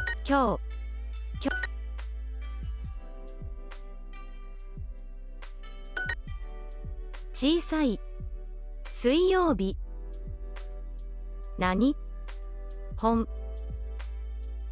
今日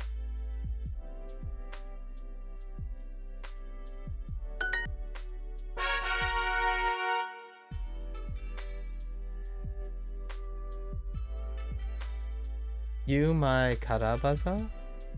What is karabaza?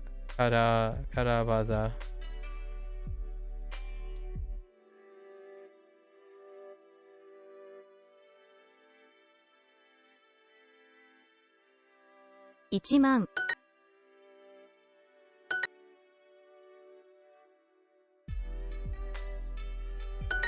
1万。1万。1万。1万。1万。1万。1万。1万。That was better.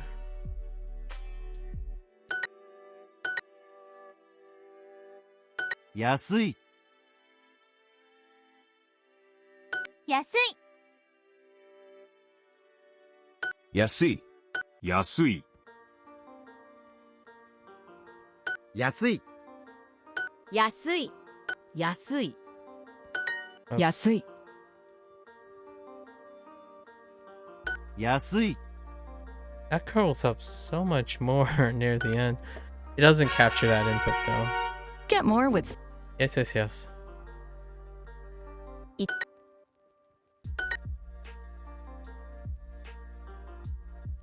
1万。1万。 1万。 1万。 1万。 1万。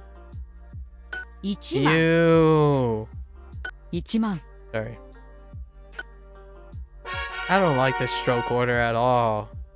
I disagree. Formal protests. Wait a minute. Oh. Formal protest. 万。万。万。万。万。万。万。万。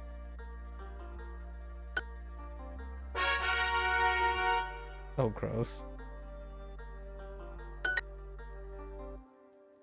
1万。Okay. Sure. 安い。安。Uh-huh. 9000。 9000。 1万。安い。古い。 Nice. 小さい。安い。 Okay. No 高い though. What are we looking at? 安い。安い。古い。 Oh, there it is. 高い。7000。 1万。安い。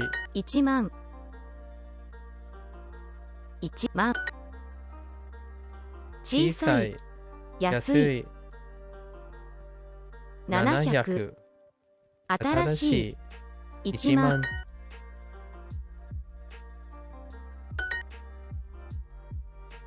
安い。1万。 Okay. 大きい。900。古い。安い。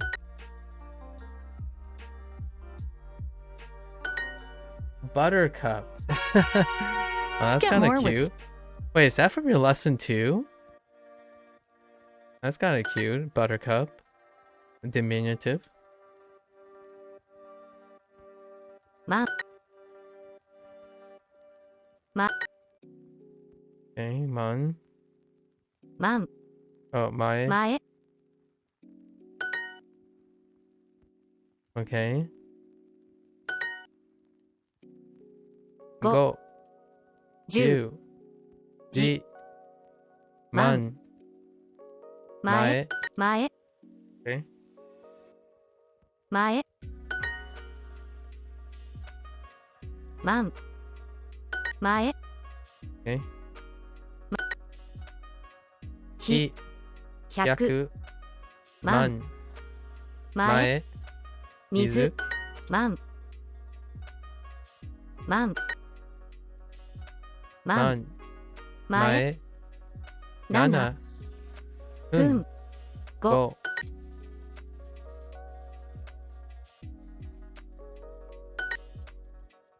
前。 Okay. 万。 Man. Okay. 半。 Man. 8。 Hachi. 雨。 Ame. 前。 Okay. Alright. Alright, that's the end of 15 minutes. Oh, we actually got to the end of those. Nice. And then we got to do our personalized practice before the day's over, so that we can start our day fresh with 3 sets, because we're going to try to get the review in. And then the third days are the shortest. The third days are ending up being the shortest because of the structure. Okay. All right, review. フィリピン人です。フィリピン人。フィリピン人です。です。はい。彼女とピクニックを楽しみです。おー。どんなホテル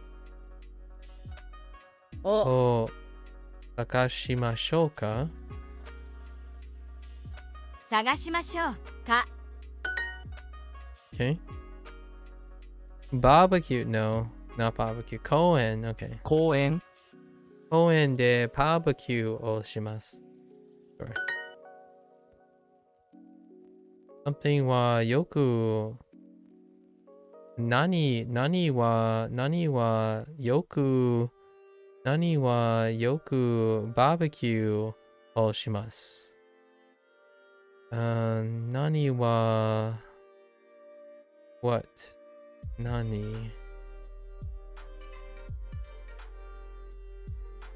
夏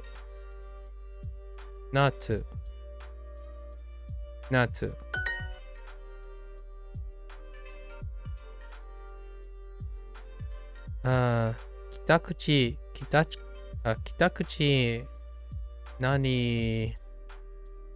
タクシー呼びます。そう。北口でタクシーを呼びます。その何で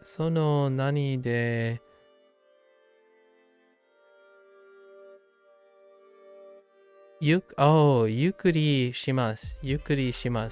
relax。その何はレストラン、pretty reasonable. Yeah. そのレストランでゆっくり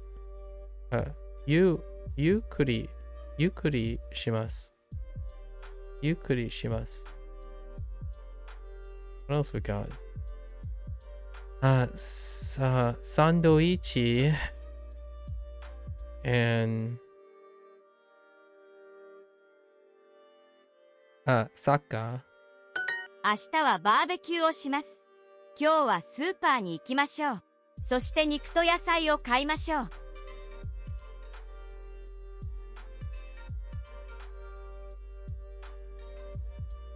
Buy groceries? 明日はバーベキューをします。今日はスーパーに行きましょう。そして肉と野菜を買いましょう。Yep. Gotta buy something for the barbecue. Clever. あの動物と遊びませんか？あの動物と遊びませんか？ Would you want to play with the animals over there? That animal over there? Those animals over there? Let's play with it. 山を楽しみます。山を楽しみです。Let's enjoy the mountain? We're going to enjoy the mountains. We're going to enjoy the mountains. どんなホテルを探しましょうか。 Okay. Should we look? What kind of hotel should we look for?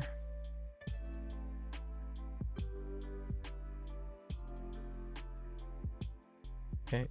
近くの出口でタクシーを呼びます。 Wow, there are a lot of translations. What the heck? Where's my turn? We're going to call a taxi at the nearby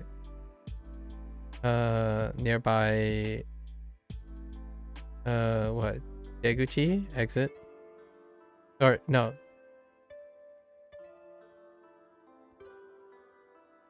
Yeah, nearby exit. We're going to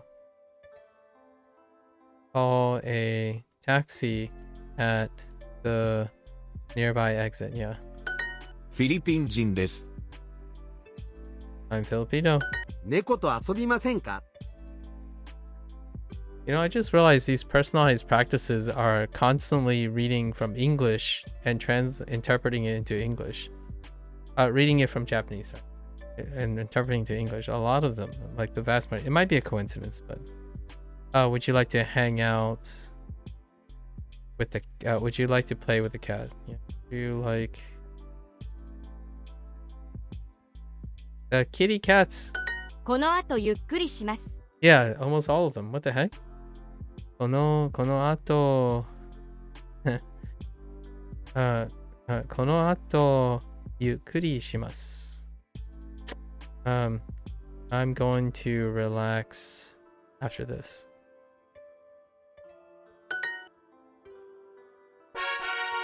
Okay? 1年生。 1年生。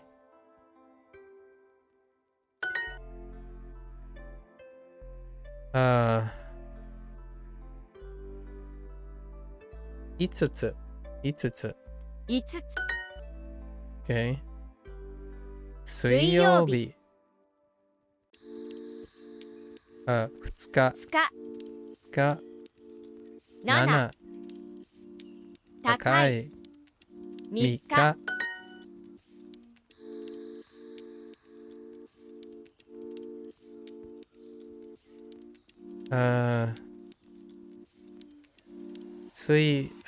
1日。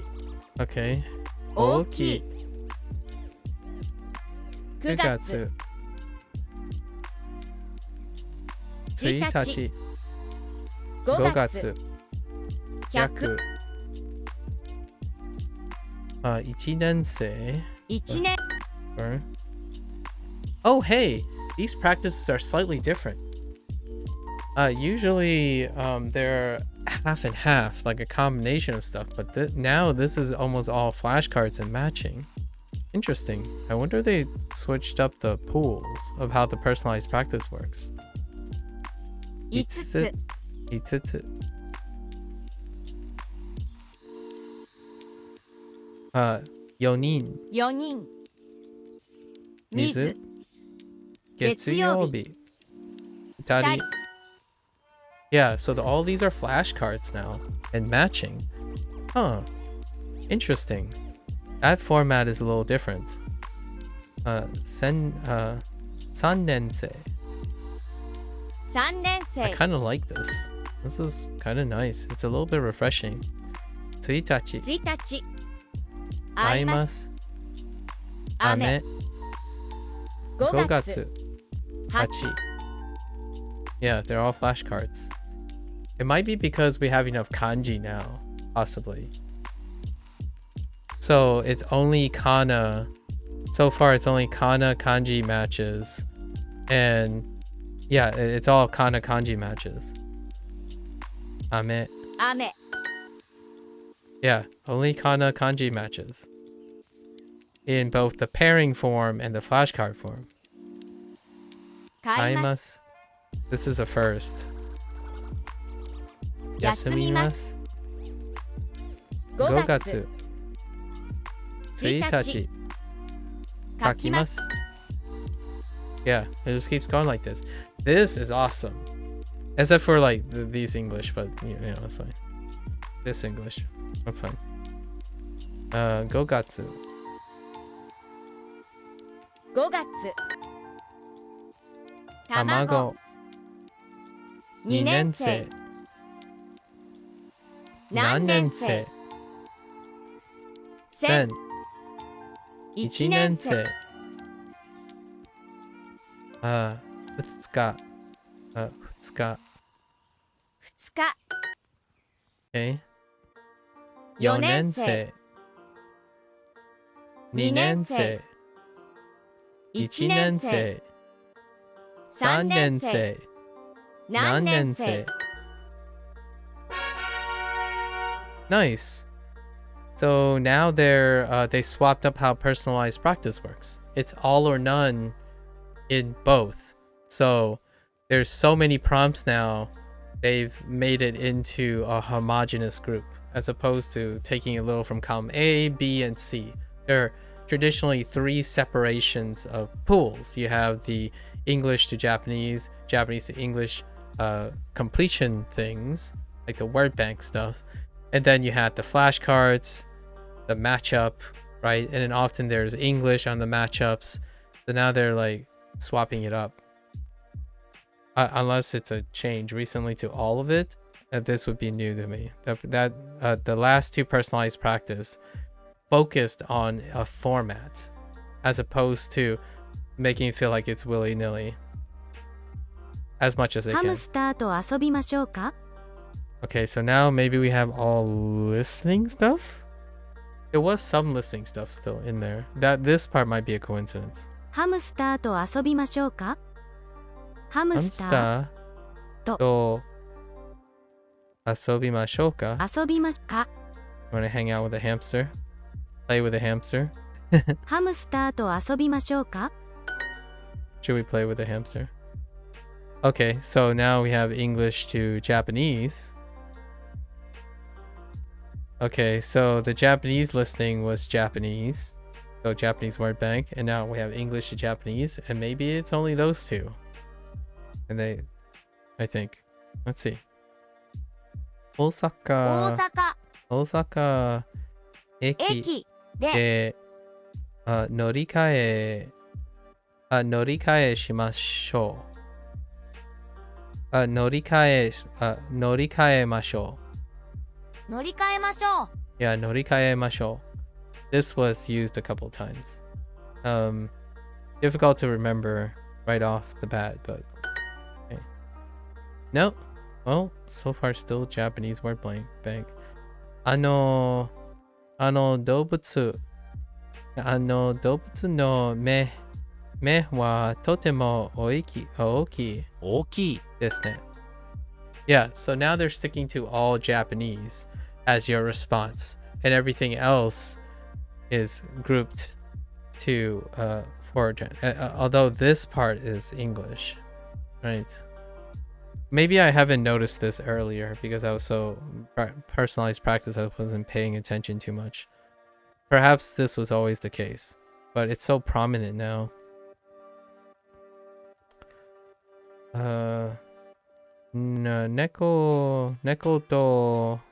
猫と遊びませんか? 遊びませんか? 猫と遊びませんか? This is more variety though. このエスカレーターは便利ですね。Convenient, sure. 京都駅で乗り換えましょう。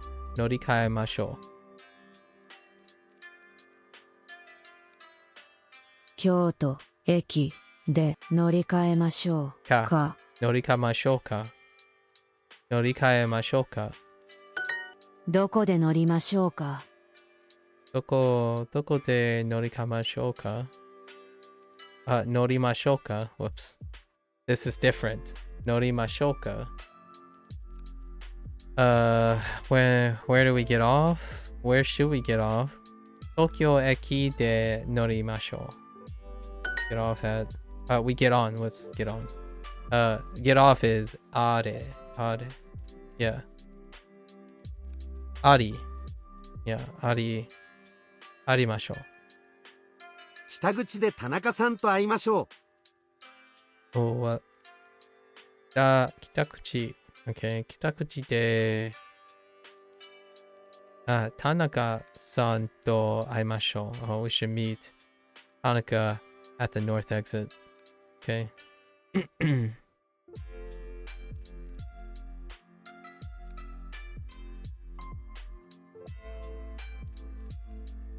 Meet up with Tanaka at the north exit. We should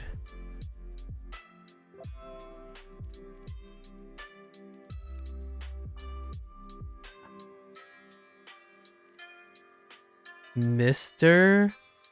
Tanaka? Ain't no way, right? We should meet up with Mr. Tanaka. Do you really want Mr. in there?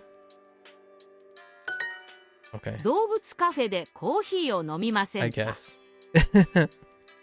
どんな、動物カフェでコーヒーを飲みませんか? Would you like to drink coffee at the animal cafe? いいですね。いいですね。そこで飲みましょう。We should drink.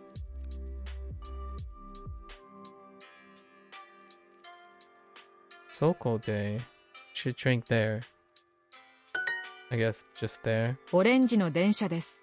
オレンジの電車です。It's an orange train. Or it's the orange train, sure. 飲み物を飲みませんか？飲み物を飲みませんか? Would you like to drink some drinks?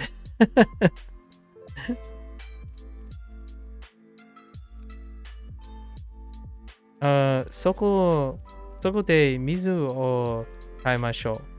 We should buy drinks here. There. We should buy drinks there. That's fair. ダニエルさんはとても元気な人です。Oh no, this is just mixed bag. This is just mixed bag. We've been doing English and it's a mixed bag. Maybe it was a pure coincidence. The last two personalized practice. I feel like it was such a high rate of the same exercises. I don't know if it was pure coincidence. This is random. No, random exercises. Although it's void of matching and flashcards. It's void of matching and flashcards. Erika さん、no. ダニエルさんはとても元気な人です。Daniel is a lively person. Very lively person. Alright, and then we have 15 minutes of kanji. Let's go. Let's practice these that we just got. Some more. Ichiman. Oh, Ichiman. Suitachi. 1万 Heck you.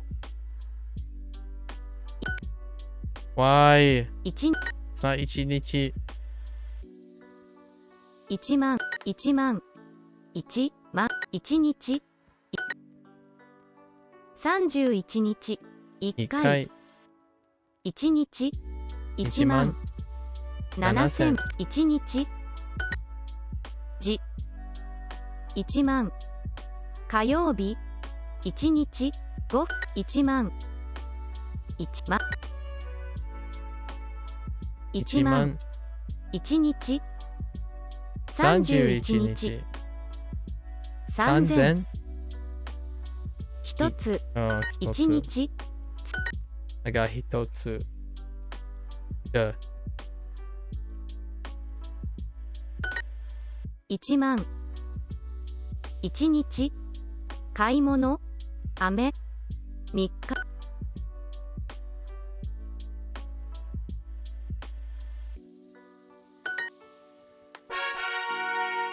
Okay. や安い安い安い安い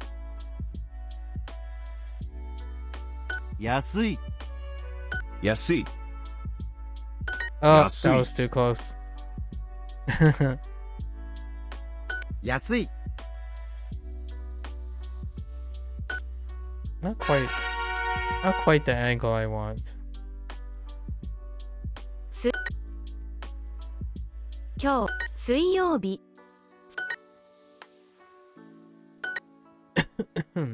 水曜日木水曜日今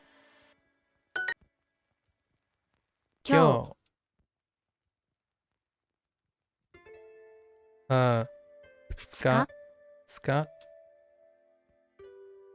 一日 Thank you. 水曜日明日明日今日じ水曜日今日500偽水曜日水曜日日曜日今日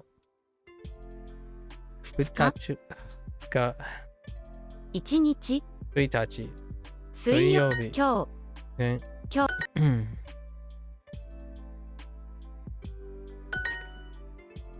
今日水曜日何本小さい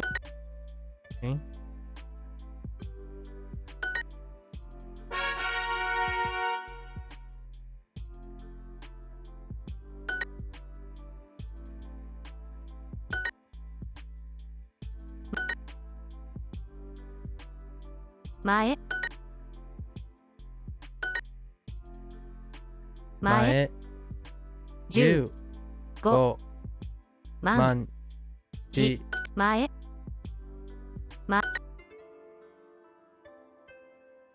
前万じ100前水万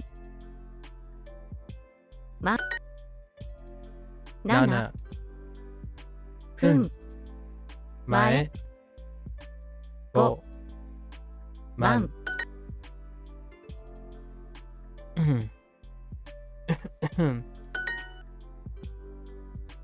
前8半前雨万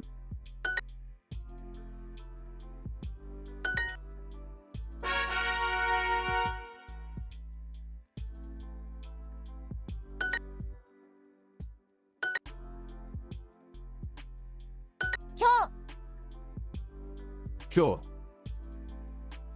今日今日今日 Oh, what the? 今日今日 Come on, pen. Don't do this to me. No, that was a little off. Too far down. 今日今日今日今日今日今日今日今日今日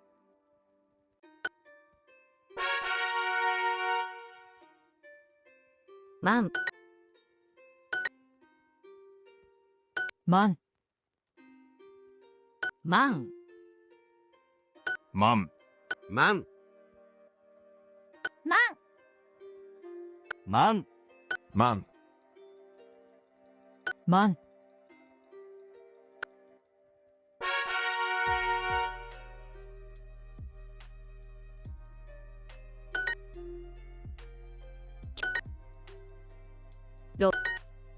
600 600 Okay.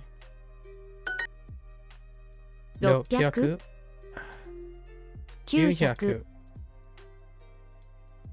今日700時間600 600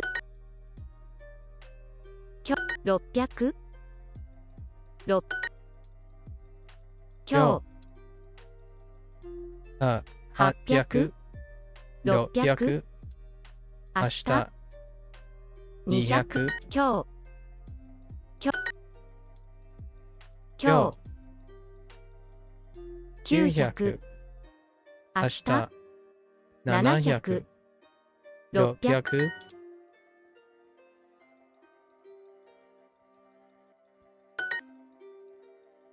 600 600、700、400。今日、600、5分。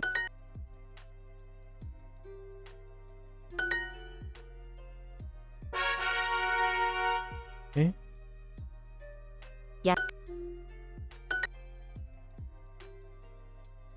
安い。安い。安い。安い。安い。安い。安い。安い。安い。That was pretty good.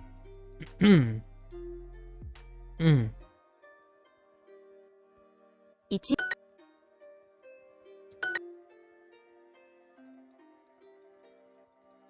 1万。1万。1万。1万。 Oops. 1万。 Show quarter. 1万。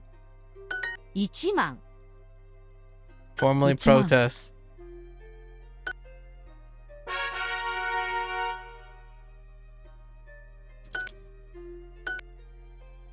Hmm. 安い。安い。安い。安い。安い。安い。安い。安い。安い。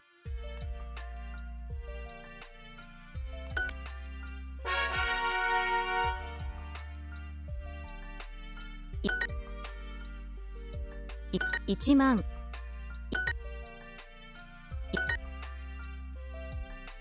1万。1万。1日。1回。7000。1万。31日。1日。1日。火曜日。1万。5分。1万。1万。1つ。31日。3000。1万。1日。3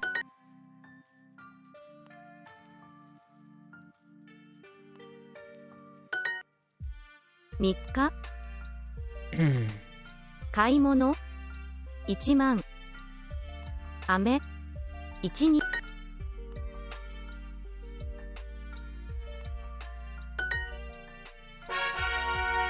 Alright, alright. I think that's pretty good for today. So tomorrow we'll have another longish day because we want to get down here to express, to review and we get a new form tomorrow. So the Thai form is tomorrow. Already got that spoiled. I spoiled it myself from the guidebook. Looking forward to juggling another tense. Alright folks, that's a wrap for day 80. Thanks for listening. Thanks for hanging out. We had some really interesting discussions today. Lots of people made some commentary and asked a few questions that allow me the opportunity to articulate some of my thoughts and perspectives that I have been rehearsing most of my life about multiculturalism and the perspective shifts that's required, in my opinion, to have a healthy life, with maybe living a life of being an outsider quite a lot of times, right? A lot of times histories and experiences and upbringings really makes for a fascinating and contrasting perspective shift from individuals who may not necessarily have the most cloudy upbringing, right? Typically when you're skirting between many types of cultures all the time, it becomes a socially normative, and oftentimes, if anyone asks me, I prefer to embrace and work with all the different things as opposed to trying to cancel yourself all the time because other people suggest that you should cancel those things in order to prevent interference. I prefer to turn that interference into an amalgamation that benefits both sides, or more than one side, or what have you. But most of the time, I like to be constructive as opposed to destructive.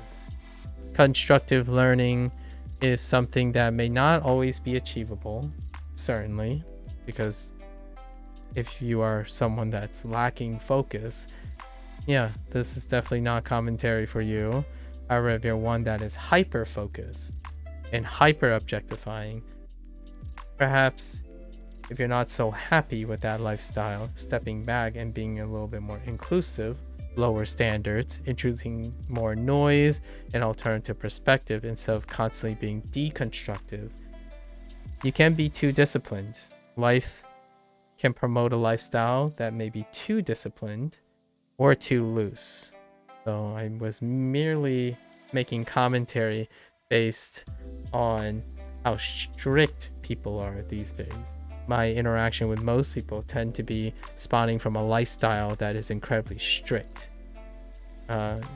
Attempting to cancel one's own habits, remove one's own habits instead of shaping them to your advantage is kind of something that I find very disheartening. Much like the preservationists of history and conformity and strong history, one can resonate in this, that people like to preserve their identities and their confidences.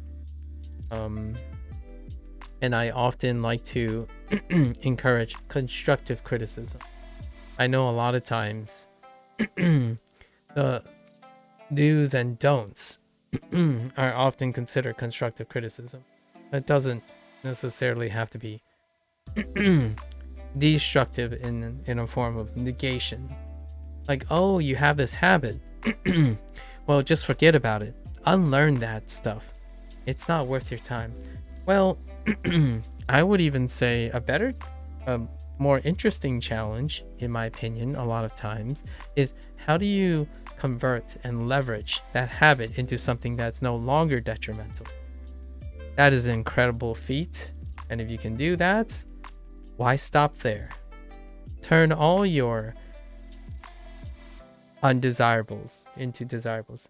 Again, not always feasible, but it's an exercise in creativity and an exercise in self-love as well. So perhaps in the future, maybe not so much about canceling your own habits, but perhaps leveraging that habit and working with your habits that you have, maybe with your situations. I call it more of an adaptation strategy than it is for cold hard discipline, because not everyone has cold hard discipline down packed. Even for myself, still, I think it's a great compromise. I am certainly no stranger to strict discipline, right? Schedules, long hours, working to the bone, putting your smile on your face, professionally catering and doing their best for anybody at the expense of self. That is great discipline, and it deserves adoration and adoration and respect when respect is due. However, if that lifestyle drives someone to be overtly negative, that often leads to a situation where that person will eventually project their negative emotions and ultimately end up doing more harm deconstructively than beneficial. And it's a lose-lose situation, honestly. Most of the time it leads to a lose-lose situation. But ask yourself, how's your lifestyle? I predicate my lifestyle on adapting as opposed to deconstructing myself, somehow constantly aiming to be some sort of refining self into a gold standard. I think that's nebulous, it's naive, it's too idealistic for the vast majority of people, if I had to say. Oftentimes, exercising a balance of self-love, adaptation, as opposed to catering to gold standards like should and should not, not even should or should not, can't and will kind of thing, yes and no kind of thing, can often lead to a lifestyle of juggling way too many things. So hopefully everyone that I've spoken to and the people around are inspired more to be finding all the silver linings in things and then changing those silver linings into motivation to overcome perhaps very strong social pressures that is prescribing these things as bad things inherently. I don't think things that are created by human are inherently malicious for the most part, or maliciously or obligatorily beneficial. Moderation, adaptation, and dynamics is the nature of the human condition. What works today might not work tomorrow. What didn't work before may work now, right? Much like language. If language predicates to shift towards homogeneity, like English, which is where this digression happened, it will eventually have pushback to differentiation, because humans have a knack for creating novelty when there isn't, and then creating homogeneity when there isn't, right? When there's too much chaos, humans are inclined to adapt to some form of order, higher order, and then when there's too much order, humans tend to become more chaotic, right? It's the ebb and flow of the dynamics of humanity. The moment we stagnate on one or the other is the moment I do feel that as intellectual creatures as a whole will become vulnerable to many things. There's times to adapt and times to become complacent. Hyper optimization will cause a stagnating will cause humanity to stagnate. So is chaos. Chaos will make the human race enable to be stable, right? So it's often back and forth. Just a little thought, some rhetoric for anyone who ever gets the end of these videos, right? Or these sessions. As always, until next time, stay safe, stay healthy, in mind, body, and spirit. I'll catch you guys on the next one. Mata ashita. Ja ne.